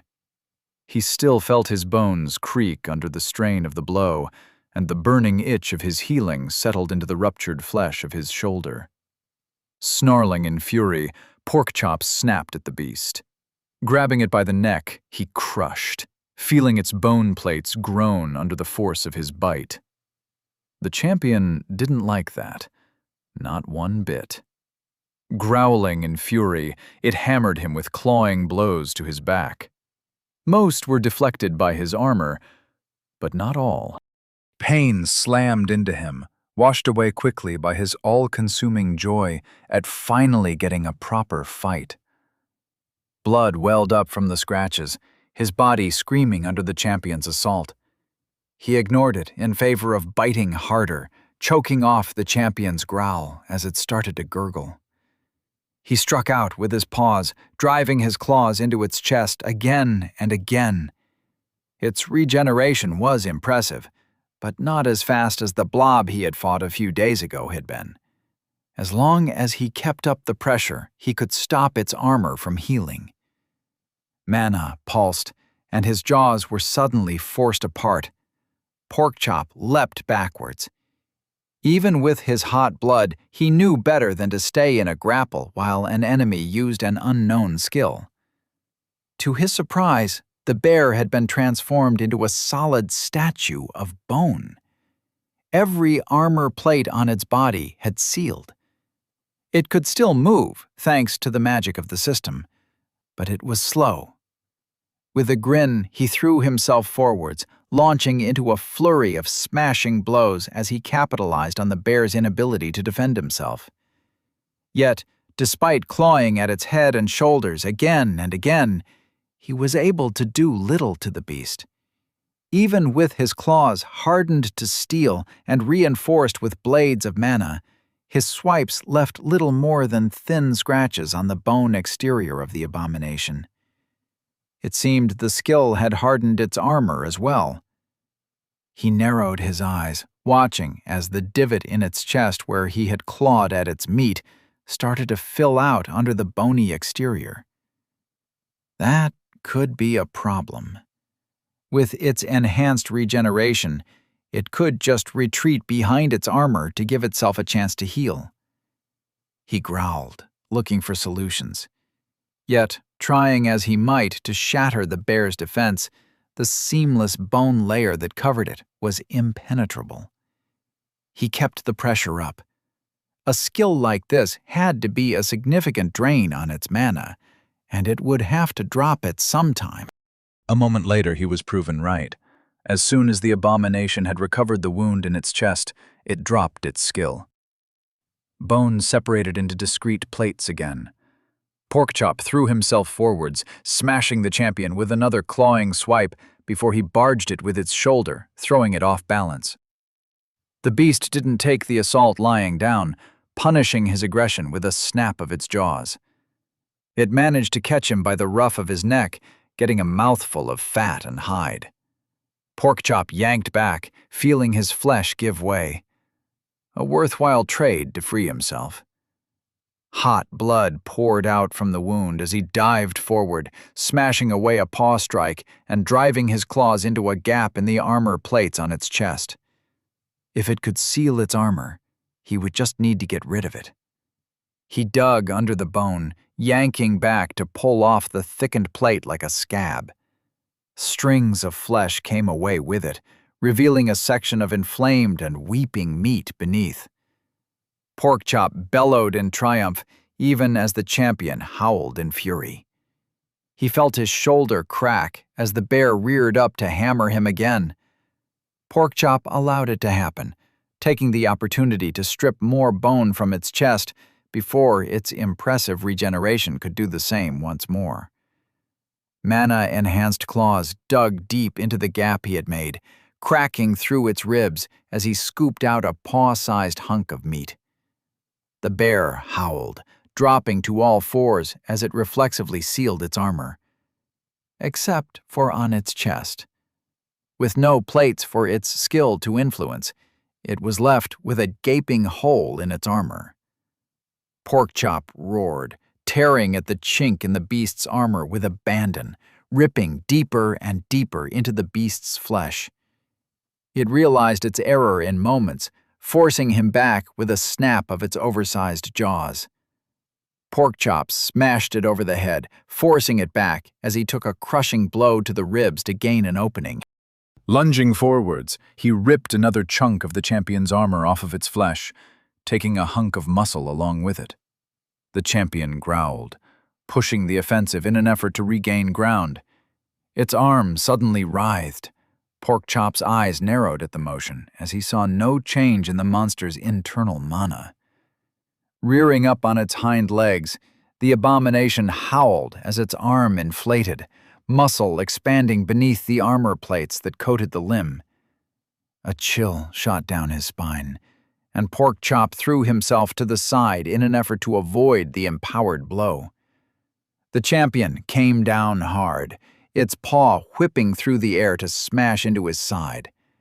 Porkchop felt his ribs crunch, several of them splintering under the force of the blow. He coughed, tasting blood as something ruptured. Gritting his teeth, he pushed through the disabling agony. He could feel his health and knew the toughness of his body. This was not nearly enough to slow him down.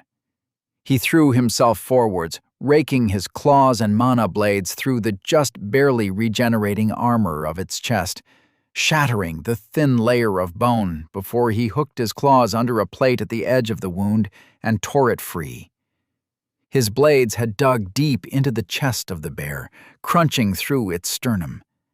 The champion gurgled, blood pouring from its mouth as he tore into its organs. Reflexively, it retreated into its armor, sealing itself into a carapace of bone, cutting off its ability to attack. Unfortunately for it had left a gaping hole in its defense, the missing plates on its sternum revealing a ragged hole into its chest. Porkchop roared in victory. It had made a mistake.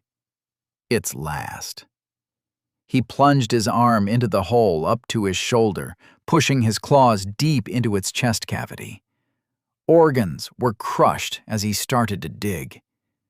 The champion realized its folly as he scooped out an armful of innards, dropping its skill and desperately trying to force him back with a flurry of crushing blows.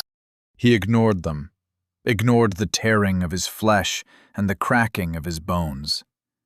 A greater Meles would never fall first, let alone one with the sort of enhancing skills that he had. With a furious growl, he plunged his claws into the wound again and again. The champion sunk its teeth into his shoulder, only to release a moment later as it vomited a torrent of blood as he tore through its lungs and heart. Despite its monstrous vitality and healing capacity, it could not hold up to having its vitals shredded to such an extent. Porkchop felt the champion start to sag, weighing him down as an endless torrent of acrid, alchemically tainted blood washed over him. He didn't let up. It would only be giving it time to heal. With every scoop, he burrowed deeper, tearing arteries and shredding organs, roaring in victorious delight as the creature slowly expired. A final scoop, and it collapsed, too weak to fight on. Porkchop snarled, peeling a bone plate from the top of its head, revealing the gleaming bone of its skull beneath. He reared up, drawing his paw up high. Then he came down, claws aimed directly at the champion's skull. There was a crunch as mana-reinforced claws punched through the bone, eviscerating the meat beneath. Even the infamous vitality of an abomination couldn't handle having its chest hollowed out and its brains smushed. With a final rattling gasp, the champion fell completely limp. Porkchop roared his victory to the air as a series of system notifications dinged in his mind. Ding! You have slain a champion. Subject number 13845, Harlequin. Level 25, Carapaced Bruiser. Achievement noted. You are being observed. Ding! Significant feat of strength performed under observation. You have been awarded an honor. Born for slaughter. Chapter 95. Boss Rush, Part 2. Caius looked on in awe as his friend crushed the skull of the bear abomination. Watching Porkchop's battle from within the glass airlock had been rough, not the least because this fight had been far more brutal than the last one. More than once, he had had to hold himself back from ripping open the thick steel door and leaping to Porkchop's defense. All that tension left the instant Porkchop had plunged his claws into the champion's chest and secured the victory, joy and excitement rushing in its wake to fill him with a decidedly more pleasant vigor. Letting loose a laugh, Caius ripped open the door and sprinted into the arena. "You did it!" he yelled, thrusting both of his hands in the air. It had not been an easy battle. Porkchop's armor had great rents torn through it, and he was still bloody from the many crushing wounds he had weathered in his frenetic assault. "Got the absolute piss beat out of you, but you did it!" Porkchop matched his energy, bouncing around in excitement.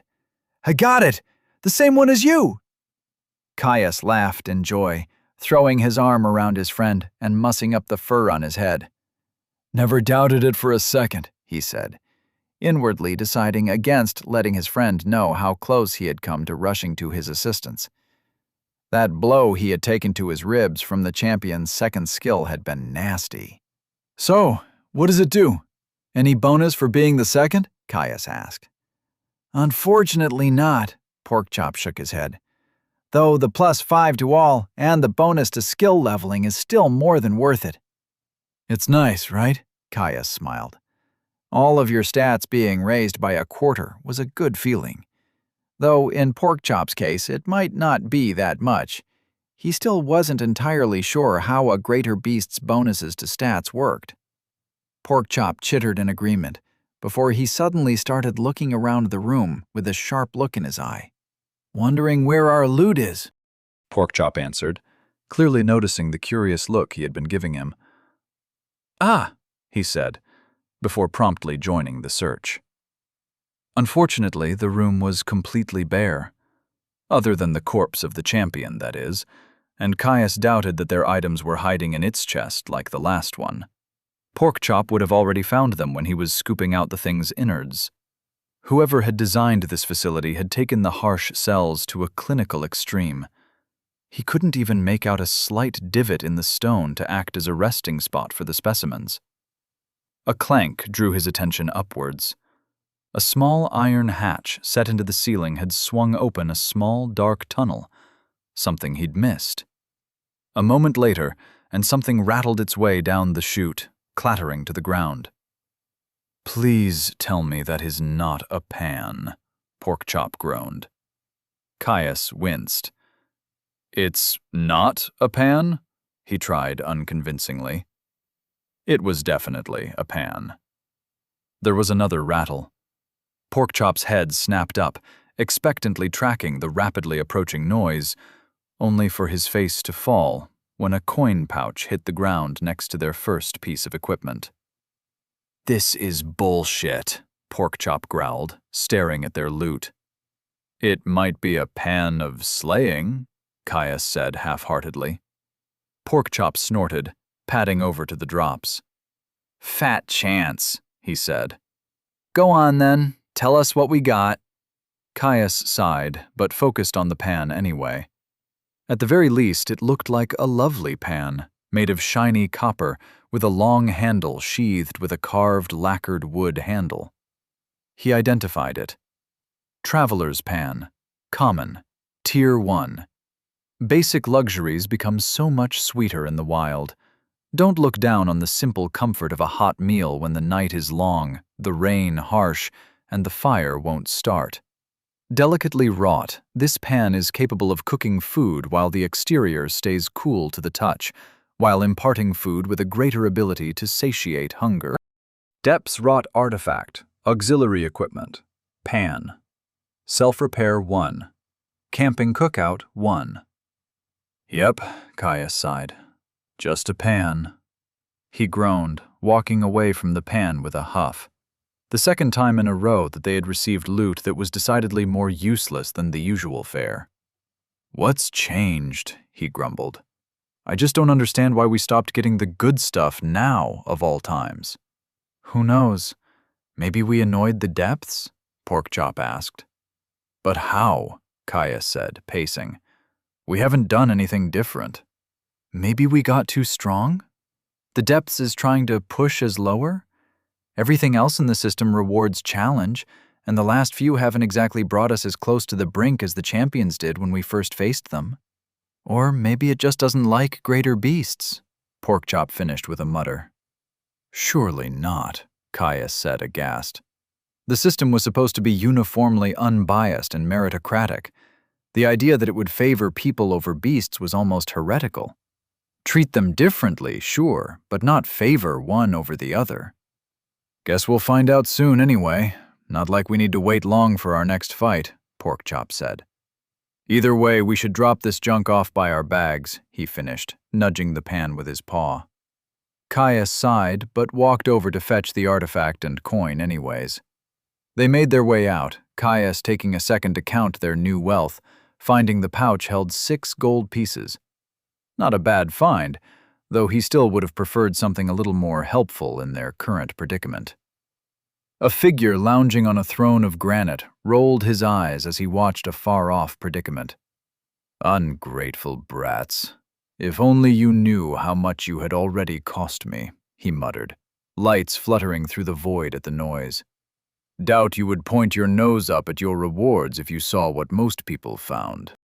With their growing skills and a few honors under their belts, he felt confident that they had enough to make it out. No point wasting Sai if he didn't have to. Still, the fact that they had found a dense biome had moved up the timetable. It wouldn't be long now. Perhaps he should fudge things again. Just a little. He sighed, decades' worth of accumulated energy vanishing in an instant as he bargained with the cold and unfeeling construct that wrapped itself around the world. Look, all I'm saying is that a pan isn't so bad. Being able to cook anywhere is surprisingly helpful. Remember how often we just ate cold rations in the forest? Caius said, arguing his point as they waited around just outside the hall for Porkchop to finish recuperating from his last fight. It was probably fine for them to hang out near the enclosures. He felt a lot more confident that the remaining champions and guardian were well and truly locked in their cages. On the other hand, who could relax with a bloody guardian looming over them? Much easier just to wait by their bags. It's a pan, Caius. There's no way someone actually looked at that and thought it would be helpful to us right here, right now. We've either just been incredibly lucky, or there was something fudging things and they've stopped, Porkchop retorted. They'd been circling around the argument for ages now, arguing back and forth. Caius didn't really think that the pan was tailored. Not like the gear they'd been getting up until recently, at least. Porkchop was just a little too easy to work up when it came to his precious loot. He grinned. Porkchop squinted at him. "You've been fucking with me, haven't you?" "Mostly," he said, shuffling back with a yelp when Porkchop swatted at him with a paw. "However, I do think that it's not that bad of a find. It's still useful to us, and an artifact is still an artifact. We could still sell it for a bunch if we really wanted to when we get out." Not that he wanted to. Who didn't want a magic pan? Even if he would have much preferred a spatial bag or some kind of defensive artifact, he wasn't going to turn down a new toy. It just took him a bit to get over his disappointment, is all. What good is money anyway? Never understood the two-legs obsession for shiny things, Porkchop muttered. For trade, you dunce. You have something they want, they have something you want, you swap and use coins to represent any difference in value. Basically, it's a lot more complicated than that, Caius explained, kicking himself for not realizing that Porkchop would have no frame of reference for fucking money. Not like the dens had banks kicking around the inner sea. "Oh, why didn't you say so?" Porkchop said, perking up. "One of those things you assume everyone knows, I guess," Caius said, scratching the back of his head, before he paused and gave Porkchop a curious look. "Wait a minute. How does that make sense to you? Isn't the whole thing that greater beasts are all free and uninhibited from the trappings of civilization?" he finished, waving his hands to mimic a pontificating scholar, or what he thought one might sound like, at least. He'd never met a scholar, after all. Porkchop snorted. "Maybe if I was a worm-blooded or some other solitary creature. We live in dens, Caius. The matriarchs trade all the time, like knowledge and hunting ground and stuff, remember?" "Oh, right," he said, leaning back onto his hands. They fell into a restful silence for a moment before Porkchop shifted his weight and looked back towards him. "How's your last skill coming along?" he asked with clearly forced nonchalance. Caius raised his brow. "What an entirely innocent and not loaded question," he said with a smile. "Good. I'd be surprised if I don't cap the skills at some point in these next 2 fights. They get used far too often in tough fights not to. Still holding that skill you wanted to ask me about close to your chest?" he asked. "Yeah. Thanks for being patient," Porkchop muttered quietly. "No worries," he replied, before quickly changing the subject when he saw that Porkchop was still feeling a little off about holding on to his secret. He was curious, but not enough to put the pressure on. He could wait. "Hey, which champion do you feel like fighting next?" Porkchop perked up. "Maybe the lover boy? At least we've gotten some practice with similar creatures." Caius laughed at the name.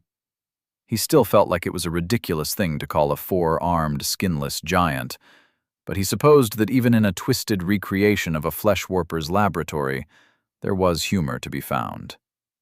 "Let's just call it the giant. Same tactic as the others? Try to blow a leg off?" he asked. "Yeah, though maybe more than one cast. It probably has enough endurance to make it a fair bit tougher on top of the added health." Caius nodded.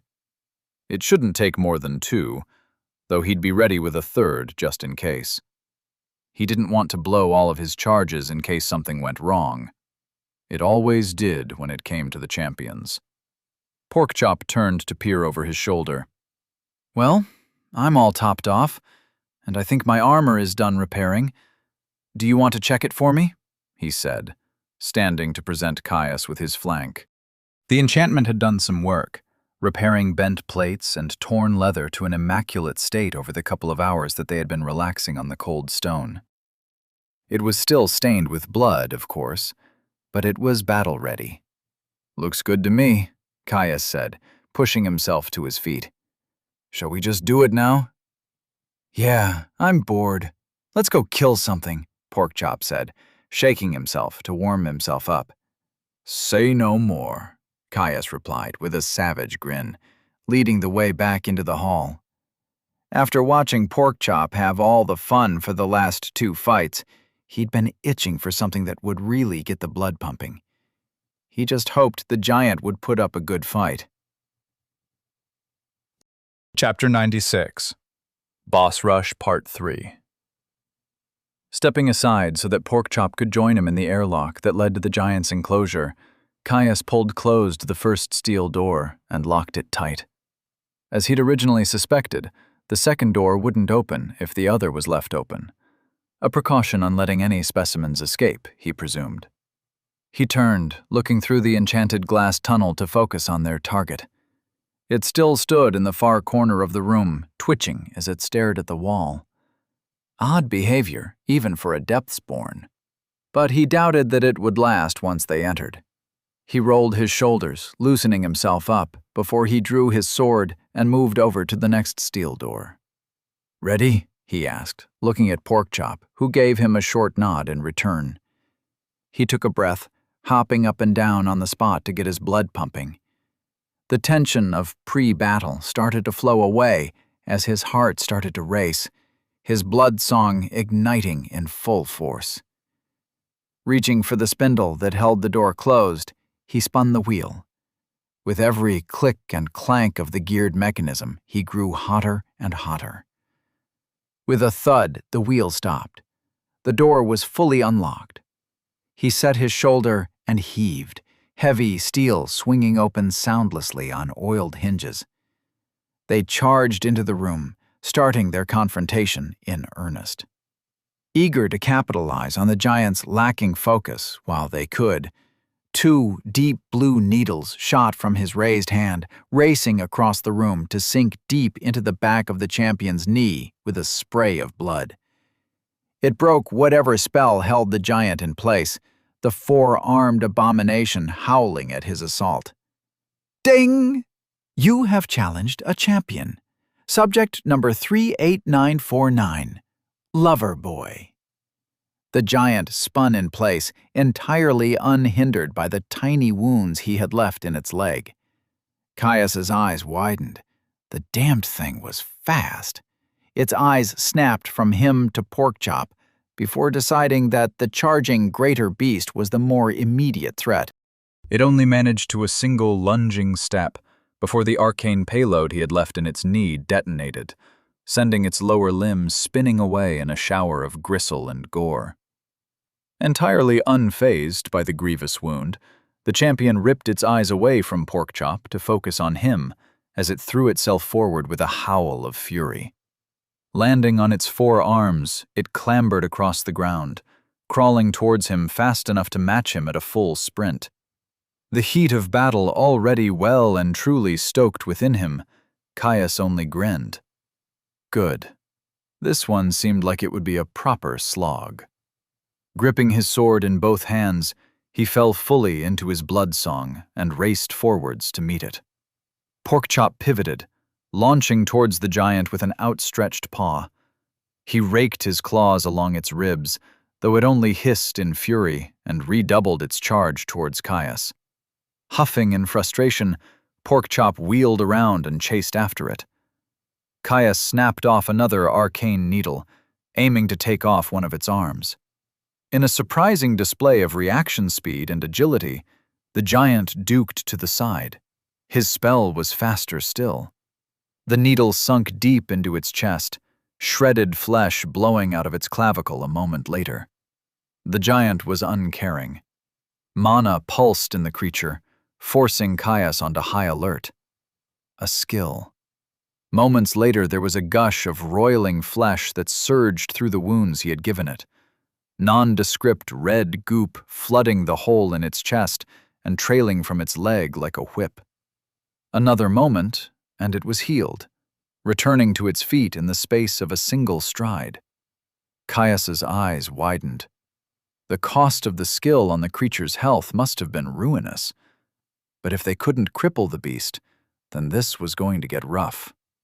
The giant arrived, all four of its limbs smashing towards him in a storm of rapid-fire haymakers. Doom came at him from every angle. Danger sense pushed to its limits as it tried to keep track of the flurry of blows. Caius grit his teeth and moved.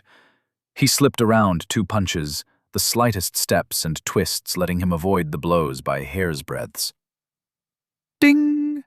Danger sense has reached level 14. Ding! Dodge has reached level 15. A third came from above. He nearly missed it, so focused on dodging that only the last-minute warning of his skill saved him from being pasted. No time to dodge. He pivoted to the side, biting deep into the giant's forearm with his blade as he just barely managed to deflect the overhand punch. Porkchop arrived, snarling as he launched himself at the giant from the side. He clawed at its ribs, tearing into its chest before the fourth arm smashed him back with a crunch of cracked bone. "Careful!" he called to his friend, stabbing deep into its leg as he stepped around another wild blow. The giant roared, and doom flared. A quick jump backwards saved him for an open-handed slap, only to be caught flat-footed as the skinless abomination kicked out. Caius cried out in agony as the kick caught him full in the chest. Bones snapped with a sickening crack, ribs forced deep into his chest as he was sent stumbling backwards. He coughed, blood flooding his mouth. Health going to work, Caius felt a sickening, burning itch, followed by a droning series of pops as his ribs snapped back into place. Ding! Adamant body has reached level 19. Ding! Lesser regeneration has reached level 9. He scowled, burning a hole in the giant with his gaze as he watched it spin to deal with Porkchop, who had returned to harass the champion once more. The bastard was smart. It had forced him right where it wanted him with that slap. He rushed back in, firing another 2 needles into the leg of the giant. Gore splattered his face as the spells detonated, severing the creature's leg once more. Mid-battle, as it was, the giant was far less capable of dealing with the sudden wound, pitching over and hitting the ground hard. Right in front of him. Porkchop descended on the champion immediately, tearing into its good leg with abandon in an attempt to further hamper its mobility. The giant scowled, trying to boot Porkchop as he shredded its hamstring. Explorer's toolkit twinged, shunting Caius's attention towards one of its arms that had gotten pinned behind the giant's back. He didn't waste the moment. He brought a father's gift high overhead as he stepped in. Then he chopped. Exposed muscle parted with ease under the force of his full-bodied swing, though his blade glanced off its bone. He ripped his sword free, pivoting into a whirl of alternating cuts as he attacked the limb. The giant roared in fury, rolling into a backhand that forced him to dodge. Ding! Dodge has reached level 16. He slipped back in, leaving cut after cut in the champion's flesh. It had forgotten Porkchop now, flying into a rage as it launched itself up onto its knees and tried to crush him with a series of pounding blows.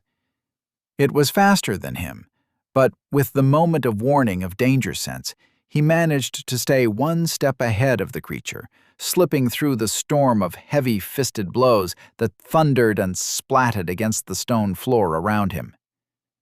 Ding! Dodge has reached level 17. Ding! Danger sense has reached level 15. Every now and then he caught an opening, blade lancing out to puncture the giant's flesh whenever he could, holding its attention while Porkchop continued to harry the champion from behind. Eventually, it had had enough, mana pulsing briefly as more grizzled flesh burst from the giant's wounds to heal them instantly. Caius swore, narrowly avoiding another punch as the giant rose back to its full height. "It's gotta be out soon, right?" Porkchop yelled in frustration. Caius didn't respond, too busy trying to survive the champion's ardent attempts to flatten him. Forcing him back with 3 simultaneous smashes, the giant followed up with a ruinously fast backhand. Caius barely had the time to realize it had cornered him before the oversized hand was astride from his chest. He brought up his sword in shock, blocking the blow. One of his forearms gave out, snapping under the ruinous strength of the champion as he was sent skidding back. Stumbling from the sudden force of the blow, Caius just barely managed to get his feet under him before he toppled over. Ding! Lesser regeneration has reached level 10. Groaning from the pain of his shattered arm, Caius waited for his own regeneration to kick in as Porkchop snarled and plunged blades of mana into the giant's back in an effort to give him time to heal. If there was one saving grace, it was that the energy of the blow had significantly charged his vambraces. Unfortunately, it was still only half full. At the pace the fight was going, one of them would be dead before he got the chance to use it.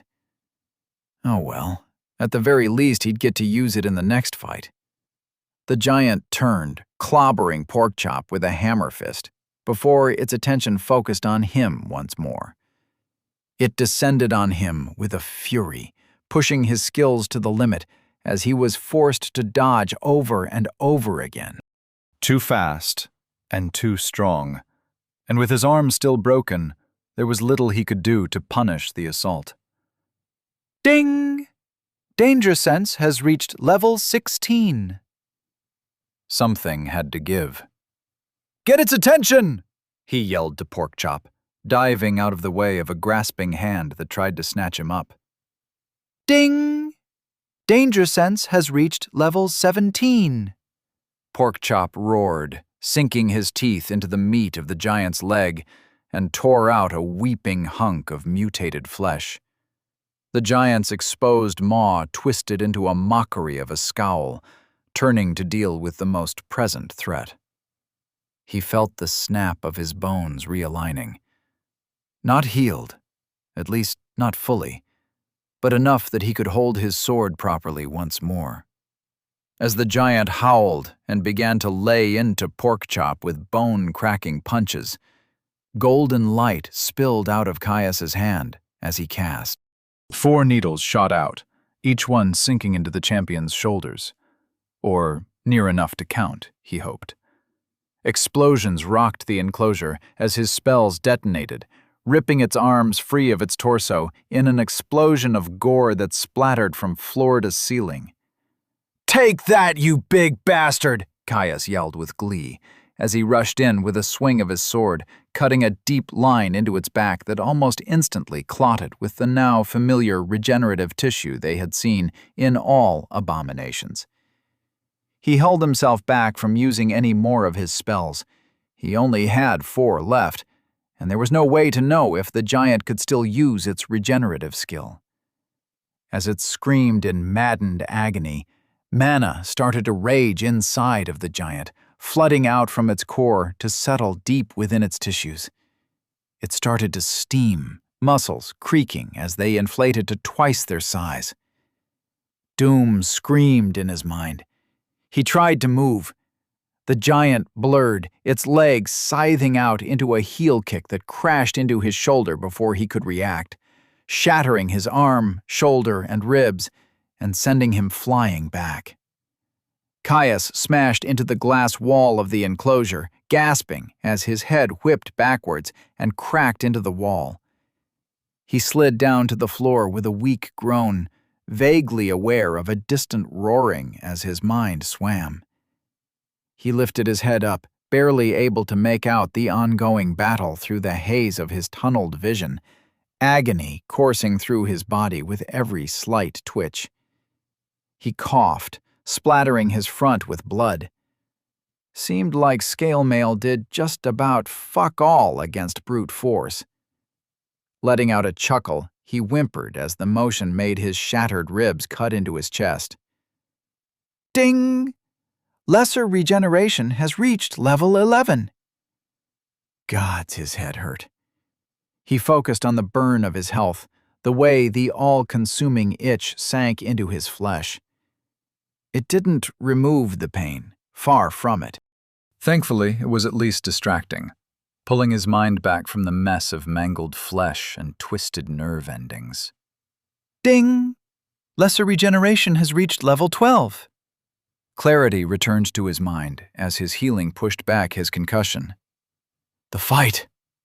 He snapped his head up to see Porkchop, bloody, bruised, but not broken. His friend was giving the 3-armed giant absolute hell, shrugging off smashing fists that would have left him shattered and broken. That had broken him. He chuckled again, biting off the wince as his ribs grated with the movement. Wait, 3 arms? A jolt of energy shot through him as he realized that the giant had used its healing skill and failed to fully recover. It was on the ropes. He had to do something, now. 4 more casts of his explosive arcane needle. It would have to be enough. He lifted his hand, only to bite off a scream as the shattered limb flopped. Right. That had been where the giant had hit him. Well, it wasn't like him to let a little thing like multiple broken bones stop him. Caius took a sharp breath and braced himself for what he was about to do. He reached over, snatching his ruined arm by the wrist, gurgling through clenched teeth at the pressure he put on the fractures. Vision tunneling as he yanked upwards, he aimed his hand towards the giant. Thankfully, his hand was uninjured, so he could still point. Golden light flared as he cast all 4 of his remaining spells, his index finger flicking between points on the giant's body. Caius slumped back, more of his bones snapping back into place by the second as he watched his deadly payload fly. Chapter 97, Boss Rush, Part 4. 4 arcane needles slammed into the champion. All but one hit Caius's intended target. Caius grinned from where he lay slumped onto the inscribed glass that made up one wall of the enclosure. 2 of its shoulders and 1 in a knee, though he had missed the final arm, the remaining needle flying past the giant to slam into the stone brick behind it. Not bad for a guy with a broken arm. Concussive booms rang out, the champion roaring in agony as its limbs were blown clear of its body. Just like the last time, the giant collapsed, its only remaining limbs a single arm and leg on its left side. Caius watched red blood pour from the wounds, running into the channels between the stone brick floor. This time, no regenerative force coagulated on the wounds, the champion's lifeblood pumping out like a pressurized hose. Ding! Lesser regeneration has reached level 13. Porkchop wasted no time and raced in, snarling in non-stop fury as he started to tear into the giant's defenseless right side. It swung at him, trying in futility to force him back with wild blows with its remaining arm. Caius felt his ribs and shoulder snap back into place. With a quick look at his resources, he knew he could risk it. Another good hit would fuck him up bad, but it would be survivable. A worthwhile risk if it let them take out the champion before its health regeneration started to seal its wounds. Resources: health, 89 over 380, 2.8 per minute. Stamina, 168 over 280, 2.8 per minute. Mana, 39 over 430, 4.3 per minute. Free mana, 39 over 430. Reserved mana, 0. He jumped to his feet, wincing as his body protested. While his bones were no longer broken, he was definitely not fully healed. It didn't stop him as he raced in and started to hack at the giant's neck. If previously it had been hard to cut into, now it felt like trying to chop wood. Whatever buffing skill it had used had made it tough, the inflated and steaming muscles separating strand by strand as he chopped. As he cut into the beast, the giant's screams of fury turned into a soft gurgle as he reached its throat. It clawed at the ground, leaving a trail of red in its wake as it slowly crawled to try and get him in reach. Porkchop raced behind it, snatching its ankle in his jaws and yanking it back. It was cathartic to just cut and cut and cut as his blood ran hot with fury. Every blow sprayed him with pressurized blood, the vile liquid staining his lips with alchemical taint. He smiled and cut. Eventually, the champion could hold its skill no longer, shriveling as it deflated when the light of mana in its body got it out. He cut again. This time his sword bit deep. 2 more strokes took off its head. Ding! You have slain a champion. Subject number 38949, Loverboy, level 26. Flesh Hulk! Kaya stumbled back from the corpse as soon as he got the notification signifying their victory. He sat down heavily, flopping onto his back to stare blankly at the ceiling as his heart rate started to slow. Then he laughed. A loud laugh, the kind that came from deep in the belly and couldn't be contained, no matter how much it stung his still tender ribs. Gods, that had been a good fight. He'd missed that. Hadn't had one like that in weeks. Even the goblin shaman hadn't been an all-out brawl like this had been. Not that that had been a bad fight, but there was something special about getting fucked up by something bigger and stronger than you and still cinching the win. Porkchop limped over, his lip torn and leaking blood, with one eye nearly swollen shut. His friend all but collapsed on the floor as he settled down next to him, groaning with discomfort. "Got you good, eh?" Caius asked, taking in the state of Porkchop's injuries. As much of a tank that he might have been, Loverboy had been a big fucking bastard, and had left Porkchop looking like he was 90% bruise. "Says you. Pretty sure I saw your brains come out of your ears when you hit the glass." Porkchop snorted, though he quickly winced. "Well, that would explain why I couldn't think for shit for a moment there," Caius chuckled. Gods, that was fun. I think there's something wrong with you, Porkchop said, only half joking. Caius rolled his head, taking in his battered friend for a moment. What, and you don't like a good fight? He asked. But probably. I don't really care, though. Not anymore. Course I do, Porkchop snorted. But that's pretty normal for a greater beast. You're just some guy, he teased. Caius rolled his eyes. Just some guy, he says. Before he could offer up a witty retort, there was a clatter as an iron hatch in the corner of the ceiling swung open. Several somethings clanged their way down the metal chute, only to hit the stone below with the distinctive ting of unbroken glass. Caius craned his head up, trying to catch sight of what they had received for their victory. Unfortunately, the limp body of the skinless giant was in the way, obscuring his view. "Want to go look?" Caius asked, looking back to Porkchop. "Maybe in a bit," Porkchop groaned. "I'm feeling a little sore for some reason." "In a bit does sound good," Caius agreed, returning to look at the ceiling. Even if his lesser regeneration meant that he was already almost completely healed, Caius felt as though he had been wrung out, exhausted in a way that simple stamina wouldn't fix. Once some of the life returned to him, Caius groaned and pushed himself to his feet to check on their loot, hoping and praying that this time they actually got something useful. Porkchop kept resting. Though he was definitely the tougher of the two of them, his recovery skill was wrapped up into a wider legacy skill than Caius's. He'd have to wait a wee while longer before his wounds had fully healed.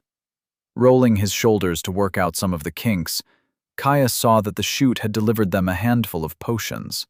He stared at the square glass bottles in surprise, shocked that they hadn't broken after a 15-stride fall onto solid stone. It seemed whatever glass the depths made the bottles from was made from strong stuff. That or the depths themselves had protected them during their fall. Either or. He walked over, avoiding puddles of blood and viscera as he crossed the stone brick floor. Crouching down, he gathered the bottles. They were familiar, and a quick identify told him what he had expected. Lesser Blooming Rejuvenation Tonic. Solar Revitalization Tonic. 4 of the former and 1 of the later. He raised his eyes at the hall. "Hey, Porkchop," he said, rattling a few of the bottles overhead. "Think our mysterious benefactor is back. More healing potions." Porkchop snorted. "How convenient it happened as soon as you joined the fight. I am now firmly in the camp of either they or the depths just hates beasts." "How about we give it one more fight before we start getting all despondent, eh?" Caius said with a grin, returning to take a seat by Porkchop's side. "Besides, even if it is that, it's not like you haven't been benefiting. Having 2 of these revitalization tonics means that we can both take one before we fight the Guardian." He shook the orange tonic. "That is true," Porkchop chuffed, before he pushed himself to his feet with a groan. "Come on, I'm healed enough to walk. We've both got at least a couple of hours until our resources are full, and then you'll need to reinscribe. May as well test out that stupid pan and have a hot meal." Caius grinned. He'd been hoping Porkchop would say that. "I am feeling pretty peckish," he thought, as his stomach gurgled at the thought of food. It turned out that the pan was awesome. Once he had activated it, he discovered that the depths had imprinted the device with an ingenious set of controls that let him intuitively control the pan's heat with a little bit of mana manipulation. That, and it was so slick that he was pretty sure that it would be impossible to get food to stick to it. He'd ended up making a couple of massive toasted sandwiches of cheese, egg, and salted ham. Though he did give Porkchop an extra half-dozen thick-cut slices of meat, a sandwich wasn't exactly the most filling thing for a beast 3 or more times his weight. "Why are you so good at this?" "Didn't you live in a forest?" Porkchop said, moaning through the sandwich. "I'm not that good. Nothing like a dedicated cook, at least," Caius relied, chewing through a bite of his own as he leaned up against a stone wall near his bag. "But yeah, cooking is one of the skills I needed for Explorer's Toolkit." He swallowed, thinking on how to respond more fully. "It was actually a bit more than that. Mostly cooking is my only real hobby. It meant an hour or two a day where I could just mess around and have fun. Father didn't really care about what food tasted like, only that it was edible. So as long as I didn't waste anything, I had a lot of freedom," he continued. "That can't be all of it. You know how to use way too many things that you would have had almost no access to," Porkchop prodded. Caius smiled. "That obvious, eh? Well, there was this barmaid in Three Fields, daughter of the innkeeper Hurin. Elendra was her name. She was a handful or so years older than me, but was just near damn the only woman even close to my own age. So, of course, I was smitten. She never really thought of me that way, though she was plenty friendly. Treated me closer to a cousin or little brother. I figured out pretty quick that offering to help out in the kitchen whenever we stayed in the Stout Oak was a damn good way to spend a lot of time around her. Father let us stay for a whole week once because of how fast my skill was leveling." He chuckled as he reminisced. "Was smitten? Not anymore?" Porkchop asked, cocking his head. Caius nodded. "All feels pretty distant after everything that's happened. What about you? Any girls with pretty fur that you were fond of?" he asked, changing the subject before he started to linger on his father's fate. Porkchop snorted. Dens are family units, so no. The age you're old enough to meet other dens is the same age you're allowed to go wandering. I chose the latter. Fair enough, Caius said through another bite of his sandwich. How are you feeling about the next one? Porkchop asked. What, the cat? Caius asked. A little nervous. Not because I don't think we can handle it. Just had a moment with a cat in the glade back before I fought my first champion. Bloody thing ripped my throat out and had me convinced I was a goner. Porkchop looked at him with concern. You going to be all right? Oh yeah, he said, waving his friend off. Just the sort of thing I'll feel better about once I smear that nightmare kitty's brains on the floor. Porkchop snorted. Spoken like one of the patriarchs. He grinned. It wasn't entirely bluster. Ever since that damned cat had slammed into the glass wall of its enclosure, he'd been eager to put it in the ground. Damned thing had nearly given him a heart attack.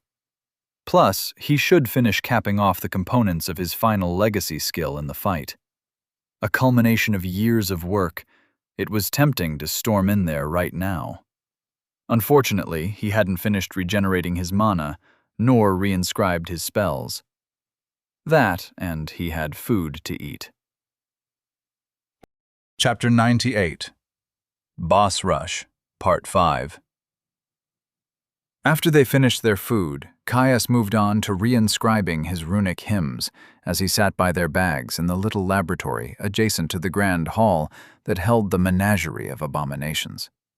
He decided to stick with 13 casts of explosive arcane dart. It was the best fit for the ridiculous regeneration of the abominations of this biome. He was curious if fire would work as well, or better, but unfortunately, while his runic training had been intensive, it had also been equally focused. His grasp of High Lothian was good enough to do simple modifications to the shaping of Arcane Bolt, but inventing entirely new spells was a bit out of his wheelhouse. He could only hope his class would provide some solution to that, either through a knowledge skill or an alternative method of learning new hymns. Without Father, he would need to pay for runic tutoring. Not only would that be ruinously expensive, but finding someone who was skilled with both High Lothian, niche spell arrays, and formation design would be hard.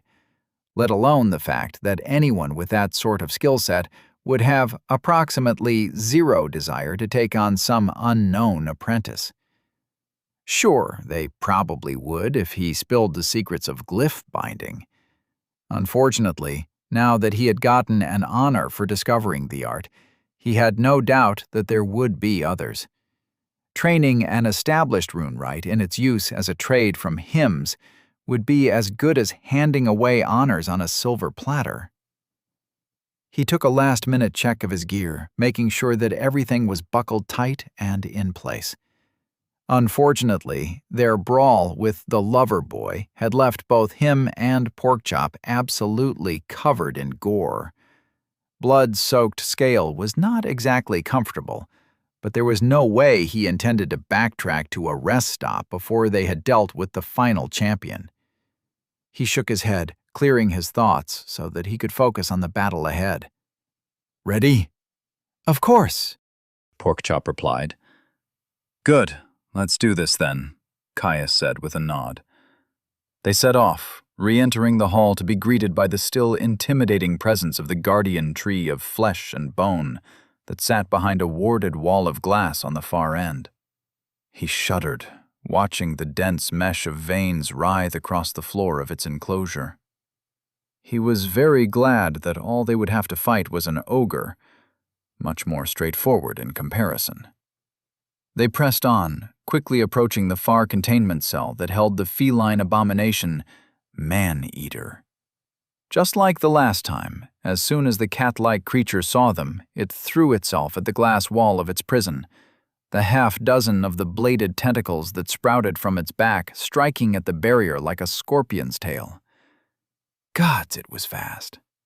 "Getting in there is going to be a bitch," Caius murmured, watching the way the champion prowled at the edge of its enclosure, tracking them. "It's going to be gunning for us as soon as the door opens." A low growl rumbled in Porkchop's chest.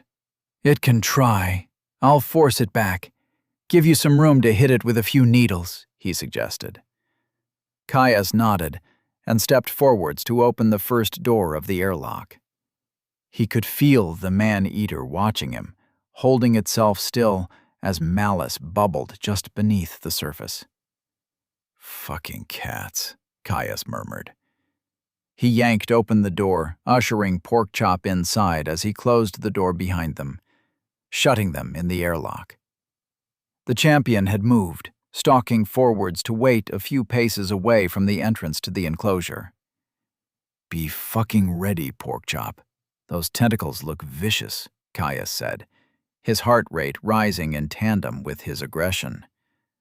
Porkchop simply growled, bracing himself by the door. He drew his sword, leaning over his friend to spin the wheel that held the steel door locked. He leaned back, letting momentum and well-oiled mechanisms slowly retracted the bolt. With every clack of the lock, Caius felt his tension ratchet higher. Round and round the wheel span, until it slammed home with a thunk of finality. Porkchop roared, throwing his weight into the door, forcing it open. The Man-Eater yowled, pouncing towards his friend. They met with a slam, Porkchop using his heavier weight and stocky build to push the creature back. It wasn't easy, the bone-tipped sinews that burst from its back striking like vipers as they plunged their dagger-like blades into Porkchop's back again and again. Caius was already moving, barreling out of snapping off 2 arcane needles as he ran out of the airlock. The Man-Eater reacted, noticing his assault instantly as it leapt back, flying through the air to land a full 10 strides deeper into the room. It hissed, tentacles fanning out to vibrate in an impressive threat display. Porkchop coughed, blood splattering on the floor.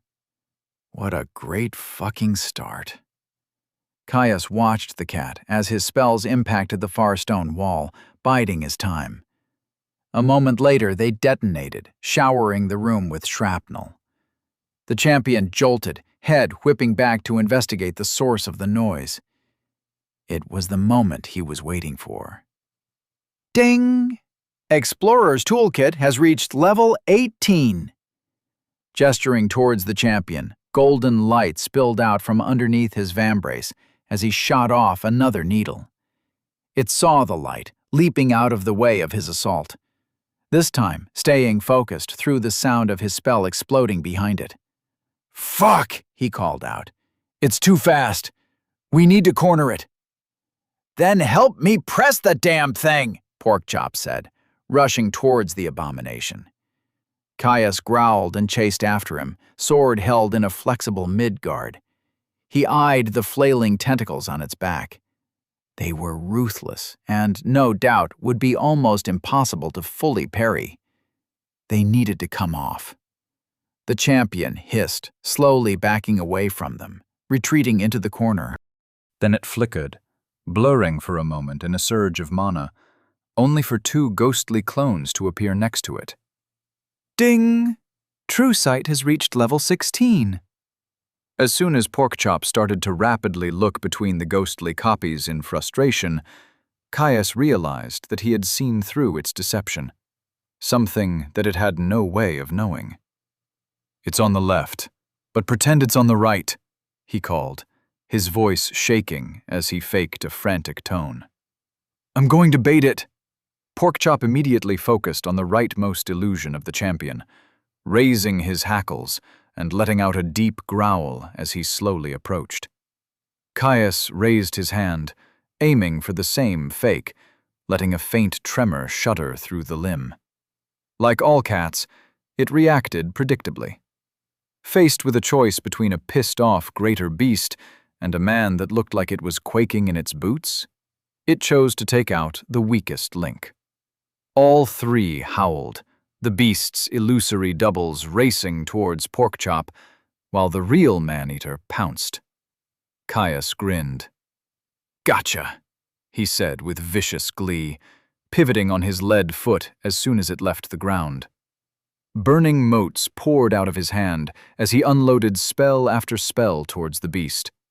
It was moving too fast to aim carefully, so he substituted with volume, firing all but one of his remaining needles towards it. It flailed, trying to evade. "Can't dodge in the air, fucker," Caius thought, grinning widely. Most of his shots went wide, but the champion's flailing led to a full 4 needles peppering its flank. Then they detonated, and Caius was treated to a blast of pulped muscle and blood as ragged holes were torn through the beast. Not enough to put it down, not with how tough it was as an abomination, but enough to slow it. Porkchop was already on a collision course, spinning to assist as soon as the man-eater had pounced. The advanced as one, boxing the champion in as it hit a patch of its own viscera and stumbled on uneven footing, its grievous injuries impairing its dexterity. With a hiss, its bladed tentacles went haywire, cracking as they split the air with dizzyingly fast whips. Doom sang to him. He jumped back, narrowly avoiding 2 bony blades that had tried to eviscerate his neck. Ding! Dodge has reached level 18. Ding! Danger Sense has reached level 18. More followed. Caius fell into a rhythm, pivoting and twirling as he danced around the writhing assault. Whenever he could, he counterattacked the tentacles, cutting clean through the thin ropes of muscle and sinew. It did little good. Whatever regenerative ability the man-eater had, it was focused heavily on its natural weapons. Every tentacle he cleaved through regrew in moments, sprouting a new bone dagger at its tip to attack him one more. Then it split again. Caius saw through the ruse, but it used Porkchop's momentary confusion to launch itself at Caius. After seeing through its illusion once, it had firmly identified him as the greater threat. Ding! Danger Sense has reached level 19. He fell back, protecting his neck and face as he did his best to dodge and edge parry the attacks. He was good, but no unclassed was seamlessly defend from 6 prehensile knives good. Bone spurs smashed into his scale again and again, squirming as they tried to work their way through the gaps in his armor. Ding! Dodge has reached level 19! Nicks started to accumulate, bone spurs stabbing at the slightest gap in his defense. The pain built. Individually, the wounds were nothing. Together, they were maddening. Thankfully, he was at no risk of death by 1,000 cuts, lesser regeneration keeping pace with his growing wounds. Then, as he deflected a tentacle that had stabbed towards his eyes, he felt his vambraces click as they accumulated enough energy. Tyus roared, allowing a bone spur to worm its way through the gap between his cuirass and cuisses as he stepped in towards the champion with a wild horizontal slash. A father's gift ripped through the air, cutting through 2/3 of the tentacles as its point tore towards its face. Ding! Lesser regeneration has reached level 14. The man-eater leapt back, avoiding the blow. Straight into the waiting maw of Porkchop. His friend's fangs sank into the beast's flank before he ripped out a chunk of flesh. It howled, flaring mana before a thick black fog suddenly covered the enclosure. Ding! True Sight has reached level 17. Shit, Caius, I can't see! Porkchop called, whipping his head back and forth. Caius did the same, though he had instantly noticed that he was able to pierce the gloom with the help of his skill. Not perfectly, but enough that he could see the man-eater retreat into the blackness. It prowled, slowing to move silently as it began to circle behind him. He smiled. Perfect. I see it, he said, letting a shake enter his voice. Get closer to me. I want to see if it falls for the same trick twice. Porkchop moved over, and Caius spun to keep the champion in the corner of his vision, never letting his eyes linger on its stalking form. One by one, tentacles sprouted from the lesion on its back, flicking through the air with deadly intent. It's letting its blades regrow. Be ready, Caius said, faking a quiver. He kept turning, spinning his head to look blindly through the fog, taking his eyes off it, just for a moment. His throat constricted as he felt 6 phantom blades cut through his spine and remove his head. Ding! Danger Sense has reached level 20. Now! He screamed, spinning and firing his last remaining needle towards the charging cat. His spell punched into the side of its chest, the cat wailing as the following explosion mangled its leg. Then it committed, leaping towards him with its tentacles poised to strike. Tyus leapt back, narrowly avoiding being skewered as all 6 bone spurs shattered the stone where he had just been standing. Ding! Dodge has reached level 20! Then Porkchop activated his amulet, hitting the champion like a raging bull. The man-eater slammed into the stone wall behind it with a sickening crunch of bone, collapsing to the ground as Porkchop dived onto it. Pin it! Caius cried, racing forwards. What do you think I'm trying to do? Porkchop snarled, ignoring the striking tentacles that plunged into him with a fury. Caius sprinted up, raising his sword high. Then he cut, tapping into the well of power in his vambraces. His blade rocketed, cleaving through flesh and bone with ease as he bisected the champion at the shoulder. The darkness vanished, and still the champion fought on. Organs gushed from its severed chest cavity as it wiggled the nubs of its arms, craning its neck as in an attempt to sink its fangs into Porkchop. Caius stood over the moving corpse, staring at it with cold eyes. Despite everything, vital fluid had congealed around its wounds, flesh bubbling as it started to regenerate from the wound. Ridiculous. Utterly ridiculous. You want the kill? He growled, hand tightening on his sword. Porkchop snorted, backing away from the back half of the champion. You're the one with the cat complex. Go ahead. Caius grinned. Then he started to hack. Ding! You have slain a champion. Subject number 41893, Man-Eater, level 27, Night Stalker. Ding! Significant feat of strength performed under observation. You have been awarded an honor. Birds of a blood-soaked feather advertisement. Chapter 99. Unexpected, but more than welcome. Caius stood rooted to the spot, looming over the shattered remnants of the cat-like abomination he had just slain. He couldn't take his eyes off the system notification that he had just received. Another honor. "Did you get that too?" Porkchop asked, his voice quiet as it crossed their link. "Yeah," Caius replied, breaking the silence in the room. Then it all hit at once. Excitement raced through him, shooting like lightning through his spine as he let out a loud laugh. He sheathed his sword, spinning around and tackling Porkchop, who chittered in joy and wriggled out of his grip to pin him to the ground. "We did it," Caius said, panting as he gave up on trying to push Porkchop off his ribs. Thank the gods they had finished healing, or he would be hurting. "We did," Porkchop replied. "But I thought it would be 10. That was only 9, right?" Caius laughed again, unable and unwilling to suppress his sheer joy. "We just guessed. But get off now. You're so fat I can barely breathe." Porkchop snorted, but shuffled off of him. Caius pushed himself up into a sitting position. "I'm going to check it," he said, before pulling up the description of his latest gain, as Porkchop did the same. Birds of a blood-soaked feather. Honor. Some souls blaze with a light that refuses to dim, yet most are consumed by their own fury. Those who endure rise from the ashes, tempered by trials few could withstand.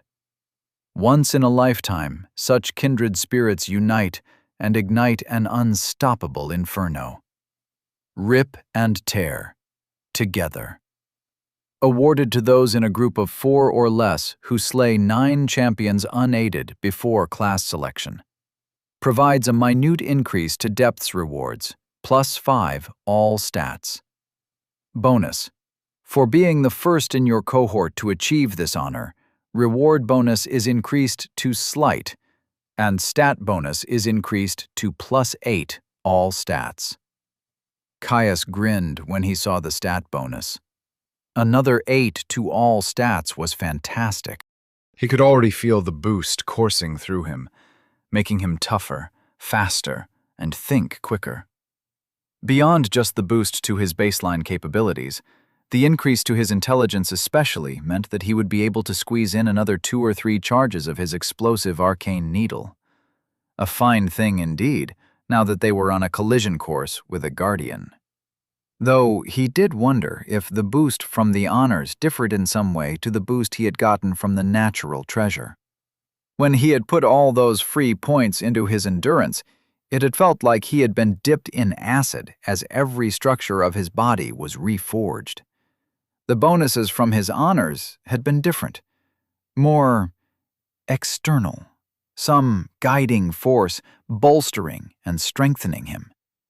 Not that he was complaining, or even really knew if one was better than the other, though he did wonder how the stat increases he would eventually get from his class would go. Then there was the bonus to loot. In his opinion, not quite as good as the skill leveling bonus he had gotten for killing champions solo, but definitely a nice find. He hoped that it made the drops they received a little more valuable, or rarer, rather than just increasing them in quantity. Porkchop, he knew, would be unbelievably happy with it, though. In fact, any second now. "Loot!" Porkchop yelled in excitement. Caius laughed. "Thought you might like that. Think it'll work on what we're about to get, since we'd already killed the champion?" he asked. Porkchop looked at him, shocked, before his head whipped over to the iron chute set into the far corner of the roof, waiting expectantly. Caius shook his head at his friend's antics. With how much the bastard liked loot, He was in for a shock the first time he saw a Delver's market. Thank the gods that greater Malays weren't all that known outside of the small communities that lived on the arboreal sea's rim. He'd get fleeced by the first merchant to realize he could talk. Even as it was, Caius was going to have to keep a tight grip on their purse strings when they left. As they waited for their reward to drop through the chute, Caius's thoughts returned to the honors they had rediscovered in their time in the depths, and the myths he had heard about those observed by the system. He doubted they knew all there was to know about the rewards. In the stories, the observed were powerful, far more powerful than you would expect for a few dozen bonus stats, not when that was only a handful or two of levels worth. He supposed that it could be explained if the honors had allowed their holders to get more power classes than otherwise possible, but that felt a little simplistic. No, he had no doubt that there was some other benefit, one that was withheld from them while they lacked a class, like so much of the system's functionality. Without a doubt, it would be powerful. He couldn't wait to find out what it was. There was a clank as the iron hatch of the chute swung open. Porkchop was already on his feet and moving before whatever they had earned started to rattle its way down the opening in the ceiling. A few moments later, what looked to be a flap of leather fell free of the hatch, hitting the ground with a clatter. It was quickly followed by the distinctive jingle of a coin pouch, landing next to it with a thud. Caius looked on in curiosity. Some kind of belt, maybe? Porkchop leaned over, investigating the artifact. A moment later, he groaned. "Another dud." "Oh?" Caius asked, cocking his brow as he got to his feet and walked over. It wasn't a belt, but a bandolier, with a thickened section of strapping designed to comfortably and securely rest over one shoulder, even over armor. On its front was a wide section of leather with 3 sheathed knives. They looked hiltless, with a flattened, larger-than-normal tang. Throwing knives, he realized with a smile. He reached down, scooping up the bandolier. Not a dud, though it's not the best fit either. Porkchop looked at him in curiosity. "Why would you use knives when you have a sword?" he asked. "Throwing knives. I'm pretty good with them, thanks to Warforged. They're a bit redundant with my spells, but I'll take any tool we can use against the Guardian," Caius explained. "Though I'd probably sell them after that. Depending on the enchantments, they could sell for quite a bit to the right person. Give me a moment, and I'll check them." He focused on the artifact, bringing up its description. Blink Knife Bandolier. Common. Tier 1. Blink, and you'll miss it. Your death, that is. Made from alchemically treated steel, a shard of chusite crystal is embedded in the body of each blade and paired to a twin recessed in its sheath. This allows these armor-penetrating knives to return to their sheath shortly after impact. Depth-wrought artifact. Throwing knives. Returning 1, hardened edge 1, self-repair 1. Caius let out a slow whistle as he saw what enchantments the knives had. Returning was good, and meant that when they eventually sold the artifact, they would most likely make a pretty penny. It was one of those effects that was doable for artisans to make themselves, but not really simple or economical to add to anything other than gear of a high rarity or tier. It was also just plain useful.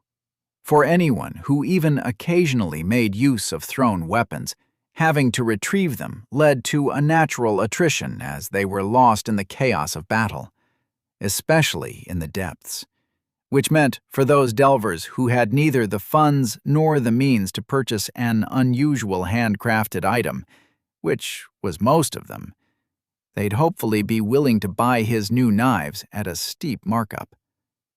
"What's it do?" Porkchop asked. "Watch," Caius replied. He pulled one of the knives from the bandolier, flipping it up and snatching it mid-air to grab its tang in a pinched grip. Then with a snapping flick, he hurled the knife towards the corpse of the champion. It sailed cleanly through the air with nary a wobble to sink deep into the dead champion's flesh. Porkchop followed his movements, staring at the blade that was embedded in the dead man-eater's flank. "And?" he asked. Caius simply nodded towards the knife. Porkchop sighed, but kept looking. A moment later there was a slight pop, and the knife was gone. Porkchop jumped, looking at him in confusion. "Returning, see?" he said, waving the once more full bandolier. "Huh, neat." "Yeah," Caius chuckled. "It's nice to have, for now. Not like a knife will be able to do much to an ogre, even if it will give me a ranged option when I'm out of spells. I'm mostly looking forward to getting some poor rogue to pay out the nose for them." Slinging the bandolier over his shoulder, Caius grimaced as he felt his blood-sodden clothes squelch under his armor. Worse, only half of it was his, and the abomination fluids that had soaked him to the bone absolutely reeked. Their back-to-back champion fights might have been a godsend for his skill development and led to the acquisition of more honors, but it had also left the pair of them more sullied and grimy than he ever had been before. Though that did remind him, he'd managed to cap both dodge and danger sense over the course of his last 2 fights. Despite his experience, he still couldn't believe how good a life-and-death fight was for growth. With this last merge, he would have finished his entire legacy more than a year ahead of schedule. Sure, he still had to finish capping all the skills, but that would come quickly once he focused more on them individually. Plus, he would finally get to find out what his friend would propose for his last skill. He couldn't wait. It would have to be something juicy if he was being so cagey about it. "Back to the rest stop?" Caius asked, jutting his chin towards the door at the far end of the hall, where they had stashed their packs. "I need to get clean, and merge my last skill," he finished with a grin. Porkchop's head snapped towards him. "You finished them?" he asked excitedly. "I did," Caius replied, still smiling. They let themselves out of the glass-walled enclosure, closing the thick steel door of the airlock behind them. Caius took one last look at the guardian at the end of the hall. It was an option, but one that was far less predictable than something straightforward like an ogre. He turned away, exiting the hall and fetching his pack. "Hey, since we still have so much time left, do you think we would be able to get any more honors for killing champions?" Porkchop asked as they walked through the various laboratories and experimentation rooms of the biome. Thankfully, they were backtracking, so other than the distasteful sight of dismantled corpses that littered the rooms, they didn't have to worry about fighting any more depth-spawn. "I don't think so," Caius said. "I'm no scholar, so I don't know for sure, but 3 alone and 9 as a group feels like a pattern. The next one, if there even are higher tiers, might be 9 alone and 27 as a group." He continued, opening one of the doors that he had scratched across into the back of. "It took us damn near a year to find 12 between us. At best, we would need to find another 12, which, even if we managed it, would be cutting it tight. Besides, I don't know about you, but I miss the sun and the trees. I'm ready to get out of here and start looking for Father." "You're right," Porkchop sighed. "It just sucks to leave it as a mystery." Caius shrugged. That was life. He wouldn't let it eat away at him. Even after they classed up, he knew there had to be more honors. They'd find them. Just because we're leaving doesn't mean we will stop pushing. Even after we find out what happened with those bandits, there will be opportunities for us to grow strong. "It would be nice to crack some skulls for what they did to us," Porkchop said darkly. "Yes, it would, wouldn't it?" Caius agreed, his voice hard. They kept moving, retracing their steps to one of the small places of respite that were scattered through the depths. Chapter 100.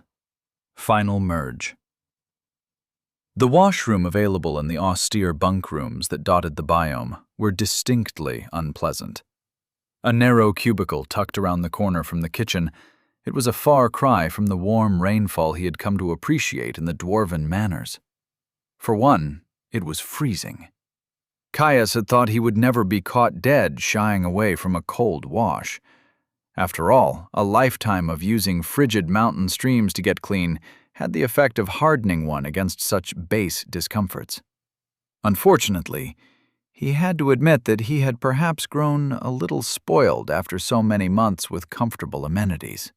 He shivered at the icy water cascaded over his head, muscles locking up as they tensed against the chill. He cleaned himself quickly under the spigot that jutted roughly out of the wall before removing the gore that had accumulated on his armor. Thankfully, getting dry was much less fraught. Each of the 20-odd bunks in the rest stop were equipped with thick woolen quilts. It almost felt wrong to leave perfectly good bedding sodden and wadded on the floor, but it would all be reset anyway once the biome was left in peace for enough time. Returning to the bunk room proper, Caius saw Porkchop had taken to lying on the brick floor near the kitchen. He was still damp, the lacking room meaning they had to wash one at a time. "What are you doing there?" Caius asked, with a raised brow. "Waiting to dry," he responded, flicking his ears. "Wet fur feels horrible on the blankets." "Fair enough," Caius said with a shrug, taking a seat on one of the nearest bunks. "You feeling up to chatting about your mystery skill after I've merged Uncanny Dodge?" Porkchop paused for a moment, digesting his words, before he responded a moment later. "I am. Thank you for being patient. It's a big deal amongst my people. There will be an explanation to go along with it, I promise." Caius grinned, feeling relieved. His curiosity had been all but eating away at him. But far more than that, he had been a little concerned by how cagey Porkchop had been about it. With how open his friend usually was, it would have to be a great secret for him to have held these cards so close to his chest, even if he had still let slip that something was up. "Well, in that case, I better get on with it," he said, pivoting to lie flat as Porkchop gave him a nod of acknowledgement. He looked up at the slats of the bunk above him for a moment, before snapping his eyes shut and diving into his soul space. In the blackness of his inner sight, his soul lit up like a bonfire. He couldn't quite believe it was already happening, merging his final legacy skill. It had required almost 4 years of constant training, wounds by the dozen, and boundless mountains of effort to reach this point. More, really. A culmination of his entire life to this point. After all, it wasn't like everything had been fun and games before he had matriculated into the system. No, he was a legacy scion. Everything had been bent towards ensuring that he would be able to merge all of his skills in the short 5 years before his class selection. And now he was here. It was almost enough to leave him feeling a little directionless, if he was honest. It was only a passing feeling, though. He wouldn't be done, not by a long shot. He still had to decide on his final skill, cap everything, and then escape the depths. Even then, he wouldn't be done.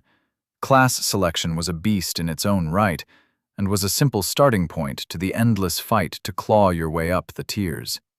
It was still a firm step into the end of his childhood.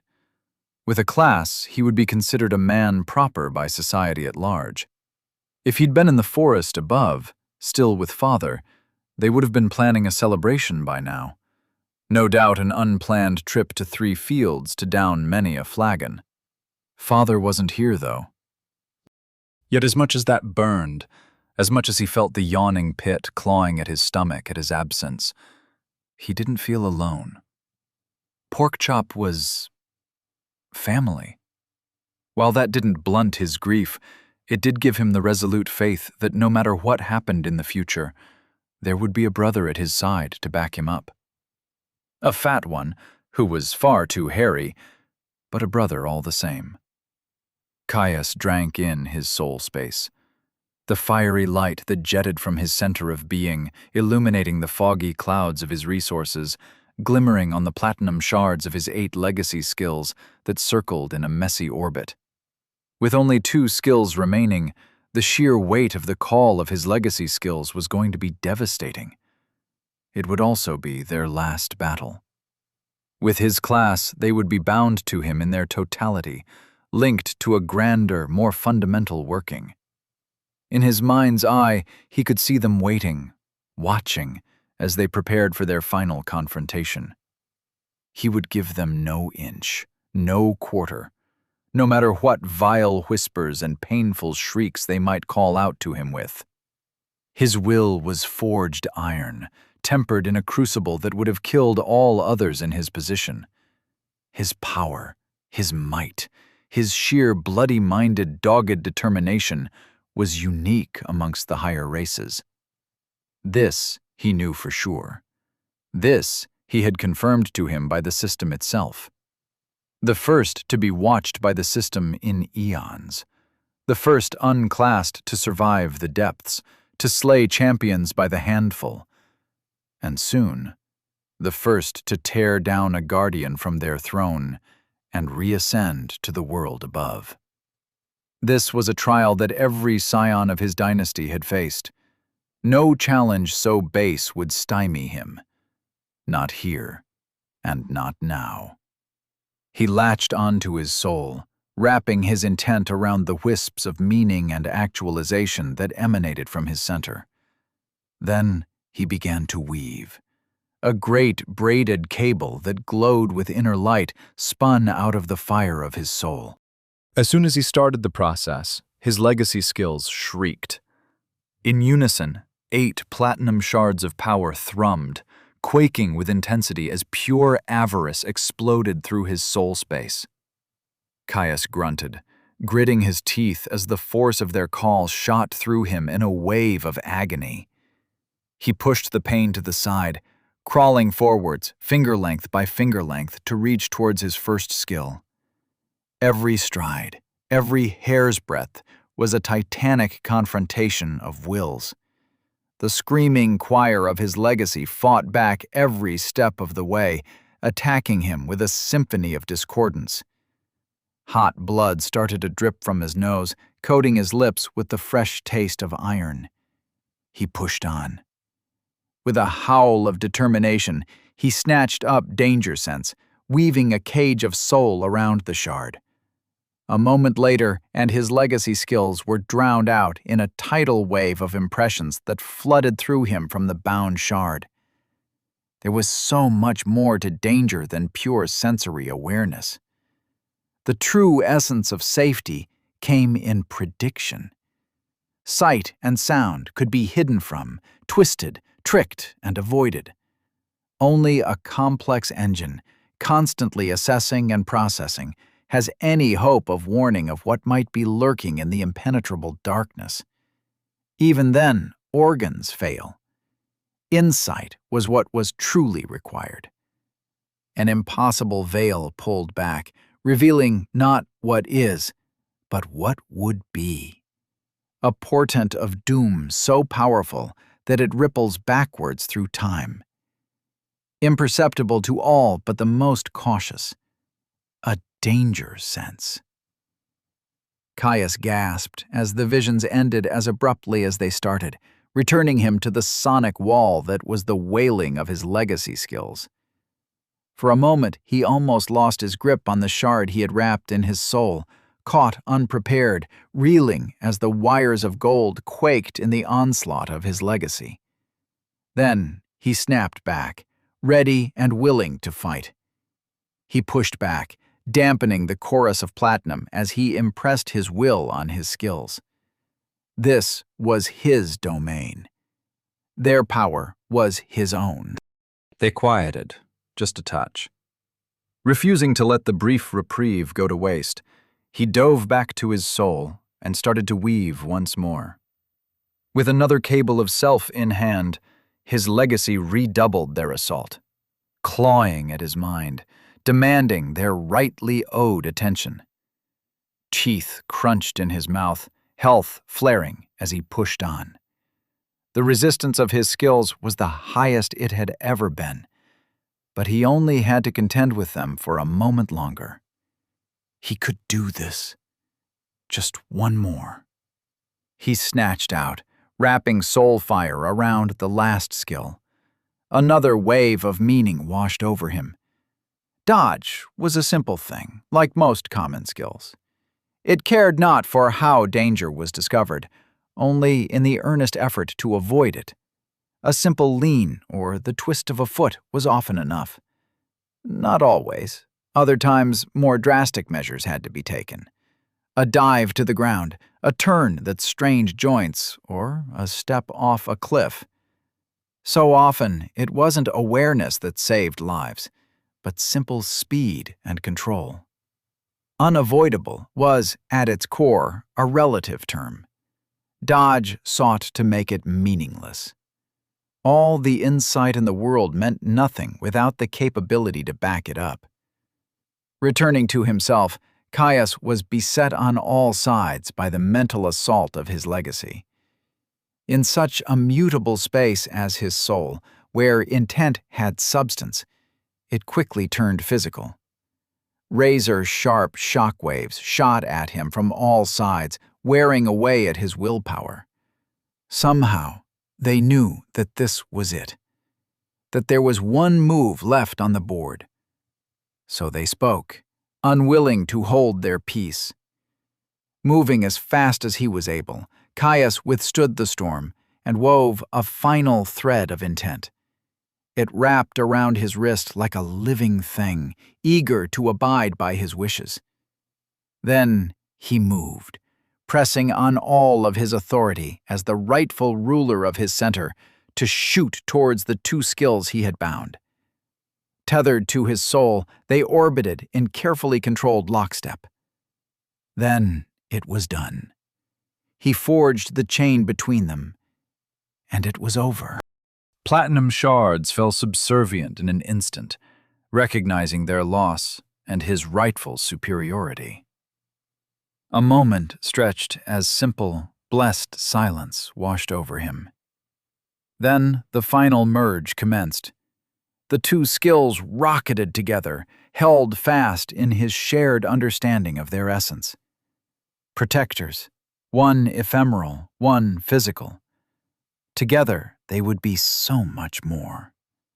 Slamming into each other in a violent detonation, both shards of power atomized, dissolving into a gaseous nebula of potential. A moment later, the system took notice. Ding! Skill merge detected. Would you like to proceed? Caius gasped as the last vestiges of mental strain left him, the system taking over the process of reforging a skill anew. The glittering dust that hung in orbit around his soul began to swirl, gradually condensing as a new platinum shard started to nucleate. Where once his other legacy skills had screamed in avarice, now they sung with joy. A cleansing, pure note that washed through his soul. A call to completion. An ancient cycle so close to ascension. Then the process finished. Ding! Skill merged. Uncanny dodge obtained. He felt the overwhelming might of the system retract from his soul, his last legacy skill floating upwards to join its siblings in orbit around his center. In unison, they snapped into place, perfectly in line, with the very center of his fire of self. Unmoving, equidistant, and perfectly centered. All except for a single gap in the plane. A spot reserved in their vigil as they waited for the last piece of the puzzle. As one, unified and ready to uplift his final skill. Chapter 101. A Secret Shared. Caius snapped his eyes open as his final legacy merge settled into place around his soul. Everything was prepped and ready for his final skill, the nexuses of power orbiting his soul, locking into an equidistant formation. A single place remained in their circle, waiting for his last selection. Father had told him how it would work. When his final skill was chosen, it would slot into the remaining empty space. His legacy skills would resonate, amplifying his 10th skill. Somehow. He didn't know much more than that, only that the system did all the heavy lifting. No more battles of will in his future, thank the gods. That could wait, though. He still had to have his conversation with Porkchop and investigate his latest acquisition. Grinning in anticipation, Caius pulled up the waiting description of his latest skill. Uncanny Dodge, Level 1. Unique. Roll enough dice, and eventually one of them will phase through the table. Allows the user to sense portents of doom and aids them in evading the unavoidable through subtle guidance and twists of fate. Certain effects may impede this skill. Each level reasonably increases specificity of warnings. Each level reasonably improves the skill's ability to counteract impeding effects. Each level slightly increases speed, control, reflexes, and flexibility when dodging. Each level minutely lengthens the window of warning prior to the impending danger. Each level infinitesimally twists probabilities in your favor when dodging. Each level infinitesimally increases your ability to evade sensed dangers, including otherwise unavoidable attacks. Merged from Danger Sense, Dodge. As his eyes roved over the skill, Caius drank in its effects. It was good. Far better than he had expected for a merge of only 2 general skills. While it was mostly a simple baseline improvement on the functionality of both Danger Sense and Dodge, it was its last 2 effects that grabbed his attention. As they only grew infinitesimally, he would most likely only feel their effects subtly while he was capped to level 20. Yet, even then, he knew that they would inevitably become invaluable as he grew. Anything that twisted the fate of the world was powerful, and Father had said that they inevitably led to truly mind-bending twists of coincidence. His mind wandered, thinking of unlikely circumstances where he was saved by the changing of the wind, or an archmage's spell destabilizing catastrophically. Unfortunately, he would have to wait and see. If it did do anything at so low a level, he doubted it would be anything but the most subtle of influences. "You gonna share the details or just keep staring at the bunk?" Porkchop asked, interrupting his thoughts. Caius smiled and sat up. "Sorry," he replied. "Just got caught up in my thoughts." "It's good. Better than I expected. Mostly the same, but it's a fate skill." Porkchop cocked an eyebrow. "Really? That's impressive." "I know," Caius nodded. "It's only an infinitesimal influence, so it's nothing too crazy." "For now. Evolve it enough times and that will quickly change," Porkchop replied. Caius grinned. That was the plan. A significant part of the value of legacy skills wasn't their immediate strength, but what they could grow into as one ascended the tiers. The difference between rarities only widened as you grew in power, so having a strong base was an immense advantage that was incredibly difficult to overcome for those without their own advantages. Not impossible, not by any means. There were plenty of stories of driven commoners catching up to a wastrel of a scion. However, often effort alone wasn't enough. If someone with legacy skills was driven and pushed themselves as hard as they were able, a common-born would need some truly mind-boggling feats of strength and lucky encounters galore to even hope to bridge the gap. Even then, it would require someone without merged skills to have a skill list that was not only high in rarity, but also well-suited to them. Beyond the simple fact that skills needed to be capped before you tiered up to have any decent chance of evolving, evolutions were impacted by feats and achievements just as much as classes were. A skill might never grow in rarity if you weren't able to stretch the boundaries of what was possible. Something you could only do if you knew your skills like they were a natural extension of your body. It was why his final skill was so important to deliberate on. With only 10 skills, each one would have a significant influence on his class and development. He needed something that was not only strong, but well suited to him.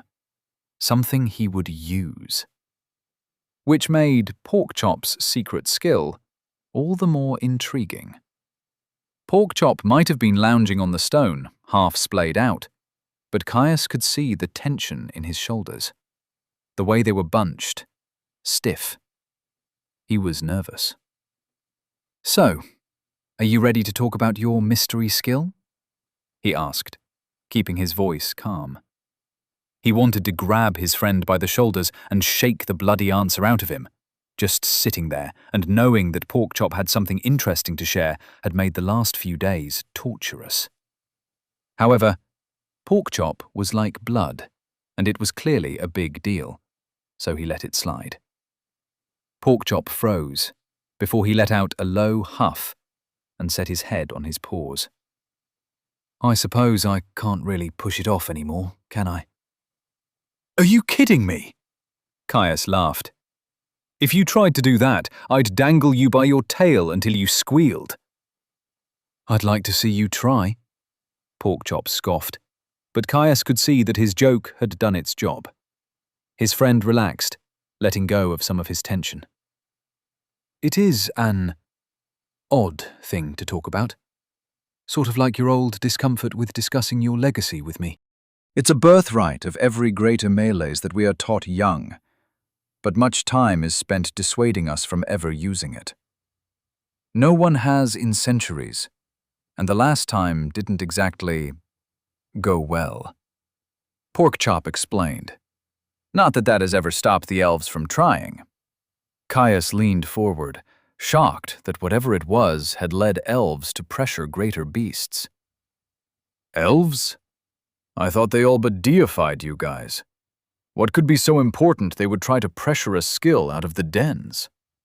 Porkchop snapped up to look at him in surprise, before snorting in amusement. No, not like that. They're perfectly polite and respectful. Just a little over-eager.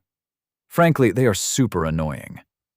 Caius laughed, struggling to imagine the famed haughty elves ever lowering themselves to annoying deference. Now that I have got to see, he said, chuckling. What would have them that worked up, though? What even is this skill? Porkchop paused, thinking. I think it would be easier if I gave you some of the history first. You wouldn't mind? He asked, looking at Caius closely. Not at all. Caius shook his head. Bobbing his head in gratitude, Porkchop settled back down. Well, you know how I told you about the grandfather? How he was a little Malace and was observed? Caius nodded. Well, he didn't do it alone. He had a close companion, an elf by the name of Aurum. Porkchop explained. Isn't he one of their ancestor heroes? Caius asked, cocking his brow.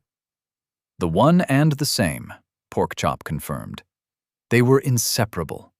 Both were watched by the system and went through many trials together, delved deep in the depths, and secured the sea from threats. Supposedly, they were ambushed by some form of beast tide, forced to work together to survive the chaos while trapped in a dead-end cave, constantly besieged. They forged an unbreakable bond in that hell. Caius kept his face calm, but inwardly his mind was racing. He could see some obvious similarities to their current predicament. Porkchop watched him closely. I see you have noticed the parallels. It is not directly relevant to the skill, but it is to why I am discussing it, he explained. Their bond, their companionship, was noticed by the system, and it manifested a skill, a rite, a ritual, and a binding, one that raised them both to new heights, forged an unbreakable link between the two. It is why, even today, the elves hold us in such esteem, and why we tolerate their endless pestering. Caius physically recoiled at Porkchop's words, nearly falling off the bed as he jerked backwards. A binding skill, like beastmasters and tamers use. I would never. How could you even suggest that I lesser you like that? He half shouted, standing up. Porkchop flicked his ears at the noise, but merely snorted. No, not like that. Never like that. Though your reaction does quash any lingering doubts I might have had. Now sit back down and listen. Caius froze, taking a seat on the bunk slowly. If it wasn't a binding skill, the type that shackled and slaved a beast to a person's will, what was it? Once he had returned to his seat, Porkchop continued. It is a binding skill, but one between equals. One that would tie us together permanently, forging a link between our souls. A perfect communion. One that would improve our cooperation and lethality. Allow us to feel and hear each other over great distances, and share our growth. Caius's eyes sharpened. What do you mean? He said slowly. Experience, feats of strength, everything the system tracks would be amalgamated and split between us equally. What's more, the malice for experience gain that the system places on groups would not exist for us. Porkchop explained, watching him closely. Caius's eyes widened. That was huge. Class and skill growth slowed down when you worked in a group, even more so if they were larger than 3 individuals, and slowed down again above 5. Even if you tackled challenges that were at the edge of what was possible, you would see less gains than if you undertook a lesser but equivalent risk alone.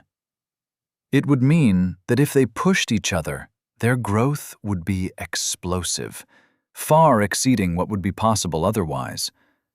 Yet if one of them was to slack, it would be crippling, forcing their partner to put in twice the effort for half the result.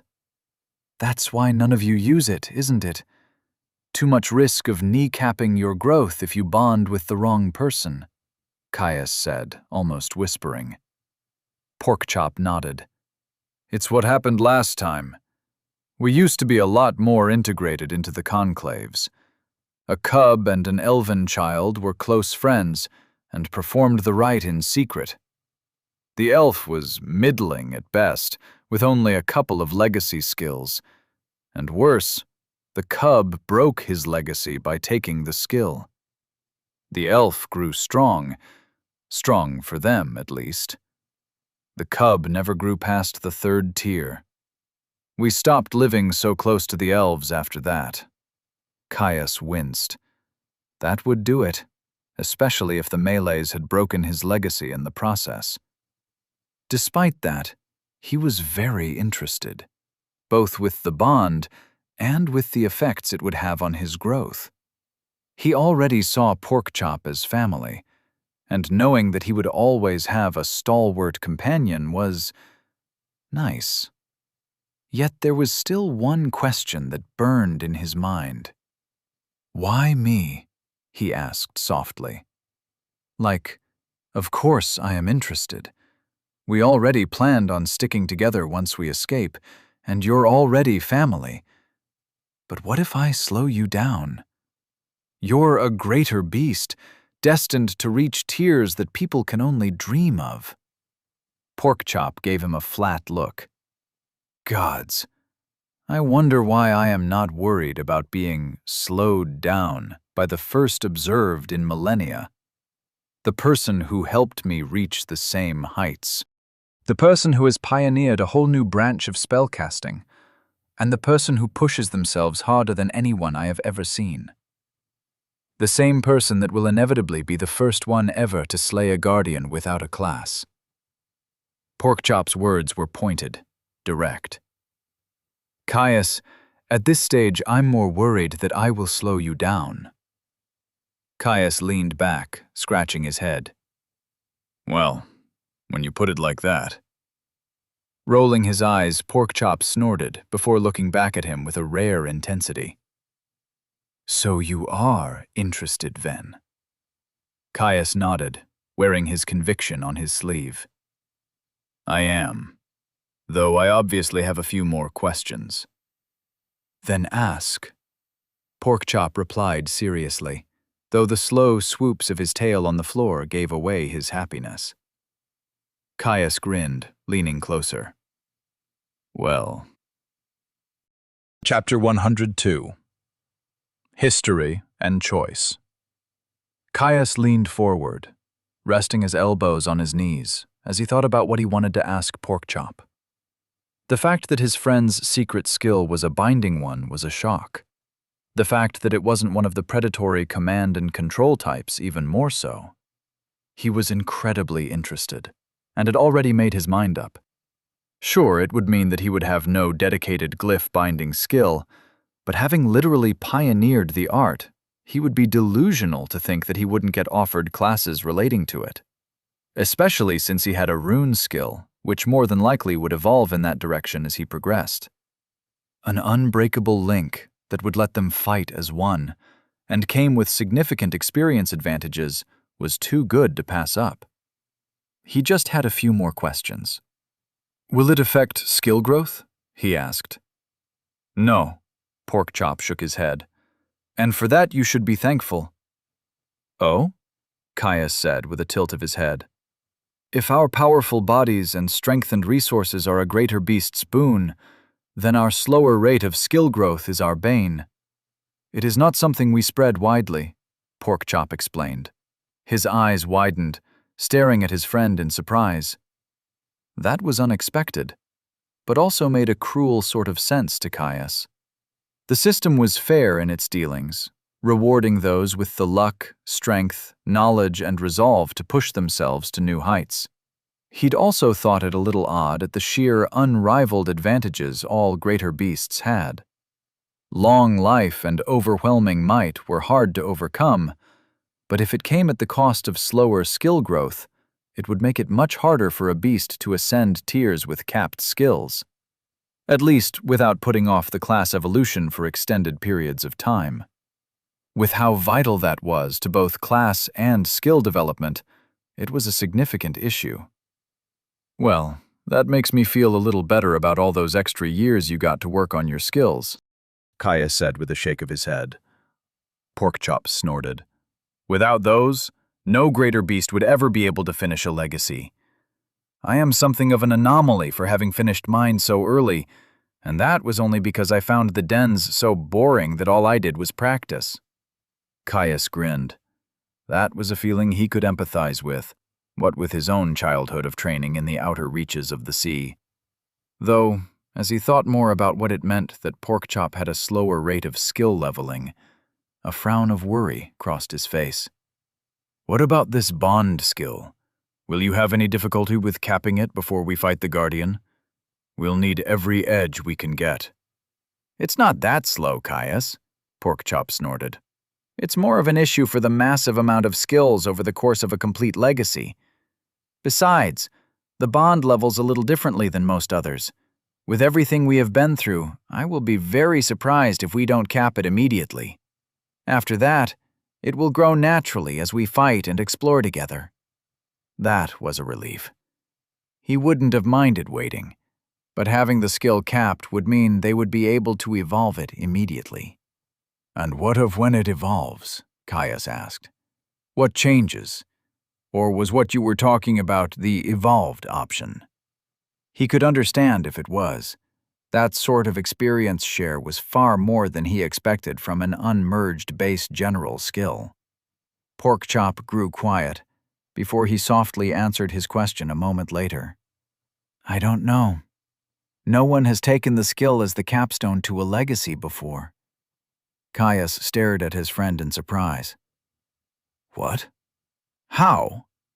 "It's an old skill, Caius," Porkchop explained. "Grandfather might have been and observed, but even the matriarch's memories get spotty about that time. He didn't have a complete legacy. There were a handful of others that have made use of them, and each and every one was during his living reign, before the dens had acquired a full set. After every one of those ended with a melee's growth getting crippled due to their bond companion being unable to keep up, no one has touched the thing until that cub. The same one who broke his legacy." Caius leaned back, whistling in surprise. "So we'd be going in blind then?" "We would," Porkchop nodded. Caius paused, digesting the information. There was some risk. Any skill that involved a bond of that intensity could directly influence his personality. but the chance was small. Besides, he trusted Porkchop with his life. If he was willing to gamble, who was he to say no? He wasn't the kind of person to turn down a skill that was even stronger than expected, just because of a few unknowns. And what of the dens and the elves? I know we aren't in any rush to visit the inner sea, but I would still like to go there and visit the conclaves at some point in my life, he asked. The dens would accept it for what it is, though they may think me foolish if we have not yet proven our ability to grow together. Hopefully, by the time we return, that will have long since been confirmed, Porkchop explained, stretching out on the cold stone of the kitchen floor. The elves are different. Most will think you blessed and honorable due to gaining my favor. Porkchop rolled his eyes. Unfortunately, some will be more difficult, either canonizing you or thinking you an undeserving heretic. A good deal of personal might will insulate you from both extremes. Caius chewed his lip. Another good reason to put off an exploration of the depths of his forest home. Elves were skilled, long-lived, and capricious. He had no desire to find himself at odds with a war band unless he had the power to put things to bed, permanently if need be. Well, Caius clapped. A good thing that is a problem for a much later day, then. He leaned forwards, locking eyes with the deep red and gold orbs of his friend. I'm in. Porkchop slumped, drooping to the ground in relief. Thank the gods. Caius grinned and stood up, making sure the woolen blanket wrapped around his waist was still firmly in place. He took a seat next to his friend, clapping him over the shoulder and scratching between his shoulder blades. I appreciate the trust in sharing this with me. I understand it is something the dens would not want shared. It's not that, Porkchop said, leaning into his touch. I was worried you wouldn't be interested. Can you imagine how embarrassing that would have been? Caius laughed, deep and bellowing. Of course I am interested, you dolt. I would be dead a dozen times over without you. Who else would I want at my side when I inevitably do something stupid, like trying to fight a dragon? Besides, the skill sounds strong. It is, Porkchop agreed. At least, it supposedly was what helped Grandfather and Orem stabilize the sea. Unsurprising, considering it is a unique skill at baseline. Unique? Caius looked at Porkchop in shock. Hells, you should have just skipped all the kerfuffle and mentioned that we had a shot at a heroic skill when it evolved, he said, barely stopping between words in his excitement.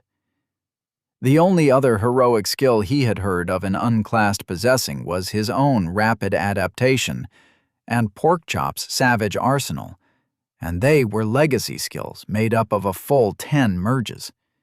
They were also build-defining in their power. Another skill like that would make them a truly potent force to be reckoned with indeed. How are we doing this? Caius asked eagerly. You want to do it now? Porkchop asked, slightly surprised. I would have thought you needed to think on it more. Caius snorted. Hells no. You're already stuck with me for life, my friend. May as well make it official. Besides, it might evolve into a bloody heroic skill. Porkchop chittered happily, rolling up to sit on his haunches. Okay, I guess we're doing this. Caius grinned. It's actually not all that difficult. I need to deepen the mental connection between us until it forges a link between our soul spaces. Then we need to open it. Apparently it's easy on a technical level, but it's supposed to feel like you're letting someone hold a primed spell to your head. So it's about trust then, Caius said. Porkchop bobbed his head, sending a fleeting impression of agreement across their link. The skill won't actually take unless both of us accept it, so you can back out at any time until then. I already said I'm in, Porkchop. Let's do this, Caius said, giving his friend a confident grin. Porkchop nodded, and then frowned in concentration. A moment later, Caius felt it, a subtle pull on his mind, the ever-present connection he had with Porkchop clamoring for his attention. He knew immediately, though not how, that if he assented, the thin tether that let him understand Porkchop would start to widen, growing the link between them, that he would be vulnerable to influence and control in that state. Far less used to the powers of the mind than a greater beast who was born with them, lowering his innate mental defenses would put him at risk. He dropped them immediately. This was Porkchop, after all. He trusted him with his life. His heart lurched, the entire room spinning as a primal will latched onto his mind, widening their connection.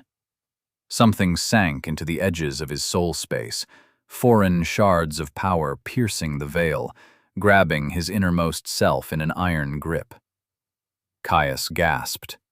He knew then that if he wanted to, Porkchop could start to shred. Everything inside of him screamed in warning. An instinct, like the desire to flinch away from a knife held to your throat, surged. Adrenaline coursed through his system, urging him to fight or die. He grit his teeth, holding himself back from lashing out. "You holding up okay?" Porkchop asked, concerned as his voice echoed with booming force to buffet his center. Caius winced. He felt Porkchop cringe. "Oops, sorry. Not used to this yet," Porkchop said. I'll live. Not exactly pleasant, though. Caius grunted. Amusement trickled through the growing conduit between them.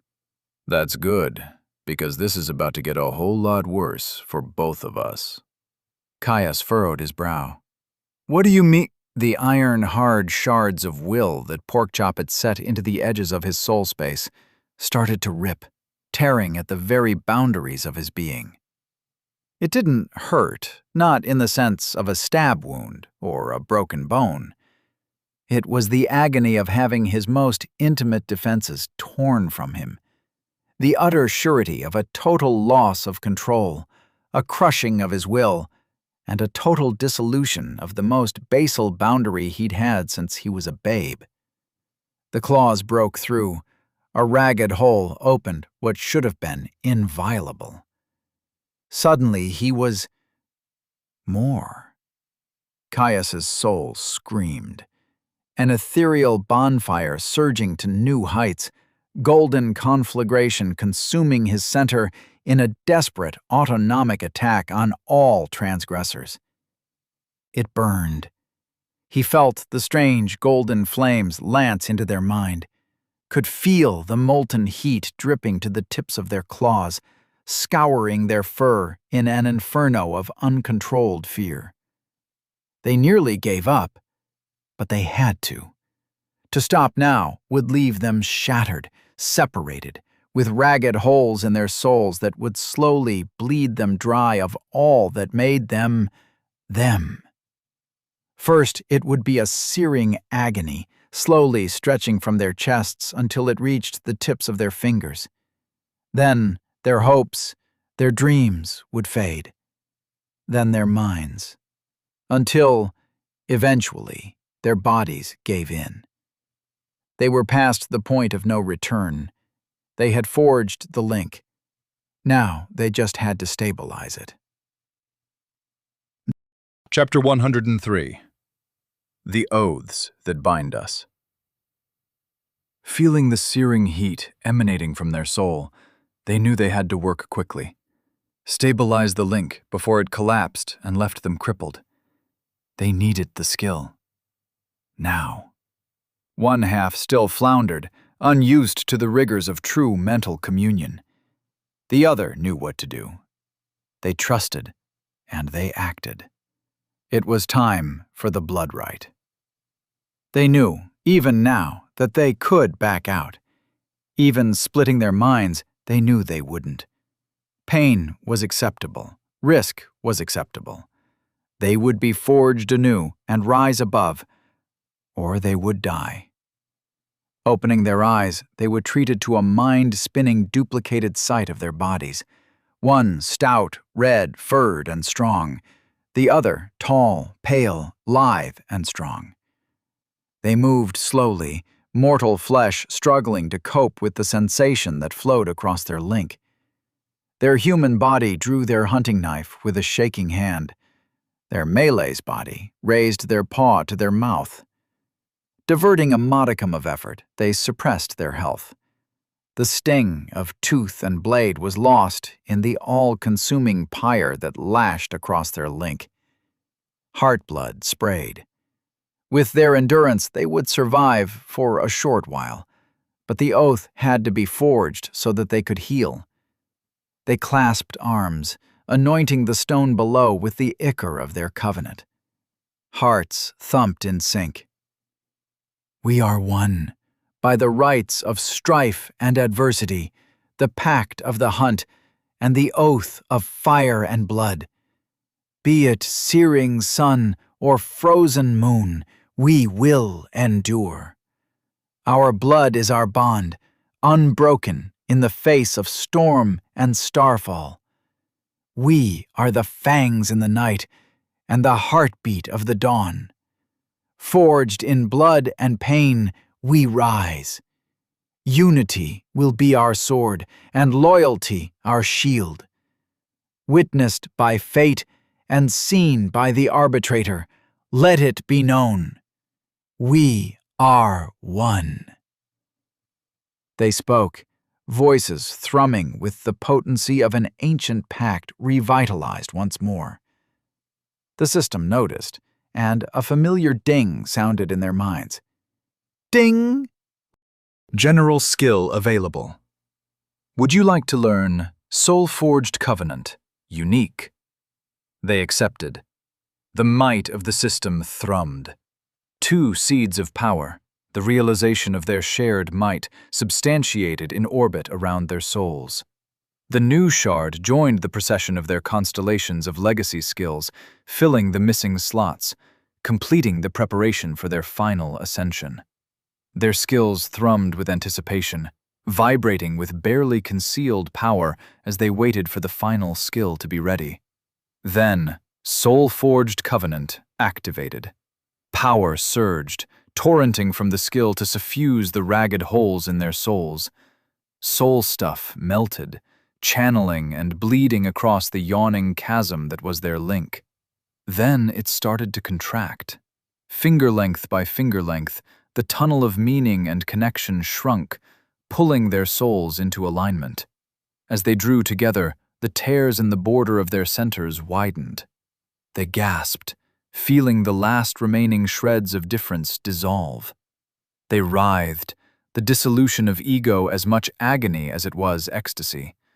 Souls united, the bubbles of their souls' dominions intersecting, woven together with arcane might and a harmonious thrum of unity that burst free from their souls. Then a pearlescent shimmer burst into existence, sealing the bridge. It wasn't a total severance, for that had become an impossibility with a shared center. Yet it was enough to delineate. They became he, and Caius returned to himself. "By the fucking gods! What the fuck was that?" he called out, reeling backwards to slump into the bunk behind him as a rapid-fire ping of dings screamed through his mind. Porkchop groaned on the floor. "They said it would be bad weird, but I didn't expect that." Caius shot him a wild look before he burst into hysterical laughter. "Holy shit! We were we! What the fuck? You can feel your claws? That's so weird," he asked, the vivid memory of feeling his own handspan-long nails clacking on the stone floor. Snapping up, Porkchop stared at him in bewilderment. "That's what you took from this? Not the fact that, oh, I don't know, we apparently share a soul space now?" Caius giggled. "I think I should be surprised that you didn't know that would happen. But I already know that, because we knew that wasn't going to happen. This is so fucking weird." He shook his head, trying to shake off the last remnants of discombobulation from having his entire sense of self dissolve. It didn't work very well. Porkchop also felt the same. He could feel it, far more intimately than their previous surface-level link. Previously, it had been odd, but ultimately comparable to speech. Now, it was like he had a yawning window into the mind of his brother, could feel his emotions, wants, and intentions. It should have been overwhelming, but it wasn't. He just knew him, like he knew himself. Like Porkchop now knew him. He thought he would feel exposed, vulnerable. He wasn't. It felt like coming home.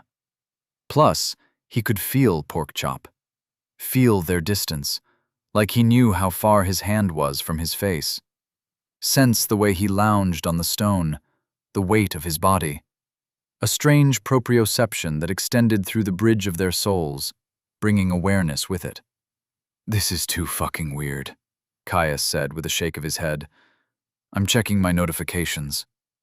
Porkchop grunted in agreement, too frazzled to go through the effort of putting his thoughts into words. Still unused to feeling his friend so clearly, Caius tuned it out and pulled his notifications.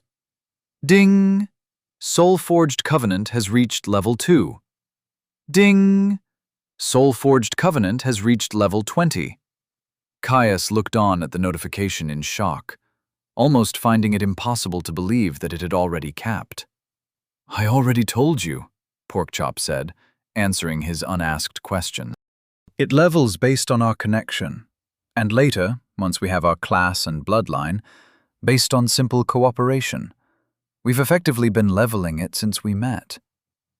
Caius shook his head, still surprised at the strength of their connection. He decided to try something. "Like this?"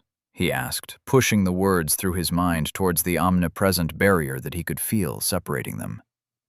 "Yeah," Porkchop replied with warm encouragement. "Though we will have to work on beast speak. You should be able to do it now, and it would be useful in battle." "Beast speak? Like when we first met?" Caius asked. Porkchop nodded. "It's a lesser form of our merge, a sharing of pure experience. A lot quicker and more precise. Anyway, we can do that later. Let's keep going through these notifications. Can you write it down? We're probably going to be able to evolve the skill immediately, and I want to be able to share it with the dens when we eventually return. It's our history, and the cub was too bitter to ever share." Caius nodded, fetching his half-full notebook from his pack before he returned to take a seat. Then, with his pen ready, he pulled up the skill. Soul-Forged Covenant, Level 20. Unique. 2 souls, 1 center. A sacred pact between man and beast, unbroken forevermore. Skill that creates a bond of equals, merging your soul space with that of a willing greater beast. Allows perfect mental communication, proprioception, and a sense of their location within a certain distance. Experience, achievements, and feats are shared equally between both parties. In certain situations, and when favorable, both parties are treated as a single entity in the eyes of the system. Each level moderately increases the distance at which you can sense and communicate with your bonded companion. After dutifully transcribing the description, Caius read it once more with a cocked brow. "Leveling bonus is a bit lackluster for a unique, isn't it?" he said, looking at Porkchop quizzically. Porkchop snorted. "If shared experience and preferential treatment as a single entity isn't enough for you, I don't know what is." Caius grinned. "Oh, please. I've seen the way you get about loot. You're just as greedy as I am." He set his notebook to the side, satisfied that the ink had dried properly, then leaned forwards to rest his elbows on his knees. "I suppose we'll just have to hope for something good from our evolution, won't we?" Porkchop stiffened, barely noticeable previously, but now Caius could feel his friend's mind practically screaming in excited anticipation of what they would receive. He understood it perfectly.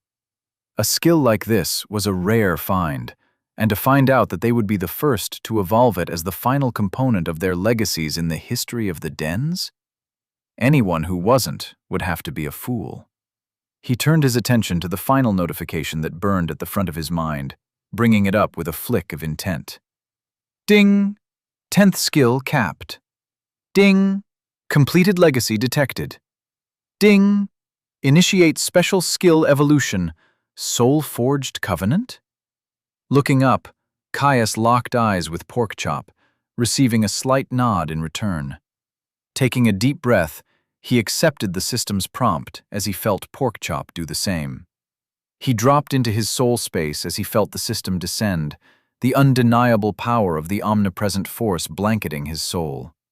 It made him feel small, like a gnat in the face of the burning might of the sun. He watched his soul flare, burning light reaching new heights, engulfing the nebulae that were his resource pools to brush up against the locked points of his equidistant skills. Right by him, he could see Porkchop's soul doing the same. His legacy skills started to scream, not hatefully, not with the avaricious violence that they belted out during each and every one of his skill mergers. Instead, it was pure, a note of harmonized, utterly complete joy. One of purpose fulfilled, of destiny made manifest. It washed over him, the hairs on the back of his neck rising as they sang to a new crescendo. Thrumming, shifting with a scintillating platinum light. Where previously they looked like shards of the purest crystal hued with a metallic shine, now they looked liquid, amorphous. The system reached out, implacable, inexorable. 10 chains of his purest essence were ripped free from his soul, entirely outside of his control. They plunged into his skills, all of them. A second later, he was awash in their power, a storm of might and fury that threatened to drown him in its potency. A typhoon, only made worse by his exposure to Porkchop's own. While he may not have felt it as keenly as his own experience, it was there, yanking at him. Once more the system stepped in, bolstering him in the face of concepts made manifest. Then it began to weave. Chains of light, meaning and understanding shot between the skills before linking them in a great decagrammic web. With his soul, the totality of all that he contained as the conduit, the firestorm of power rushed through the network. Sacred geometry magnified and refined the power, directing it to suffuse soul-forged covenant. It was more than the skill could bear. Great ripples shot through the liquid crystal, threatening to disperse the conceptual nexus into a fine mist. Constrained by the system until it boiled, the pressure grew more explosive by the second as it railed against the forced limits of an unclassed. The system refused, forcing the skill to maintain its shape as it packed more and more power into its tight confines. Caius knew an agony that he had never known before. Every facet of his being felt wrung out, drained of all vitality, as all that he was scoured by an unrelenting, forceful torrent of pure arcane might, far beyond what his mortal form could tolerate. His body, his mind, his very soul began to break down, fraying at the seams. Again the system refused, forcing him to bear witness to its majesty. Soul-forged covenant could take no more. Even boiling with forcefully contained power, there was only so much the skill structure could take. It shattered. The system swept up the refuse, forcing more current through his soul, whirling it into a raging typhoon that sucked at the surrounding power of the ritual. Caius started to scream, eyes locked on the declaration of supremacy that occurred before him.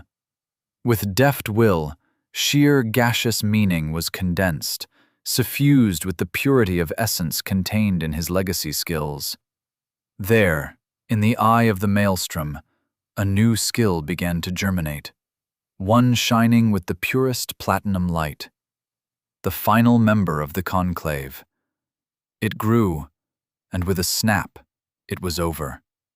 His center returned to stillness, his 10 skills locked in equidistant orbit around his soul, slowly dimming to its normal radiance. The system withdrew.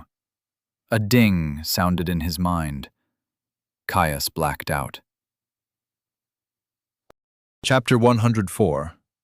Evolution.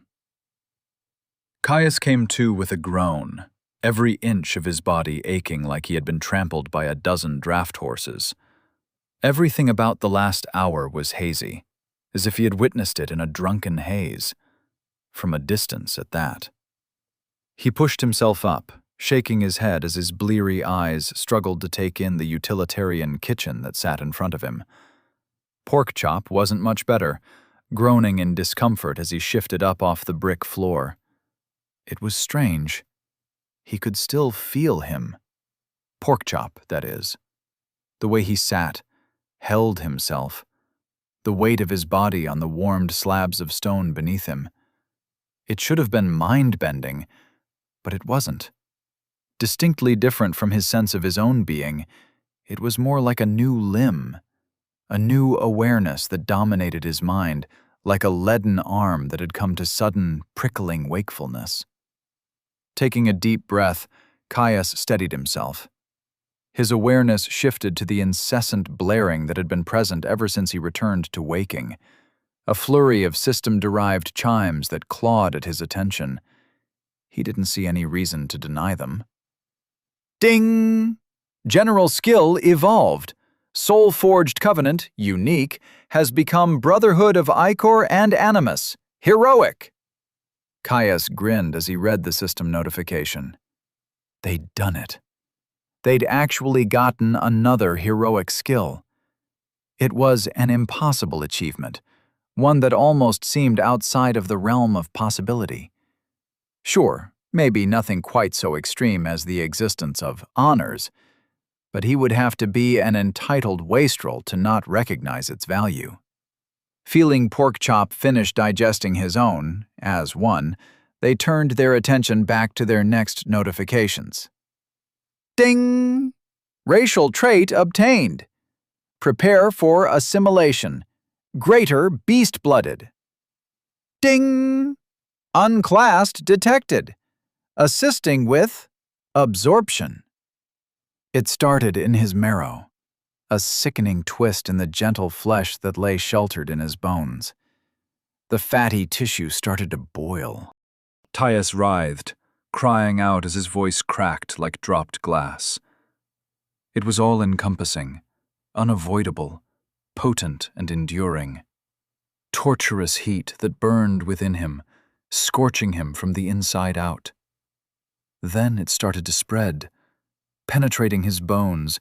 The basal support of his body shattered in a series of sickening cracks as the foreign force changed him from within, uncaring in its iron cruelty. Caius threw his head back, gasping. Wide eyes roved the room, sliding over bunks and kitchen cabinets, skipping past Porkchop's mewling form, where he underwent his own mutagenic change. He could feel that, too. Sickening claws, picking and prodding at the very weave of his friend's mind, an inversion of his own torture. It heightened his madness, giving him no corner to escape to. The two processes reflected through their link, amplifying the symphony of madness and loss of control. From the bones it spread to the muscles. All of a sudden he went limp, unable to twitch despite every fabric of his soul telling he had to move, to flee the source of his torment. He could not. Not when it came from within. Not when it changed him inexorably, the mutation as total as it was slow. Fibers unraveled, breaking down into a primordial ooze before substantiating whole cloth once more, rewoven into a tighter, denser structure. Then it got to his blood, and from his blood to everywhere. Highways of mind-breaking pain flooded his body with potent acid. Organs dissolved, skin sloughed, and thought was forgotten. All he could do was gurgle, swept away in a current of power and might that cared not for his mortal concerns and wants, only what he must be. From the scattered ashes, from the sludge of genetic excess and discarded weakness, he was born anew. Potent marrow, wrapped in gleaming crystalline bones. His ribs thickened, shifting beneath his skin as they shrunk the gaps to shield vulnerable organs beneath. Cross-woven muscles stretched between them, explosive power held tight in the stout cables, anchored with ligamenture that thrummed with tension. His heart pumped with furious intensity, each pulse sending more and more change through his body.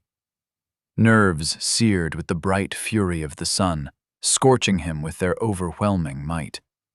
A storm that delivered the pain of his total consumption in perfect clarity, changed synapses, sensing the breaking of his body with cruel and unmatched acuity. His skin toughened, supple, flexible, but unassailable, a barrier that protected all within.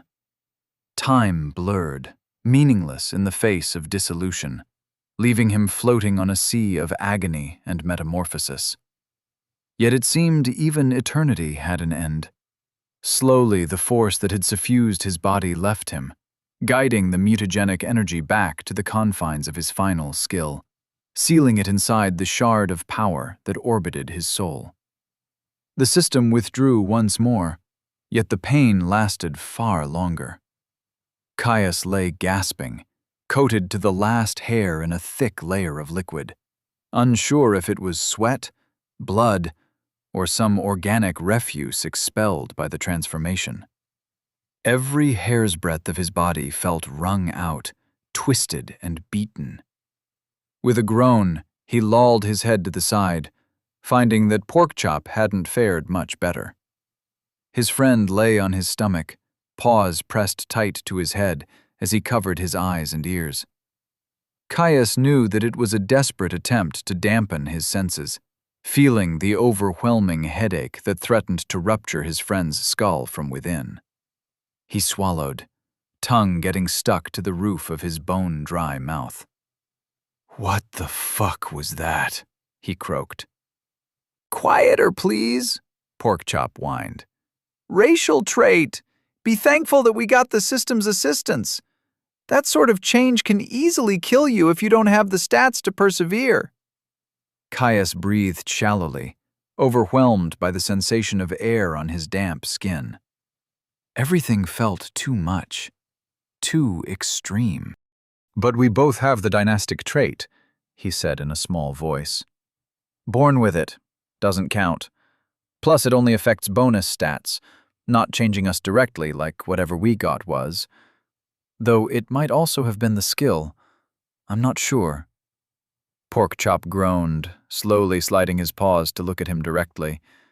His eyes were bloodshot. "You look like shit." Caius snorted as he looked at Porkchop's sweat-streaked face. He looked strung out, like he'd been up for days. "Speak for yourself. I assume you didn't get greater beast-blooded?" he asked.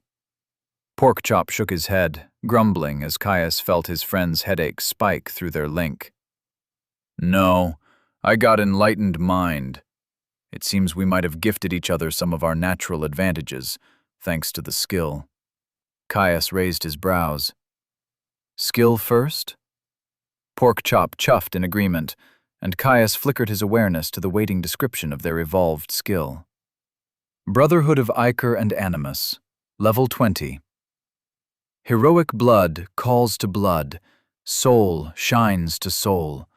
A bond is forged, and strength and wisdom is shared. Skill that creates a bond of equals, linking your body and soul to a willing greater beast. Allows perfect mental communication, proprioception, and a sense of their location within a certain distance.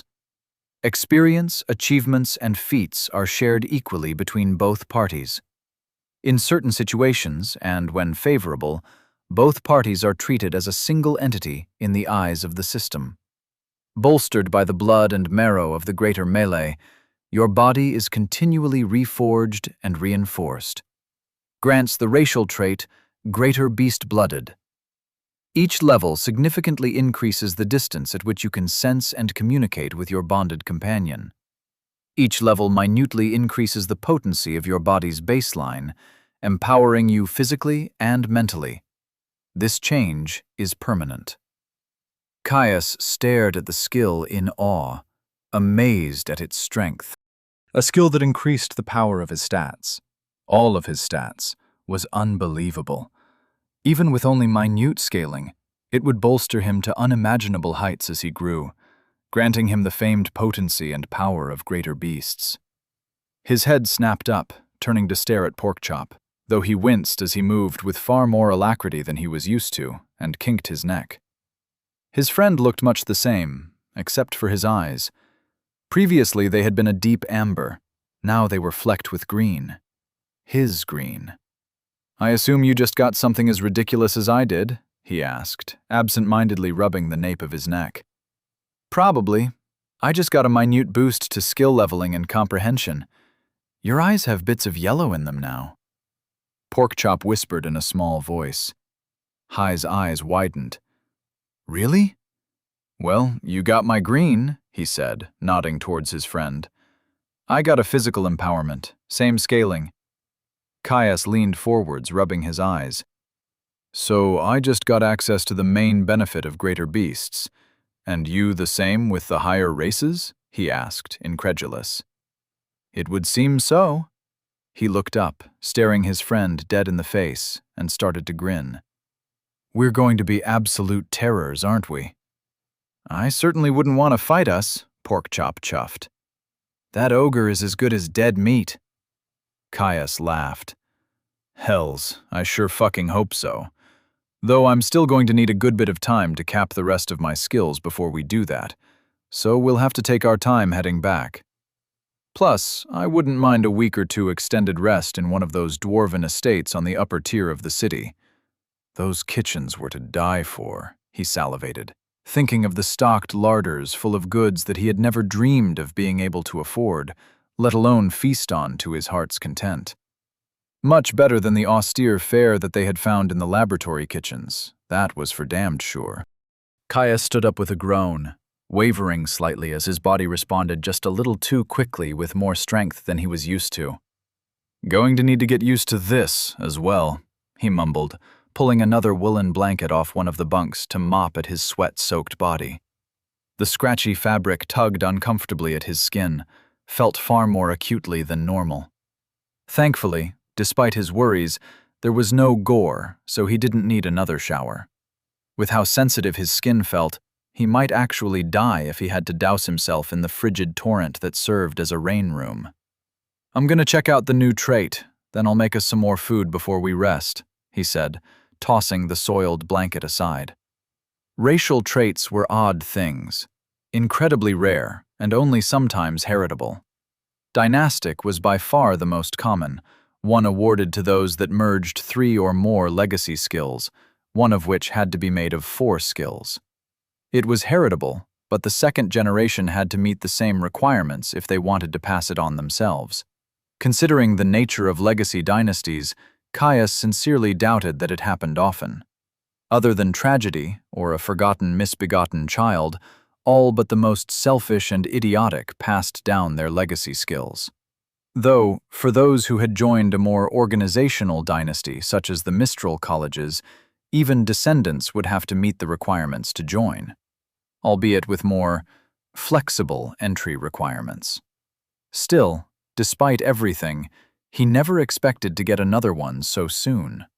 Usually, if someone got any at all, it was from high-tier classes or lucky encounters in the deep reaches of the depths. Getting one now was invaluable, though he had yet to see how it would scale. With that on his mind, he pulled up the description of both greater beast-blooded and dynastic greater beast-blooded. Racial trait, heritable. Marrow of might and spine of steel. Tempered and reborn with the vital essence of a greater melees, you contain a shred of their inexorable might.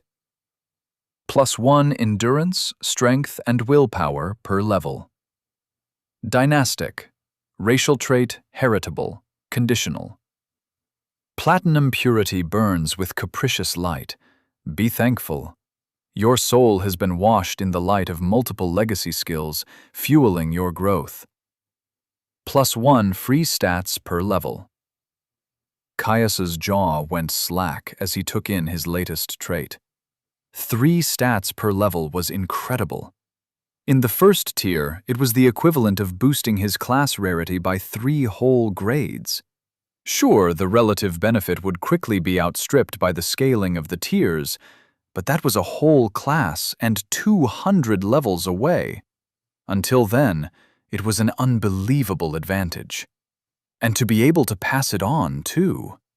"Is yours heritable too?" he asked in a small voice. "Without conditions?" "Yeah," Porkchop all but whispered. Caius sat dumbfounded, staring at the screen that hung in his vision. No matter what happened in the future, the weight of being the last scion of Unterstern had just gotten that much heavier. Chapter 105. Celebrations. Caius chewed his lip.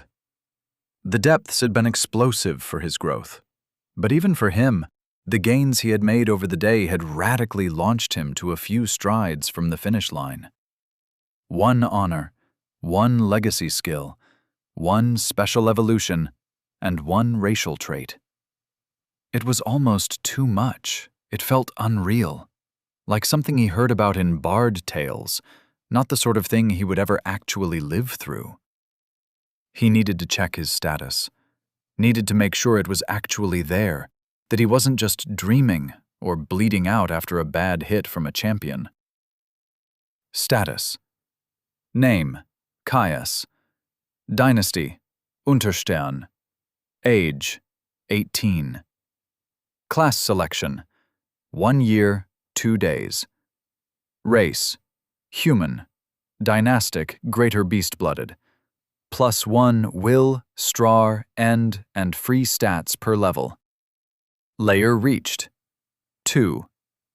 Resources. Health, 460 over 460, 3.6 per minute. Stamina, 360 over 360, 3.6 per minute. Mana, 510 over 510, 5.1 per minute. Free mana, 510 over 510. Reserved mana, 0. Stats. Endurance, 30 plus 16, 46. Vitality, -20 plus 16, 36. Strength, -20 plus 16, 36. Dexterity, -20 plus 16, 36. Intelligence, -20 plus 31, 51. Willpower, -20 plus 31, 51. Stat points, 0. Class skills, 0 over 10, N/A. General skills, 10 out of 10. Rapid adaptation, heroic, 20. Warforged, unique, 20. Explorer's toolkit, unusual, 17 to 18. Adamant body, unique, 18 to 19. True sight, unique, 14 greater than 17. Runic lexicon, unusual, 20. Mana manipulation, unusual, 20. Lesser regeneration, unusual, 8 greater than 14. Uncanny dodge, unique, 0 greater than 1. Brotherhood of Ichor and Animus, heroic, 0 to 20. Glyph-bound hymns, N/A. Honors. Born for slaughter. Sublime prodigy. Glyph binding. Birds of a blood-soaked feather. Bound artifacts. A father's gift. Common. Growth longsword. Growth conditions. Gain a class, 0/1. Acquire suitable materials, 0/3. Forge a link, 0/1. He gulped. His status looked nothing like one that an unclassed should have. His stats alone were the equivalent of a low-level classer, with half of them more than double what they should have been. The one thing did stand out to him. It was only a few days until he ticked down to a year until his class selection. It was nearly his birthday. Not that it felt all that important with everything else on his plate. Honestly, he was more concerned about how he would spend the last year of his proving period. Against all odds, he was a slither from being fully capped in all respects. After that, there would be nothing left to do but wait. He shuddered. After a lifetime spent in the pursuit of his goal, the idea of being forced to wait to continue his work, to fuel his progress, made his skin crawl. Oh well. He was sure they would figure something out. After all, it wasn't like they would be sitting idle and enjoying fine wine and silks like some sort of noble. As soon as they were out of here, they were hunting for father. No two ways about it. Blinking his status closed, he looked to Porkchop. "This is bloody ridiculous," he said. "I know what you mean," Porkchop replied. "How are you going? How far are you from the peak?" Not far at all. Just a hair more than 30 skill levels, most of them from uncanny dodge. Other than that, I'll need some practice getting used to these reinforced and inflated stats. Everything feels way too light," Caius explained, swinging his arms experimentally and feeling the way they responded to his intent in a snap. Porkchop grinned. The human expression twisted his face, almost sinisterly, as it revealed dagger-like teeth. "That's good. It won't be long then till we fight the Guardian. Anything that you think might be an issue to train on our trip back?" "No," Caius said, with a shake of his head. "Almost all of them should come together with enough fights. True vision might be an issue, but I think that working on getting used to the full acuity of its effects should be more than enough to get it over the finish line, especially if I can do it in a fight." Where do you want to do it? Here? Caius scoffed at the question. Gods no. This place can burn in the hells. I've had enough of flesh abominations for 2 lifetimes. I reckon we hightail it back to the fungal fields. Those isolated serfs will be perfect for most of my skills, and if anything starts to taper off, we'll just push back into the city and get into some fights on our way up. He groaned, pushing himself up off the floor and walking over to the kitchen. I think with a bit of food and a nap, I should be good to go. What do you think? Caius asked. Yes, please, Porkchop chittered, plain hunger sinking through their link. Caius shot his friend a grin and started to look through the cupboards. He was pretty sure they still had a little salt-packed bacon from the dwarven city, and since they were about to head back there, he had no reason not to pull out all the stops. If he was being generous, he could even justify it as training for Explorer's toolkit. It was, but really, he just wanted some bacon. Plus, they still had some more of the long-lasting mushrooms from the fields, and he knew just what he could do with both of those. Hearth pies, supposedly a Huian recipe from what Elendra's father, Hurin, had said, though given how the trader folk picked up any stragglers they could, that was about as specific as saying it was from the Vostivar continent. Finding a bowl, some flour, and some yeast, he hurried off to the spigot they had used to wash and collected some water. Moving with sure confidence, he started to make a rough dough. Once it was ready, he could wrap it around some sautéed bacon and mushrooms before pan-frying the stuffed dough. Peasant fare, but delicious. His mouth was already watering at the thought of it. They set out the next day, leaving the dorm room behind as they backtracked their way through the Fleshwarper's laboratory. Thanks to the fact that Caius had taken the time to mark each door they went through, their path back was a lot less fraught than their initial explanation. Far faster, too. They passed through laboratories of gleaming glass and vile sludge, specimen cells full of tanks of mutagen, and cages that held the bones of failed experiments. There were research rooms, too, small libraries filled with notes and books. Much like the Dwarven city, they were filled with some sort of nonsense language. A different one, but still unintelligible. Caius suspected that the depths must not have wanted to waste resources developing coherent thought in common. That, or it wasn't intelligent enough to, and the books were nothing more than the twisted reflection of a dreaming god. Strangely, even with multiple days having passed, the corpses of the abominations they had slain hadn't started to smell. Whatever alchemy and sorcery had been used in the monster's creation, it had tainted the flesh so thoroughly that not even rot wished to touch it. When they grew tired, they sought another dorm room. They were frequent enough. Each day they passed by at least a pair, so thankfully it was never more than another hour or so's walk to the next one when fatigue started to set in. The exit was drawing close.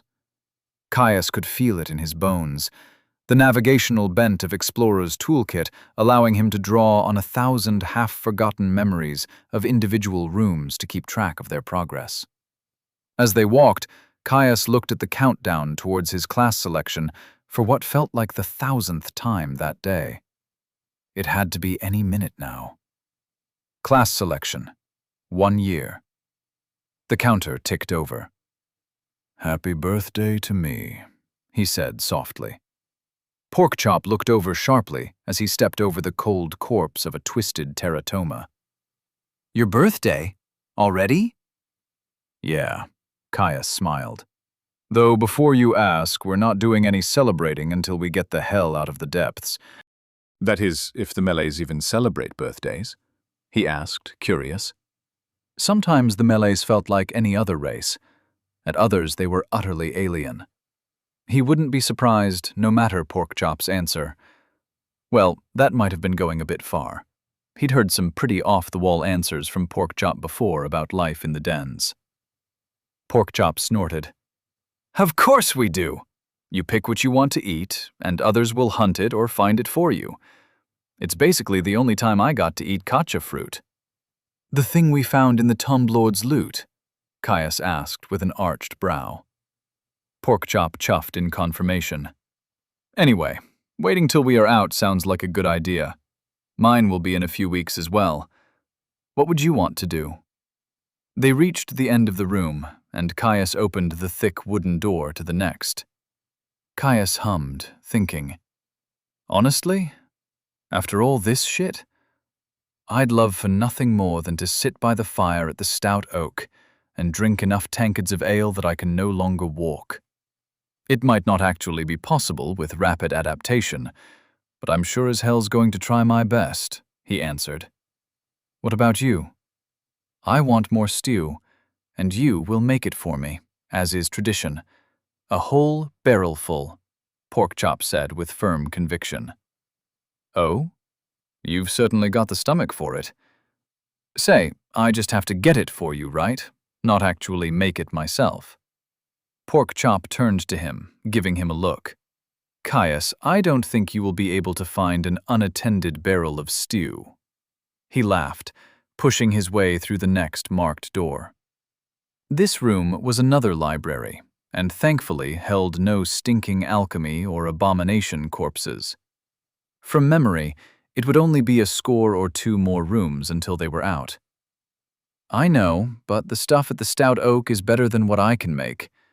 Elendra and the rest have actual hospitality-focused classes, not just a general skill. With the amount of depths coin we have, we could almost certainly get you enough to swim in." Porkchop paused for a moment, thinking. That will do. Enough stew to swim in, it is. Wait a second, I wasn't actually serious, Caius said, blanching. It will be my birthday, Porkchop said with faux seriousness. Sighing defeatedly, Caius slumped his shoulders. Fine, but not all at once. I'll keep buying you stew until you get sick of it. Though I have a feeling I'm going to regret saying that, Caius muttered to himself. Porkchop chittered, amusement flowing across their link. They kept walking. In the end, close was a relative thing, but eventually they made it back to the first room they had entered the laboratory from. A flayed horror's corpse lay smashed and brutalized amongst the remains of broken tables and alchemical glassware. Above it, the same mezzanine library where he had tweaked his spell to better suit the regeneration of the inhabitants of the biome. He smiled at the memory, compressing the structure of the spell so that it penetrated deep and ruptured explosively was only a small stroke of genius. But it was his own. That made it all the more precious. Work done purely by his own hands, without the aid of Father. With how effective it had proven against the abominations, he saw no reason to swap the spell out. Without a doubt, it would be less effective against armored opponents, at least those wearing anything heavier than leather and chain. If the spell was unable to pierce through armor, much of its potency would be lost. Thankfully, their ultimate target was all but naked from what he could remember. With his latest gains to his intelligence, he could hold a full 17, though in reality, with the mana cost of using his stylus, 16 was his true limit. It would still be a significant force multiplier against the lightly armored goblins, though he might need to switch it out for the ogre.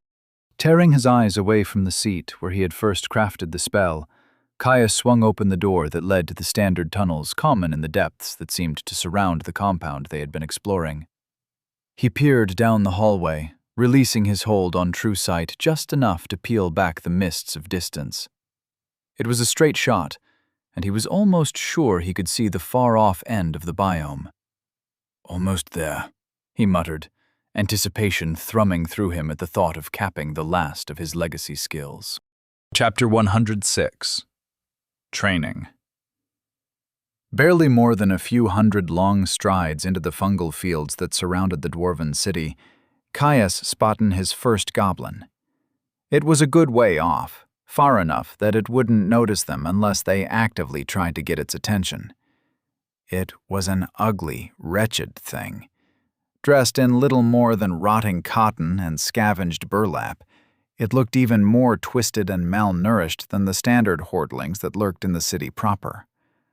Holding a bare sheet of metal, roughly hacked and sharpened into the shape of a machete, it prowled through the fields, inspecting the dizzying array of fungi before occasionally stopping by a choice specimen to crudely chop off a chunk and then depositing it in the basket on its back.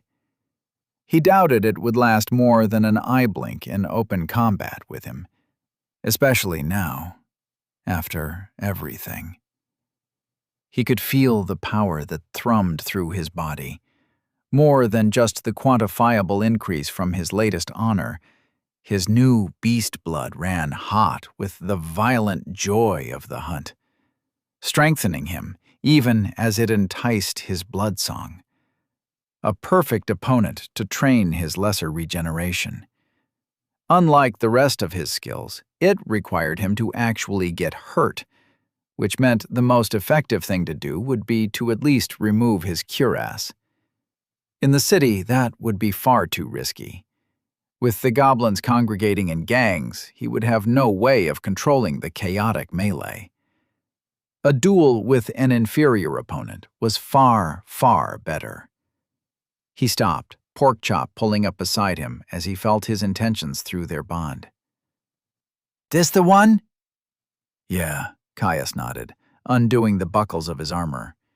He pulled it free, allowing the weighty scale to drop to the earth with a clatter of metal on metal. Then he removed his reinforced jacket. While it was thin enough that it wouldn't hamper his efforts, he saw no reason to get it bloody and torn. The jacket joined the cuirass. "Stay here and watch my stuff, would you?" Caius said, stepping forwards. Porkchop chuffed, and Caius felt his friend settle down next to his gear. "Put on a good show," he called from behind him. Caius simply shook his head and smiled, keeping his eyes locked on the half-starved form of the working goblin serf. He focused his true sight, bringing up the Depthsborn's status. Goblin Serf, level 14, Depthsborn, low race. He whistled, a piercing and pure note cutting through the air. The goblin's head snapped towards him, a vicious snarl revealing chipped and blackened teeth as it let out a guttural growl. Slinging the basket off its back and spilling its cargo of fungi as it did so, the Depthsborn scampered towards him. Caius's heart thumped, a wry smile crossing his face as the cool air of the cavern brushed against his skin, heightening his senses and juxtaposing the rushing heat that coursed through his veins. This was going to be fun. With a flicker of intent, he cranked True Vision higher, boosting his acuity until his head began to throb. Immediately, the goblin was thrown into a stark relief. Even half a field away, he could see the years of dirt that had been worked into its skin, the hard calluses and ropey scars from a life of forced labor, and the way each thread in its garb was fraying. It was a lot, more than he had ever tried to bear in combat before. He needed to do it. If he never pushed his limits to the skill, it would only ever be a useful scouting tool, a waste of its full potential. He started to jog, arms pumping. A father's gift stayed firmly nestled in its sheath. Using his blade would defeat the purpose of what he wanted to do. After all, you couldn't get stabbed if you parried, and he wasn't trying to kill the Depthsborn. At least, not yet. They met in the middle, the goblin throwing itself forward with a howl and a thrust. Caius watched the blade, his mind racing as his eyes drank in every detail they could. It was slow, almost like the Depthsborn were moving underwater. Dodging would have been simplicity itself. Hell, the danger sense of his last legacy skill didn't even flare. He stepped in, pivoting slightly, pulling his torso just to the left. The shard of rusted iron that the goblin used as a machete sunk into the left of his abdomen, a handspan above his hip. Caius grunted, observing the stride of metal that had impaled him with clinical detachment. It was cold, if only just for a moment before